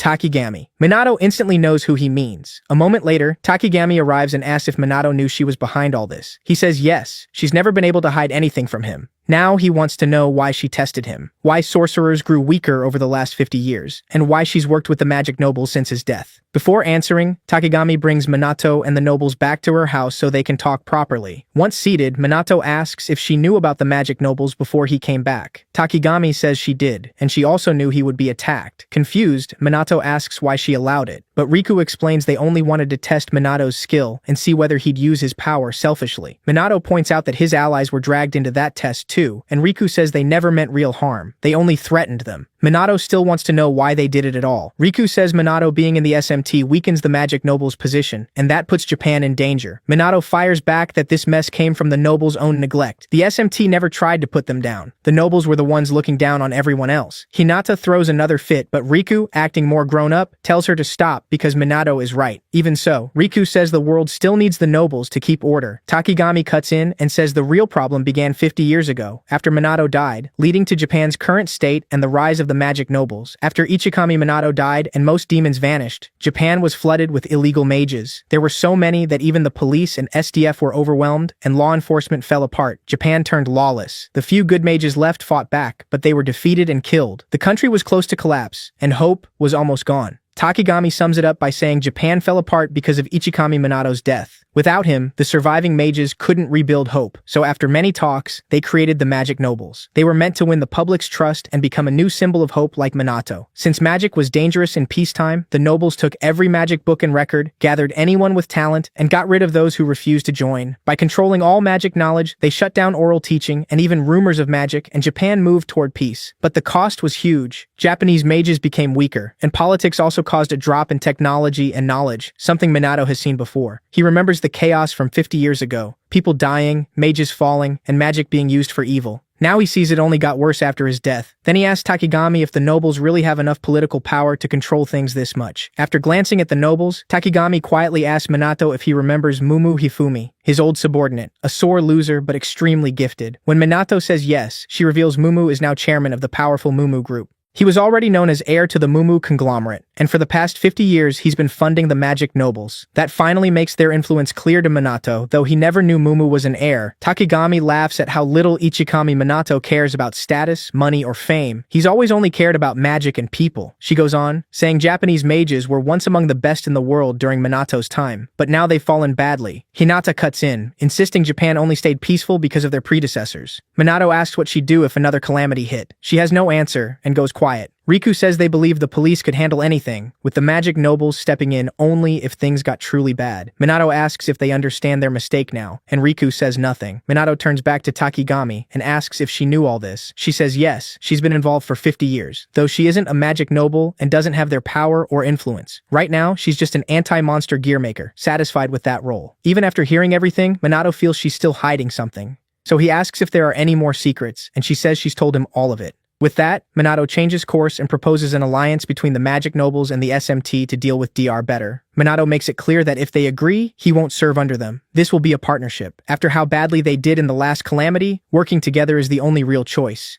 Hinata scoffs, wondering why someone like him would need their help. Minato says even he has limits, and if the nobles join SMT, he'll let the past go. Then he asks if any of them object to helping the people. Riku admits they can't beat the chief demon alone, and agrees that trusting Minato is their best move. Takigami says she'll help too with her anti-monster gear. Minato gladly accepts. After more complaining and one last fit, Hinata finally agrees, so long as Minato never brings up the chief demon failure again. He accepts but tells them to stop taking hostages whenever they want to talk to him. They agree. With that, SMT and the magic nobles form their first alliance in 50 years. Soon after, Minato feels like he's forgotten something, but since he can't place it, he lets it go. Around then, the other SMT members wake up and find suited men beaten up and tied beside their beds. At first, they think they're burglars, but they quickly suspect it has something to do with their bangles. By noon the next day, Minato arrives at the Osaka Prefectural Police School, where a crowd of students is waiting for him. He's caught off guard by how much attention he's getting, but the instructor quickly tells the excited trainees to line up and act properly. He also apologizes for the chaos. The instructor explains that many of them joined the police because they look up to Minato, especially after what SMT did during the calamities. Minato sighs and gets straight to work. A little later, he calls over a few students and tells them to prepare level 1 spells. Then he orders them to fire at the wooden targets. While training them, Minato notices 3 girls staring at him and realizes social media and the news have really shaped how people see him. Still, even if their reasons aren't great, they do want to improve, so he decides not to go easy on them.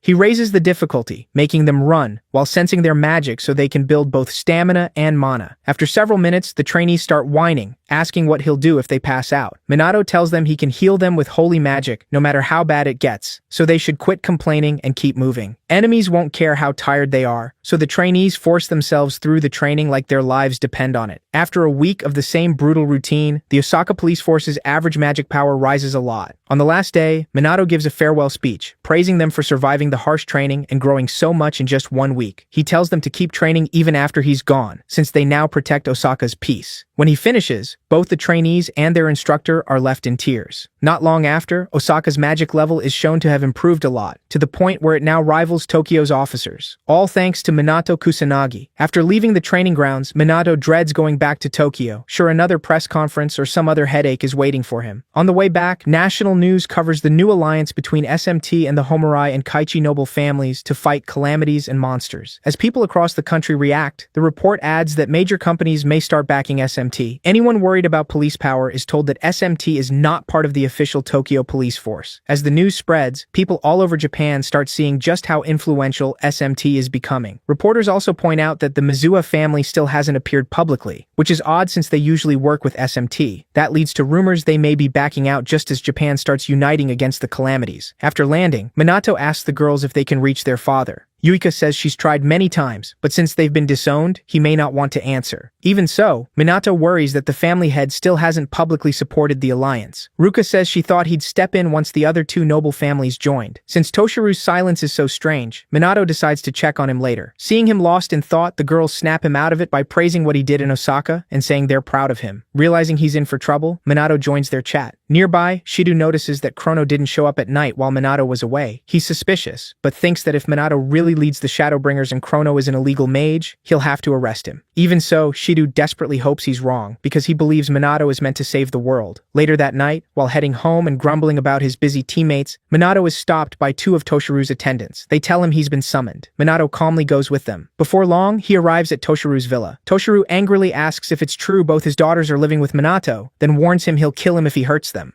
Confused, Minato says they're just friends, but Toshiru keeps pressing, wanting a clear promise that Minato won't touch them. Minato firmly says he'd never do that to his friends, then wonders if this whole meeting was only about the daughters. Even after everything, he can tell Toshiru does care about them as a father. A moment later, Toshiru takes Minato outside and challenges him to a match in the air. Since he has time, Minato agrees. Toshiru attacks first, charging mana and firing level 6 water magic, Geyser Wave. Minato answers with level 7 fire magic, Demon's Blaze, and crushes the water spell. After they land, Toshiru praises him for beating water's advantage with fire. Accepting Minato's strength, Toshiru finally leaves his daughters in his care. Minato stays quiet for a moment, watching him walk away. Elsewhere, the furious BR boss from earlier throws a fit when he learns Chrono is still alive. Fed up, he decides to stop holding back and crush anyone in his path. Then he turns to his newest ally, Toshiru, and demands proof he can deliver. Shockingly, Toshiru promises to wipe out Chrono. Around then, the enraged boss, later revealed as the former troublemaking magic noble Kuroi,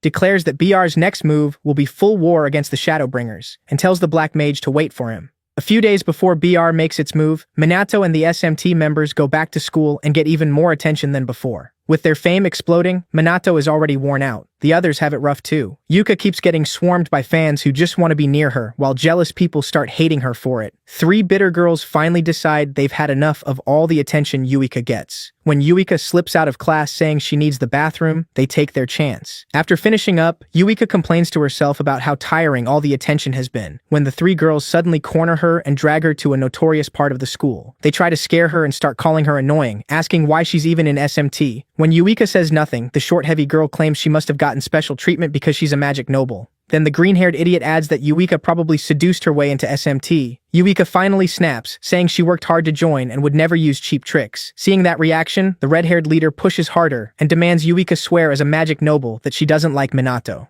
Yuika freezes, but before she gives herself away, Minato shows up and asks what's going on. Startled, the girls quickly claim they were only talking about how unfair Yuka's special treatment is. Their leader even accuses Minato of playing favorites. Minato ignores them, looks at Yuika, and instantly understands how humiliated she feels. Meanwhile, the jealous girls start rambling that they want to join SMT and would be a big help. Seeing through the act, Minato decides to go along with it. He holds back his anger for now and tells them to join the SMT entrance course instead. If they're really that eager, he says they can join once they pass. Not knowing how brutal the training is, the girls get excited. Minato brings them to the SMT training area and tells Ryuji and Ruka they'll be taking the course. At first, both are unimpressed and say the girls don't look very capable. Yuika worries that Minato might actually let them in, but pushes that thought away to deal with what's in front of her. As the new girls keep talking, Ryuji and Ruka get even more suspicious. When they ask Minato, he just tells them not to overthink it. These girls need to learn a lesson. Training starts, and within an hour, the redhead is nearly collapsing. Minato and the veteran SMT members shout orders, driving them to run like their lives are on the line. It's the same brutal routine he used on the Osaka police.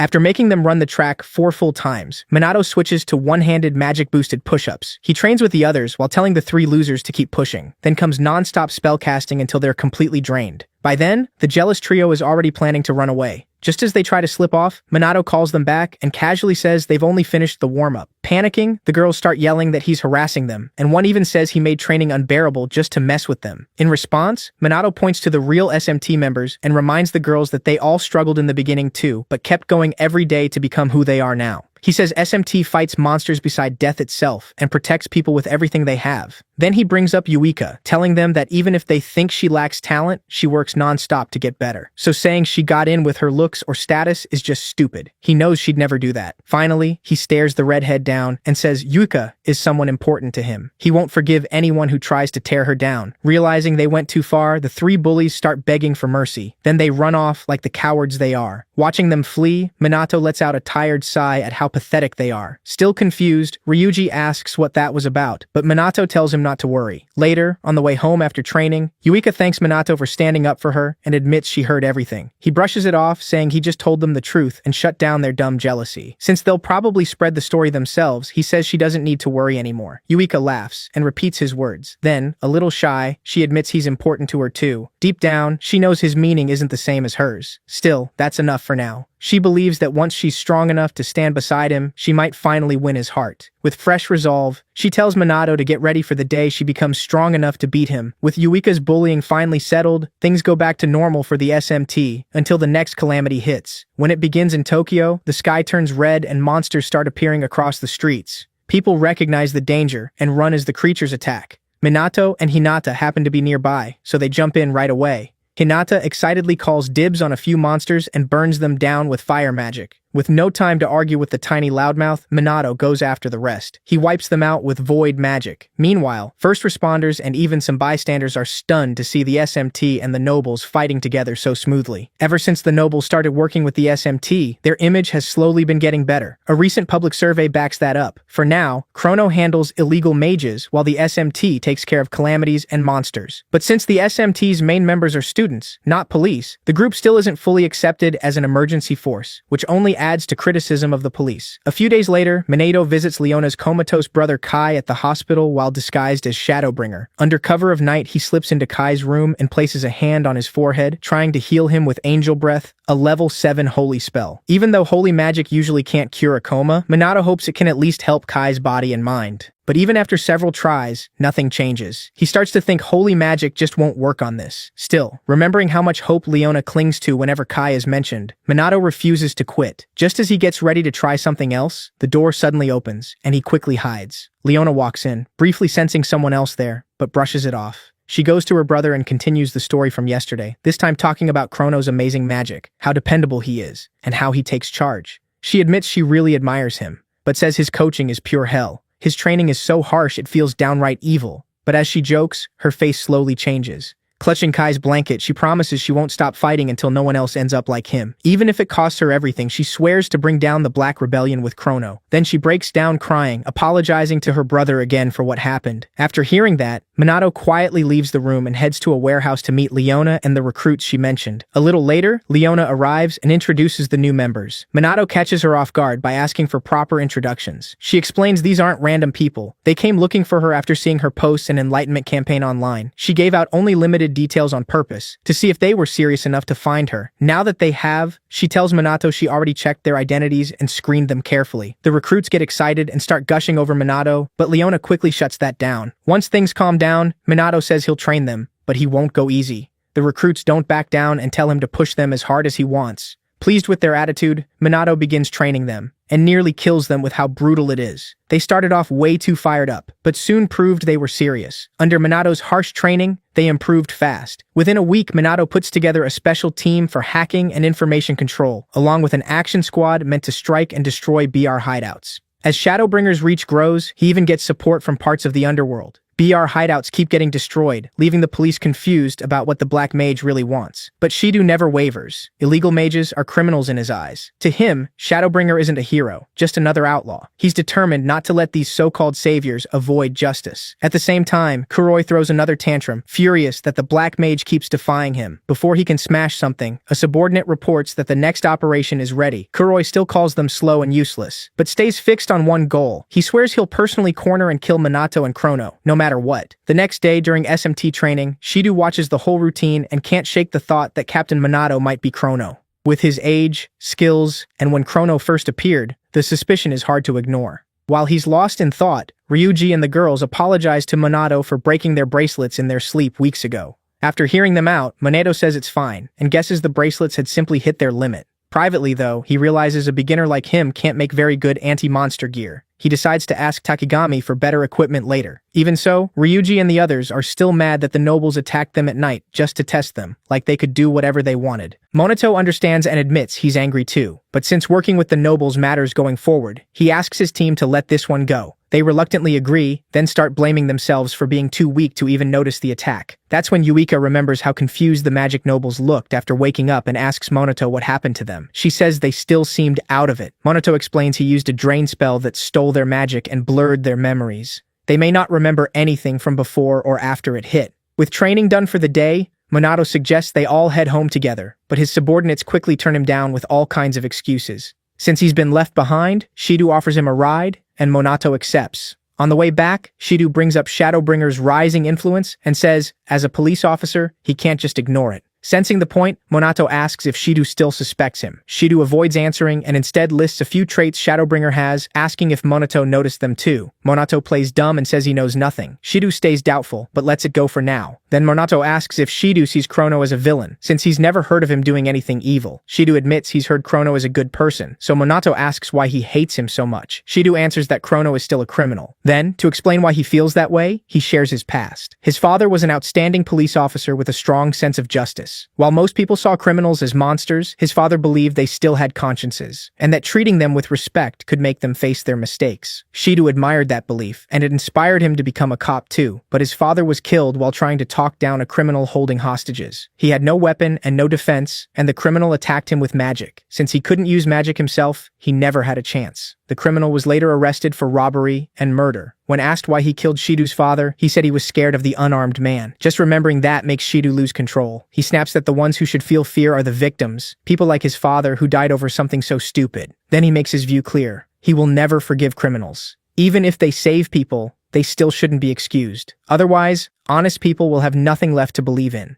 As Shido sits with that pain, Minato realizes this belief is rooted deep inside him. After calming down, Shido apologizes for getting emotional and drops Minato off, saying he'll be counting on him again tomorrow. The next morning, the SMT gathers for training, but Minato is late, which almost never happens. After a few minutes, he rushes out of class, grumbling about teachers who talk too much. As he heads for the training area, he ignores two shady men watching him from a corner. Seconds after he leaves, a giant news screen suddenly gets hijacked. The image changes, and Kuroi appears on major displays all across Japan. People immediately recognize him as the former magic noble, Kuroi. Not caring about the attention, he directly calls out the SMT and Chrono, saying he has a gift for them. He claims bombs have been planted all over Japan and warns the police not to interfere, or they'll go off one by one. To prove he's serious, Kuroi snaps his fingers. A nearby building close to Minato suddenly explodes. Minato reacts at once, throwing up a high-level barrier to protect civilians. At the same time, the SMT tries to gather intel, only to find all their data scrambled. Worse, neither they nor the police can respond fast enough. Frustrated, Yuika says they can't even reach Minato and wonders what he's doing at a time like this. As confusion spreads through the police, Kuroi gives his final demand. Chrono must come to the marked location alone. If not, every bomb will go off at once. After checking the damage in the area, Minato makes up his mind and waits for night to move. Once it's dark, he puts on the Shadowbringer outfit and heads for the meeting place, an old port warehouse that used to be a hideout. After confirming the location, Leona asks Overcoms if he's really doing this, and Minato tells her it'll be fine. With everything set, Leona tells him to come back safe, and hopes he doesn't die on them. After calming Leona down one more time, Minato flies across the city. He lands at the target warehouse. The lights switch on as soon as he walks in, showing dozens of illegal BR mages. Kuroi greets him with a smirk, saying he's been waiting to watch him die. He brags that everyone there is a high-level BR mage. Chrono, Minato, asks if beating everyone there will be enough to bring BR down. Kuroi laughs at his nerve. Before he can say more, one mage calls Chrono a fool for thinking he can win alone.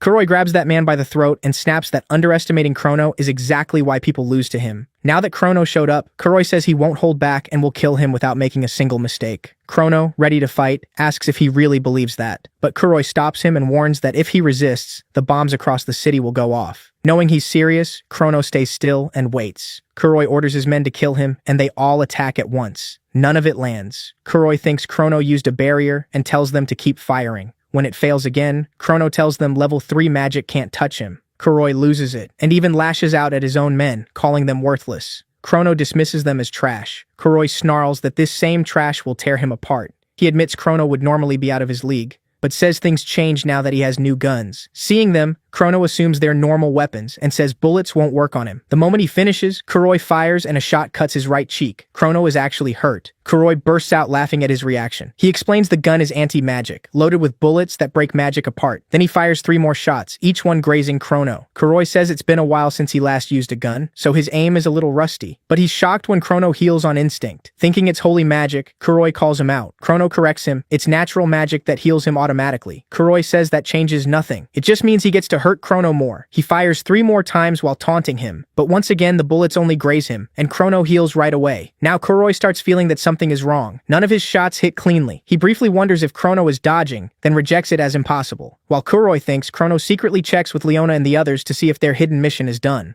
Kuroi notices and snaps at him for talking in the middle of a fight. Now that the mission is complete, Chrono casts Grand Typhoon, a level 5 wind spell, blowing away the illegal mages and tearing open the roof, wrecking the warehouse. Kuroi instantly orders the city bombs to detonate, but Chrono reveals his allies already disabled them. Free to focus on him, Chrono says those shots hurt, and he'll pay Kuroi back 100 times over. Kuroi gets ready to fight, but before they clash, the SMT rushes in and stops it. Yuika reports every bomb has been disarmed, and Ruka tells BR to give up. Wanting to keep his identity secret, Chrono quietly praises how fast the SMT got there and wonders if they had been waiting close by. The SMT immediately recognizes Chrono as the Shadowbringer leader and senses how strong his magic is. Sanada, who knows Chrono is really Minato, wants to help, worried he may be hiding injuries. With the tide turned, Chrono smugly asks Kuroi if he still wants to fight. But just when they think it's over, Toshiru appears out of nowhere and offers Kuroi help. The girls are stunned to see their father siding with him and demand to know why he's with someone like Kuroi. Before Toshiru answers, Kuroi says it's because they're comrades. Still confused, Yuika and her sister keep pressing their father, trying to understand why he'd side with that bastard. Fed up, Toshiru coldly says he doesn't owe them any explanation. The girls go quiet and just stare at him. Shido orders Chrono's capture, but Chrono asks if this is really the time to treat him like the enemy. Others agree they should work together, especially with Minato absent. Shido reluctantly agrees to cooperate for now. A second later, Kuroi throws special grenades at the SMT. Chrono warns them to dodge, and they barely get clear. They quickly realize these are no normal grenades. Chrono is shocked to see anti-magic weapons that aren't just guns. Kuroi smugly opens his coat, showing even more hidden gear. While Chrono handles Kuroi, the sisters struggle with the idea of fighting their own father. Toshiru takes advantage of that and fires Azure Splash, a level 3 water spell, at them. Ruka answers with the same kind of spell, but hers is too weak. Toshiru's attack breaks right through it. With no other choice, the girls brace themselves. Then Ryuji steps in with Rock Wall, a level 3 earth spell, saving them from being swallowed by the attack. They thank him, and Toshiru admits they've improved and work well together. Still, he warns they're nowhere near him. His power rivals Monato's. Yuka refuses to back down. She and Ruka combine their mana and fire Geyser Wave, a level 7 water spell. Toshiru answers with the level 8 Tidal Wave and crushes their attack. He notes that they cancelled part of his spell, but they're still far behind. As the sisters fall defeated, Kuroi mocks how easy this has been, saying even the great Shadowbringer can't handle anti-magic weapons. He jeers that Chrono must have never fought guns before.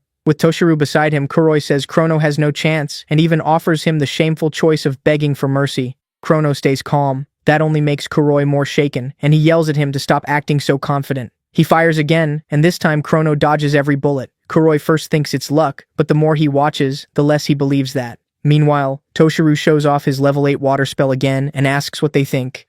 Getting no answer, he attacks Chrono, who dodges cleanly. Kuroi notices something strange in Chrono's movements and quickly casts Night Raid, a level 5 dark spell, slipping behind him to strike, but Chrono avoids every slash. Kuroi shoots again, and Chrono dodges that too. As Chrono catches his breath, another wave of water magic rushes at him. He raises a void barrier, but it cracks from the hit. Watching from the side, the SMT is stunned by how much mana is being thrown around and starts feeling useless. Realizing they can't stand against Minato like this, they decide they need to act and prove themselves. Shido, still bitter toward Minato, sees his chance. With Chrono distracted and pinned down, he thinks they can finally stop him, especially with reinforcements coming for Toshiru and Kuroi. Not wanting to waste the moment, Shido turns to Sanada and asks her to help capture Chrono. She hesitates and questions him. Shido insists Chrono is an illegal mage fighting alone, so they have to arrest him now. She refuses at first, but he keeps pushing. He practically begs. Sanada clenches her fists and looks ahead, making Shido think she agreed. But instead of attacking, she sends Chrono white magic. Seeing that, Kuroi thinks the police just betrayed their only ally and started helping Chrono. A moment later, Shido realizes Sanada used First Aid, a level 5 holy spell, on Chrono. Kuroi immediately calls out the police for helping an illegal mage. Chrono ignores him. Since his passive magic already heals him, he wonders why Sanada used magic she knows he doesn't need. Then he realizes she's trying to send him her feelings through that spell, so he accepts it and keeps fighting. Meanwhile, Shido asks why she healed a criminal, and Sanada, fed up, says it's because Chrono is fighting for their sake. When he asks what she means, Sanada tells him to think, why are they, who can barely move, still alive, and why hasn't Chrono left that spot? Shido stays quiet, and she tells him the answer. Chrono is protecting all of them, even while Kuroi keeps shooting him. If not for Chrono, they would have become Kuroi's targets. That's why he won't move away from them. Even after hearing that, Shido still tries to call Chrono the villain, saying an illegal mage would never save the police. Seeing his doubt, Sanada reminds him that Chrono came there alone to save people and fight for others. By now, Shido finally starts thinking. Seeing Chrono stay in place while covered in wounds makes him question everything he believed. Soon the truth starts sinking in, especially when the girls say they'll fight beside Chrono no matter that he's an illegal mage. Kuroi mocks them, saying people like them won't change anything because they're almost out of magic. Even so, as the SMT attacks with everything left, Yuika says that even if their mana is low, they can still do something. With that, they all turn to Toshiru, still floating on his water bubble. They force him back down to their level. The second he lands, Chrono hits him with Demon's Blaze. Toshiru notices the surprise attack right away and blocks it with Geyser Wave. Seeing how well they are working together, Toshiru realizes he barely has any openings to target Chrono. He knows the SMT will keep getting in the way, and they do everything they can to pin him down.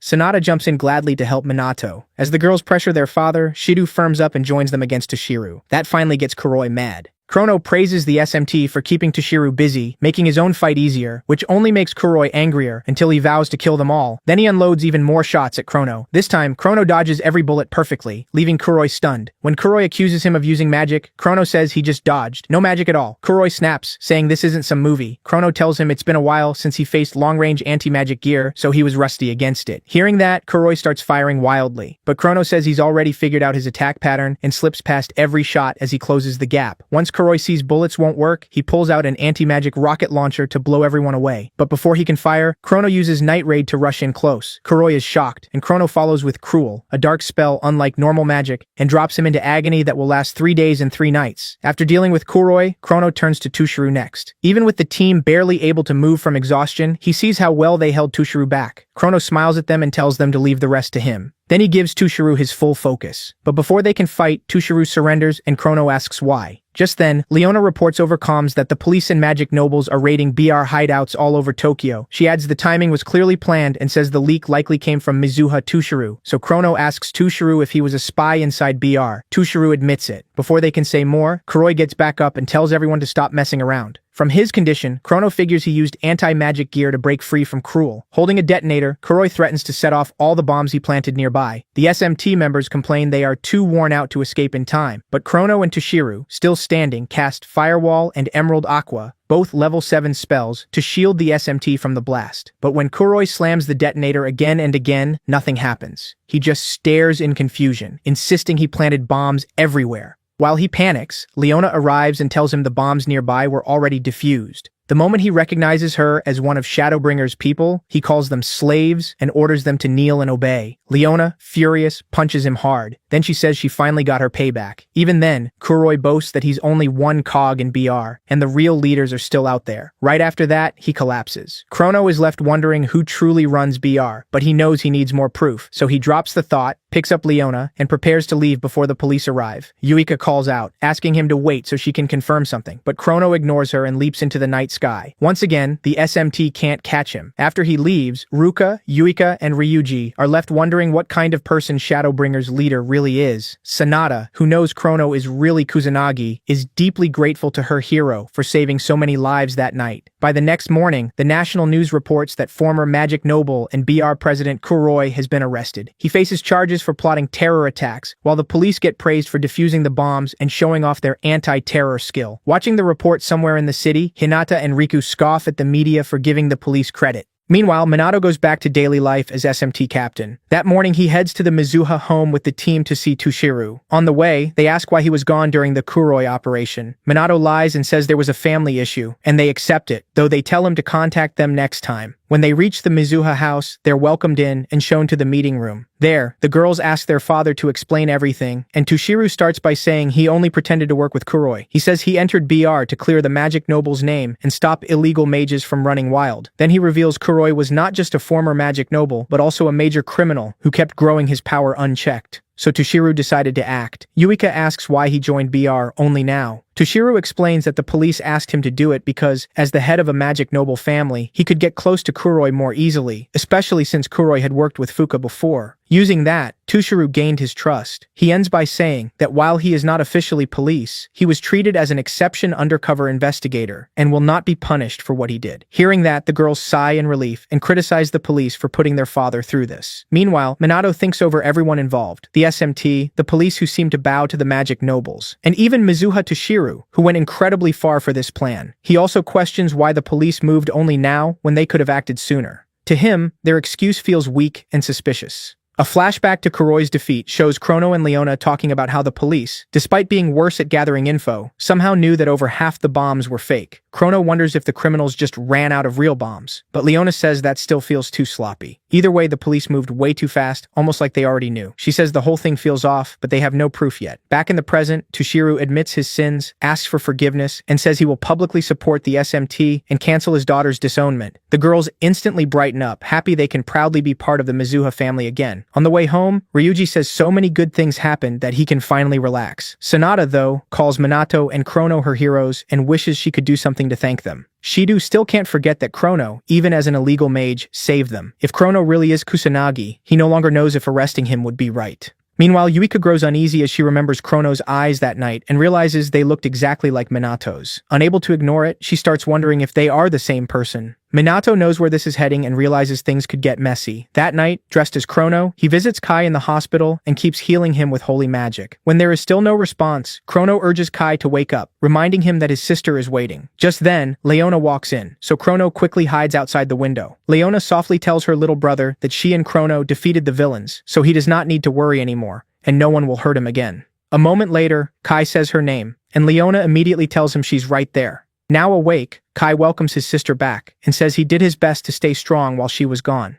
Leona hugs him right away, crying with relief. Seeing that, Chrono smiles, knowing his job is done, and quietly flies off into the night. The next day at lunch on the school rooftop, Ryuji asks Minato and the girls to help watch his little siblings tomorrow. When they ask why, he explains he has a shift that will keep him out all day and late into the night. Usually he handles SMT work and his job while his mom works, but this time neither of them can. Since he can't leave the kids alone that long, Ryuji asks for help. Minato agrees right away, saying he likes kids anyway, and Ryuji thanks him over and over. Yuika apologizes because she's busy moving. Since she's no longer disowned, Ryuji asks if she's going back to her father's house, but she says they're moving somewhere bigger instead. Then Yuika copies her father, saying the sisters should keep building their independence and seeing the outside world, as long as Kusanagi Minato stays with them. Ryuji comments on that, and Yuika says at least her dad is kind enough to fund it. Minato thinks that if Toshiru wants them to be independent, having the sisters live together does make sense. At the same time, he understands why Toshiru wants him near them now more than ever. Ryuji then jokes about Minato and Ruka helping Yuika move, but quickly decides they'd just be overbearing and clueless, so Yuika is better off alone. After laughing at his own joke, he asks if Ruka can go with Minato. She stammers, then says she'll help him watch the kids. Ryuji thanks them both and promises to repay them. The next day, Minato and Ruka take Ryuji's 3 siblings to the amusement park since none of them have gone in a while.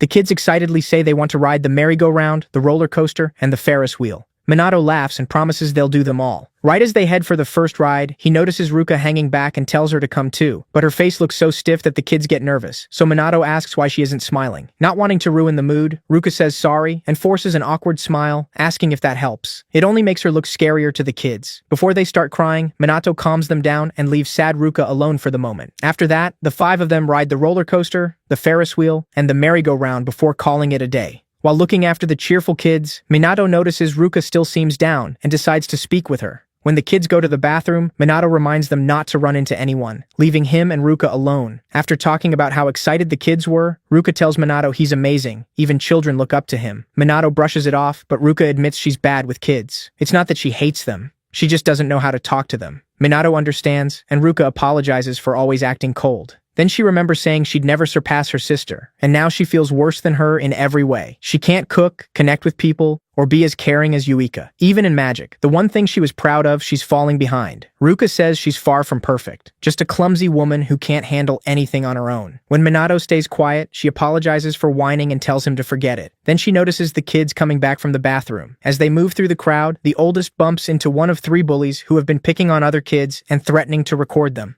Minato gets ready to step in, but Ruka moves first to shield the children, so he waits and watches. She quickly pulls the boy away and asks if he's hurt. The boy bursts into tears, and she's relieved he's okay. Then the bully and his friends demand an apology from the child, but Ruka refuses, saying the kid did nothing wrong and the bully should apologize instead. Like an idiot, the bully swings at Ruka, but before the punch lands, Minato catches his fist and calls him trash, who only knows how to make trouble. He warns him not to ruin a public place just for fun. As the bully cries out and begs, Minato lets go and grumbles that troublemakers are everywhere. Once the punks leave, he checks that everyone is safe. After seeing Ruka protect them, the 3 kids cling to her, crying and thanking her for saving them. Ruka freezes, but after Minato gives her a look, she hugs them and tells them everything is okay. After that, they enjoy the rest of the day without any more trouble. That night, when Ryuji finally gets home, he apologizes and hopes his siblings weren't a handful. But instead, he finds all 5 of them asleep together like one happy family. As time passes, Minato, Chrono, and the Shadowbringers keep drawing attention, while the police look worse and worse. Even though they responded fast to the BR explosion and got some praise, the SMT's success still made the police look bad.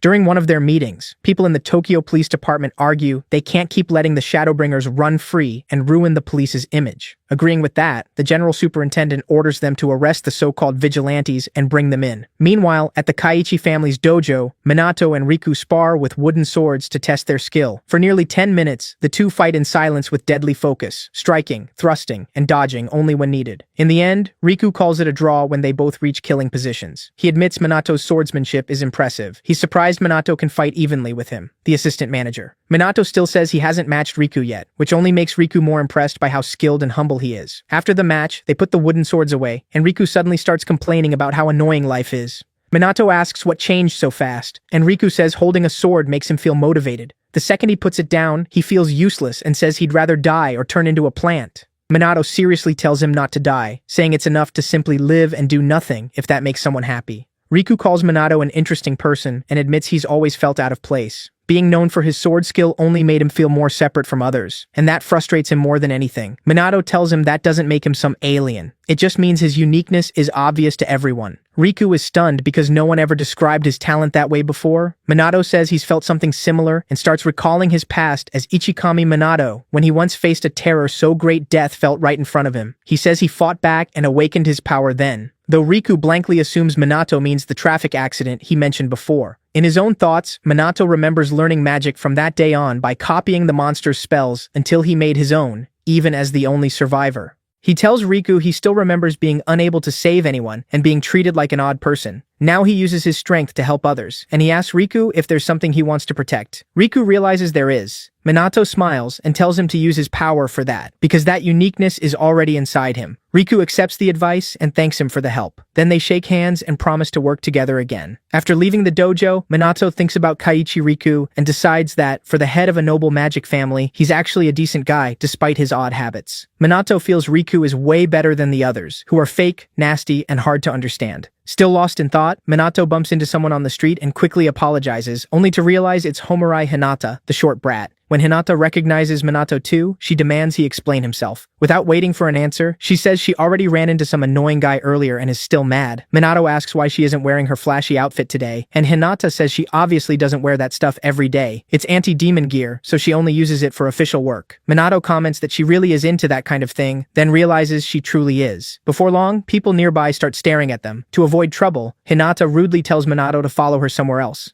Too tired to argue with someone like her, Minato just follows. They end up at a cafe, grab an empty table, and sit down, hoping not to stand out. It doesn't work. People are already whispering and looking over at them, with some even hinting they might be on a date. After a few sharp glares from Hinata, everyone quickly looks away. Minato stays calm, silently thinking of Hinata as a mad dog and deciding not to provoke her. Once the room settles down, Hinata asks about his meeting with Riku. Thinking she might be jealous, Minato apologizes for not inviting her to the dojo. That only makes Hinata snap, and she insists she isn't upset about not being asked to come. In her mind, they're only working together for now, not friends. Right after that, she looks jealously at a family celebrating a child's first birthday. Minato says that's fine as long as they can still work together. Annoyed by how calm he is, Hinata asks how he got so strong. When Minato gives the road accident story again, she calls it nonsense and says no one gets that strong from just that. She knows his magic power is abnormal, and magic doesn't work that way. In his head, Minato notes he's actually suppressing his power even more than before. Hinata also points out that if risking death was enough to raise magic power, no one would struggle this much. Fed up, she stands and demands the truth about his strength. Minato knows she's desperate to get stronger, but telling someone from this era that he's Ichikami's reincarnation would make no sense and wouldn't help anyway, so he just tells her to train normally if she wants to improve. Frustrated, Hinata sighs and says Minato is impossible to read before sitting back down. Then the waitress brings their order and sets down Hinata's very berry parfait after apologizing for the wait. Minato is stunned by how huge the parfait is, but Hinata lights up and says she's been waiting for this. Then she acts like the waitress brought the wrong order, and Minato watches in confusion as she devours it like her life depends on it, enjoying every sweet bite.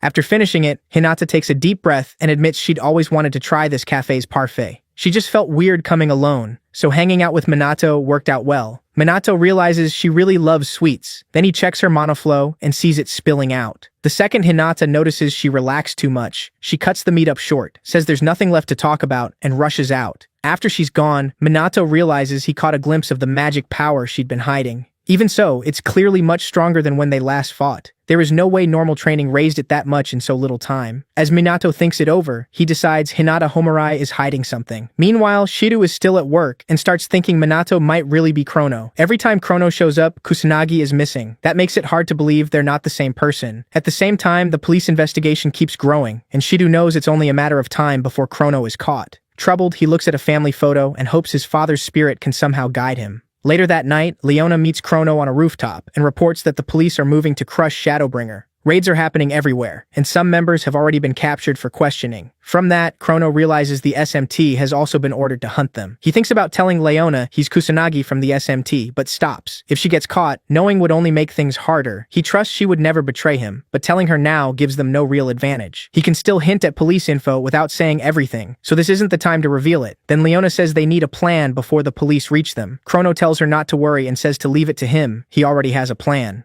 The next day, Minato visits Takigami at her home and asks for help with it, and she agrees. A few days later, the Tokyo police superintendent asks for an update on the Shadowbringers case. When he hears Chrono still hasn't been found, he blows up and demands answers. One officer says they are still questioning the captured Shadowbringers, but none of them know anything. When the boss asks why they haven't broken them, the officer explains the low-ranking members really seem clueless. Angry, the boss allows force if needed to capture Chrono, saying the police force's pride is on the line. The officers rush to act. Meanwhile, Shido gathers the SMT and tells them the higher-ups have ordered them to find Chrono and his allies. Since nobody knows where he is, his information has been released publicly to make spotting and capturing him easier. With materials spreading that hurt the police's image, Shido orders the SMT to search for Chrono, while still dealing with calamities. Some members complain, saying they're already overloaded with calamities and monsters, and the higher-ups are clearly out of touch. Minato, though, takes it as proof the police are getting desperate, and if they go all out, escaping them will get much harder. Ending the meeting, Shido reminds everyone to keep calamities and monsters first, while continuing the hunt for Shadowbringer. Afterwards, Sanada asks if they're really doing this. Shido says they have no choice. It's a direct order. Ryuji complains that most of the calamity work falls on him, and the Mizuho sisters add their own complaints. Shido says he gets it, but the higher-ups are panicking because the Shadowbringers have too much influence and support.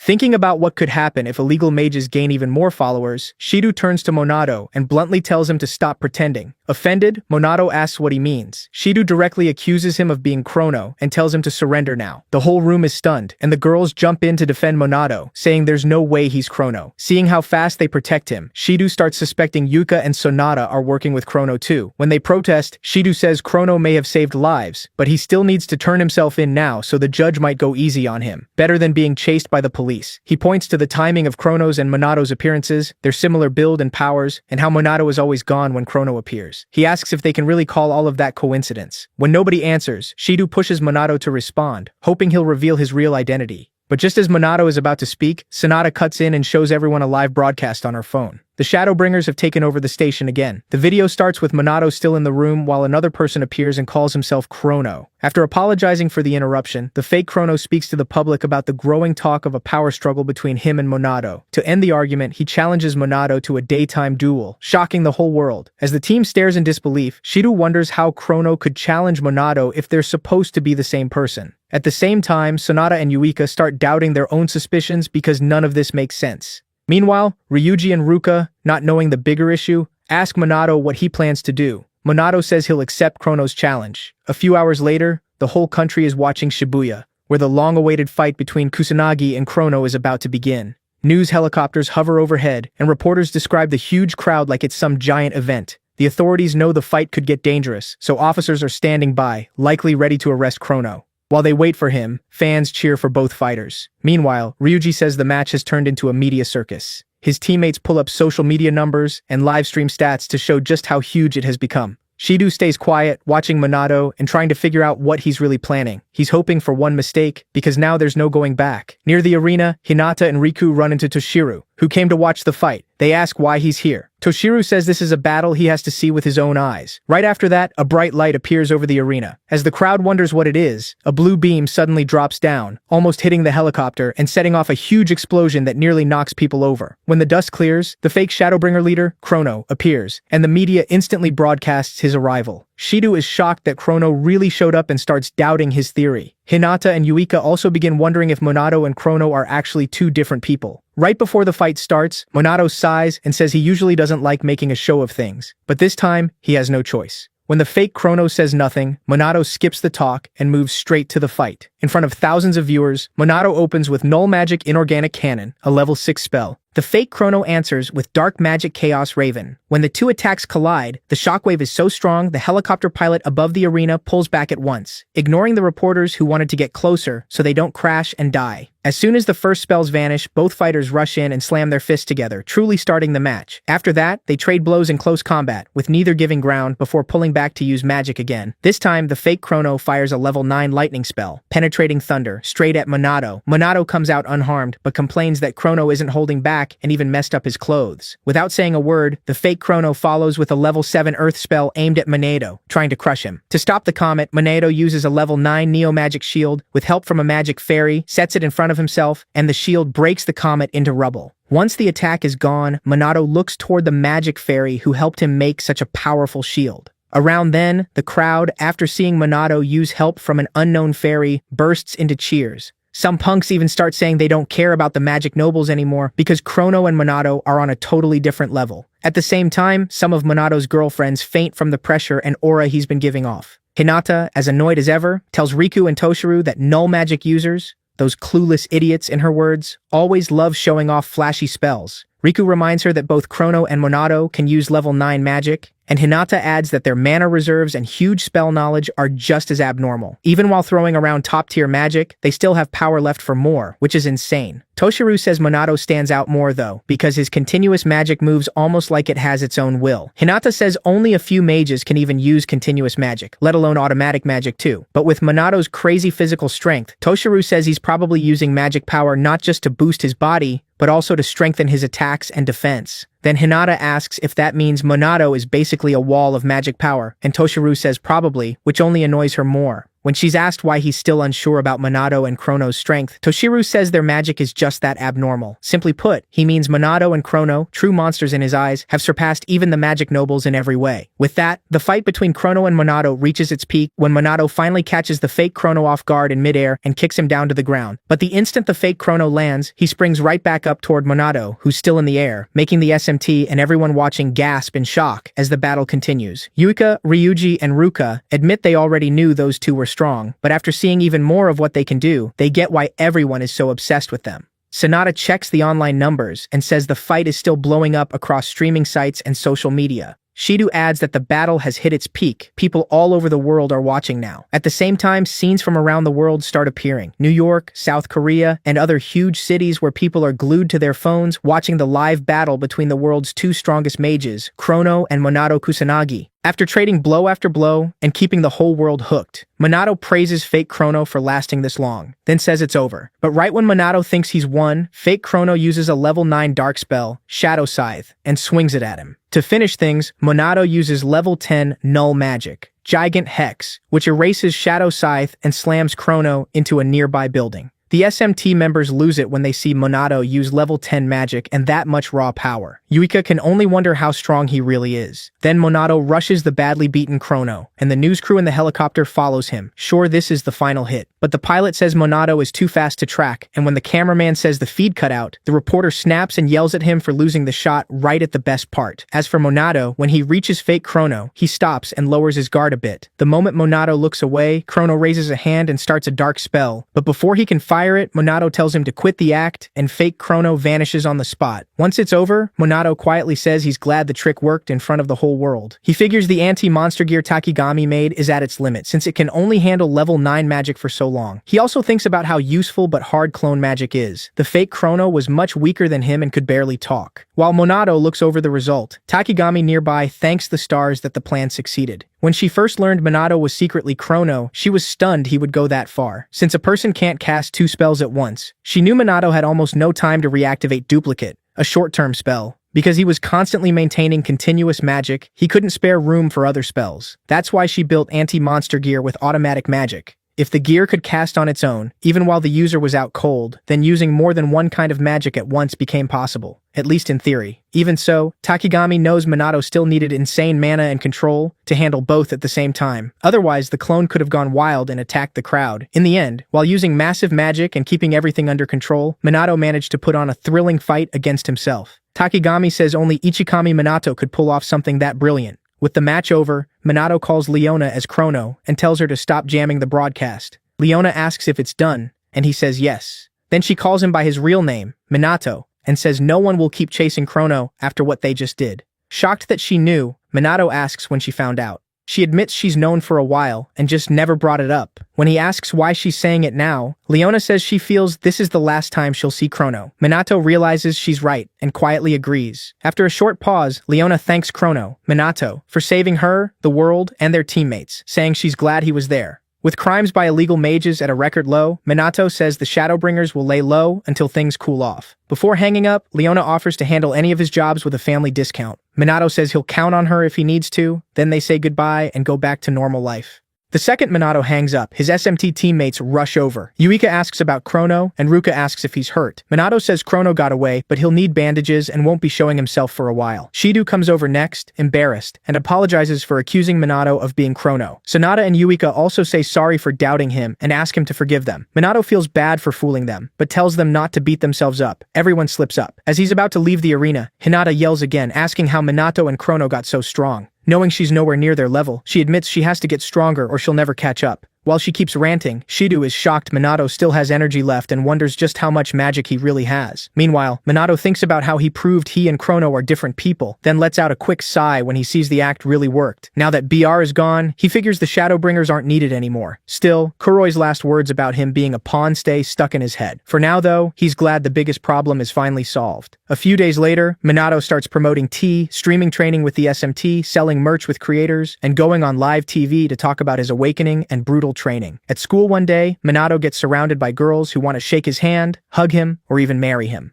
Watching this, Ryuji, Ruka, and Yuika wonder if their now famous boss will survive it. What they don't know is Minato is already losing his mind from all the attention. To him, the girls are just exhausting, so he finally jumps out a window and runs away from school, cursing Shido for dragging him into public fame. Just when he thinks he's free, a swarm of fangirls finds him and chases him again. He spends most of the day running and begging them to leave him alone. Later at home, Ruka and Yuika ask if he's okay. Minato says he is, then asks about the move. They tell him they cleaned everything while he was busy escaping. After thanking them, Minato listens as Yuika talks about their new place, a 3-room apartment, so everyone gets their own room. When the girls realize they won't get to see Minato sleeping anymore, they blush and look away, leaving him totally confused. Then his phone rings. He steps onto the balcony and answers Takigami. She asks if he has time to talk and if everything's okay after all the chaos. Minato says things worked out thanks to her, though all the attention still feels weird. Takigami laughs and says popularity is rough. Minato tells her she can call anytime since she's not just a close friend, but also the only person who knows who he really is. Takigami thanks him for that and hangs up. Right after the call, she picks up a photo of herself with 2 girls and quietly wonders what she's supposed to do about her own life. Sadly, the story doesn't show much about what happened after that. A few days later, dozens of new SMT recruits gather at the MPD training field, hoping to join the same squad as the Mizuha sisters or train under Captain Minato. When they arrive, Yuika is shocked by how many showed up, but Ruka says they're only here because of Minato.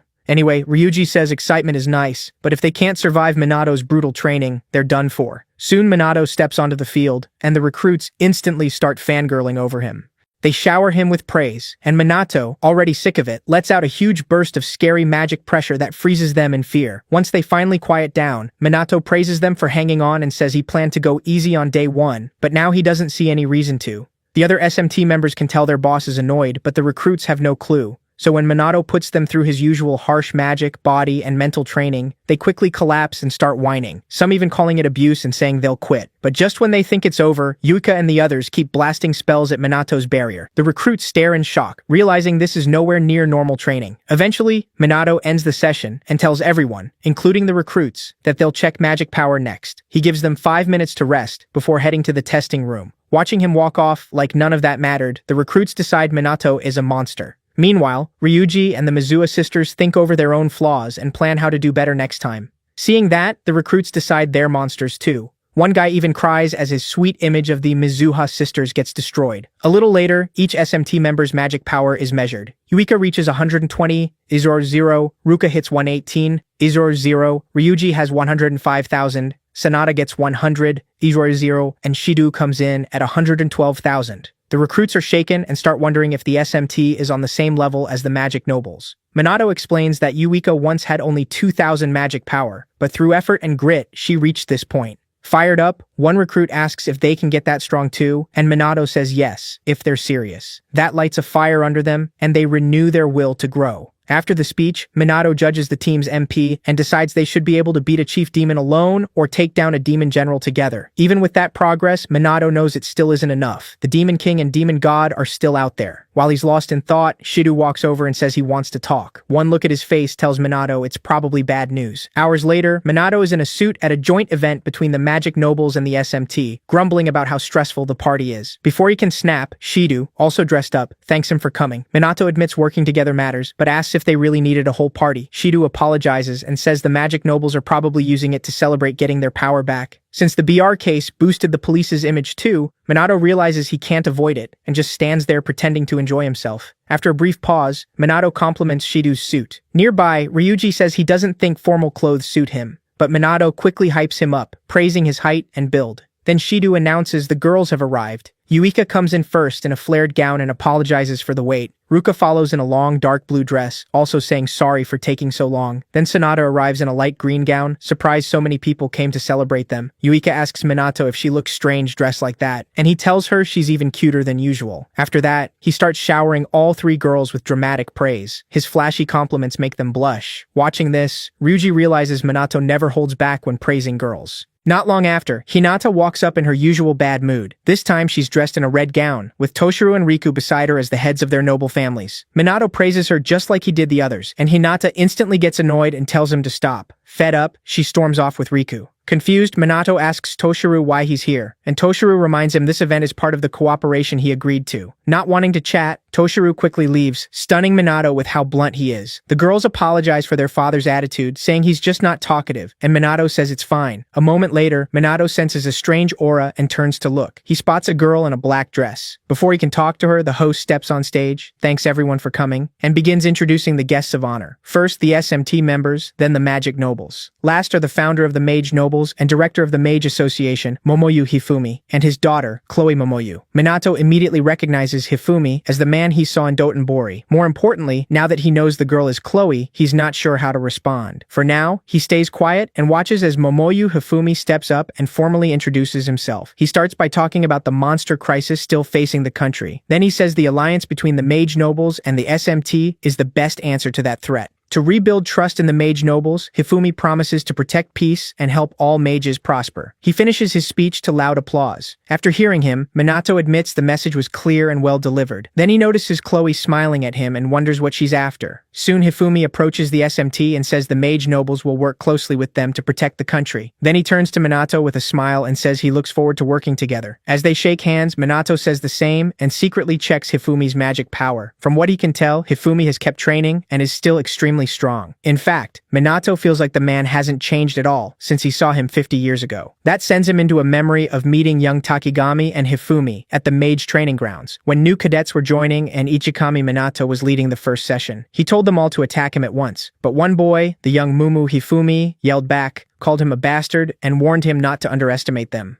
Young Takigami Shizuku scolded Hifumi for talking that way to a living legend. Hifumi didn't care who Ichikami was. He swore he'd smash that smug face into the dirt, and teamed up with Takigami, who used water magic while he used dark magic. The two attacked together, but Ichikami wasn't impressed. He stopped it with a simple level 1 spell. That only made Hifumi even angrier, but Ichikami ignored him. Then he used wood spears from earth magic to wipe out every cadet. After that, many lost heart, shocked that he handled a level 4 spell so easily. Ichikami knew he'd held back and expected many to quit, but then Hifumi got back up. He declared the fight wasn't over and said he was only getting started. Takigami, just as determined, joined him for another round. Pleased to see real potential, Ichikami let them attack again. They fought with everything they had, but still lost, and learned just how monstrous Ichikami was. With most of the cadets gone, Ichikami grew impressed by the two who stayed. He ended the session and told them to rest, but as he turned away, Hifumi fired one more dark magic attack, saying the fight still wasn't over. He vowed to beat Ichikami someday, then collapsed. Seeing that determination in his eyes, Ichikami felt sure the boy would become a great mage. When Takigami also tried to sneak in one last hit, he realized the association had gained two very interesting recruits. As Hifumi passed out, he swore he'd surpass Ichikami Minato. Ichikami simply said he'd wait for that day, and the memory ends there. Back in the present, Minato, Ichikami's reincarnation, thinks about how that fiery boy became a powerful man with status and money. For a second, he thinks about revealing who he is, but remembers Takigami's warning and decides not to. Soon after, the SMT is officially introduced, and the guests are told to mingle. Just when Minato thinks he can relax, Chloe walks up to him. She introduces herself and says she's wanted to meet him for a while. Minato praises her as a mage and says he'd be glad to talk. Chloe laughs it off and humbly says she's nowhere near his level. Minato agrees. She doesn't seem to have huge magic power or great elemental control, but something about her feels wrong. He just can't figure out what it is. Chloe says she hopes they can get along, since her intuition tells her to trust him, and Minato carefully chooses his response. Nearby, Ruka and Yuika feel uneasy watching them talk, though they try to tell themselves it's probably just a greeting. A little later, Chloe says she looks forward to working with him, and Minato says the same. When they shake hands, Chloe senses his magic and says she's glad he's a good man. With that, she says they'll meet again soon and walks away. The next day at school, Minato deals with the usual trouble from the girls. Right before he loses it, the teacher walks in and tells everyone to settle down for a new transfer student. A moment later, Mumu Chloe enters. She introduces herself as a student from Kimui Mage Academy, then takes her seat, leaving Minato stunned that she actually transferred in. As soon as the class sees her, they recognize her as Chloe Mumu from yesterday's event, and some point out it's rare to see anyone from the Mumu conglomerate in public. After the introduction, the teacher leads her to the empty seat beside Minato. Chloe sits down without issue. During class, Minato quietly says he didn't expect her to transfer, but Chloe reminds him she said they'd meet again soon. He keeps a close eye on her until class ends. The second class is over, everyone in the room turns to Chloe in awe. Yuika notes how popular Chloe became right away. The same boys who usually swarm them are all over her now. When Ruka and Ryuji arrive, they both question what Chloe is thinking since no one expected her to actually transfer. Because it happened so fast after the event, Yuika suspects there's a deeper reason and says the timing is too perfect. Ryuji, still wary of the mage nobles, hopes this isn't another one of their schemes. For now, Minato and the others decide to watch Chloe closely. About an hour later, they're shocked when Shido announces that Chloe Mumu will be joining the SMT, and one of them blurts out what she's doing there. Shido explains it was decided to make Chloe a bridge between the SMT and the mage nobles to strengthen the alliance and build trust. That's the reason she's joining the team. Given a chance to speak, Chloe introduces herself as Mumu's daughter and says she hopes they'll treat her well. Her gentle tone eases Yuika, who welcomes her with a handshake. While the girls talk, Shido turns to Minato and apologizes for springing this on him, saying it was a direct order. Minato says it's fine and admits he half expected something like this once the alliance was announced. Shido seems relieved, though he keeps watching Minato for a bit. Since he still needs to judge her ability, Minato puts Chloe through the same hard training as everyone else. Even after he raises the intensity enough to wear the recruits out and make them complain, Chloe not only keeps up, she outdoes Yuika and the others without looking tired. No matter how hard Yuika tries to catch up, she can't. Chloe is clearly on a different level. During the break, while the others recover, Chloe asks if it's really time to stop, saying she still has plenty of energy. Yuika is stunned that Chloe can stay so calm during training they only recently learned to handle. Without waiting, Chloe walks over to Minato and comments on how strict his training is. He asks if she thinks it's old-fashioned, but Chloe says no. She explains the training makes sense, building the body improves combat skill, and using magic while physically pushed helps raise technique and potential. She even says Minato's harsh style and shouting work well to motivate everyone. Seeing she's right, Minato praises her insight, and Chloe proudly reminds him she's among the best. Soon, Yuika, Ruka, and Ryuji admit Chloe is strong and ask if they can learn from her. Chloe praises their effort too, saying she always believed the SMT was reliable. When that talk ends, Chloe turns back to Minato and keeps chatting with him. Meanwhile, Yuika starts feeling uneasy about how charming Chloe is. Boys like her, girls like her, and maybe even Minato does too. Knowing Chloe may be stronger than them, Yuika worries she might end up becoming Minato's main support. She and her sister shake their heads, trying to convince themselves Minato wouldn't betray them. Even so, they can't help glaring at Chloe as she happily talks with him, wishing she'd be a little more careful. As the alliance between the SMT and the mage nobles continues, Minato notices that even though calamities keep happening, the nobles now respond faster than before, and with the SMT expanding into new areas, casualties have clearly gone down. Still, the number of calamities keeps rising, so Minato knows they can't let their guard down.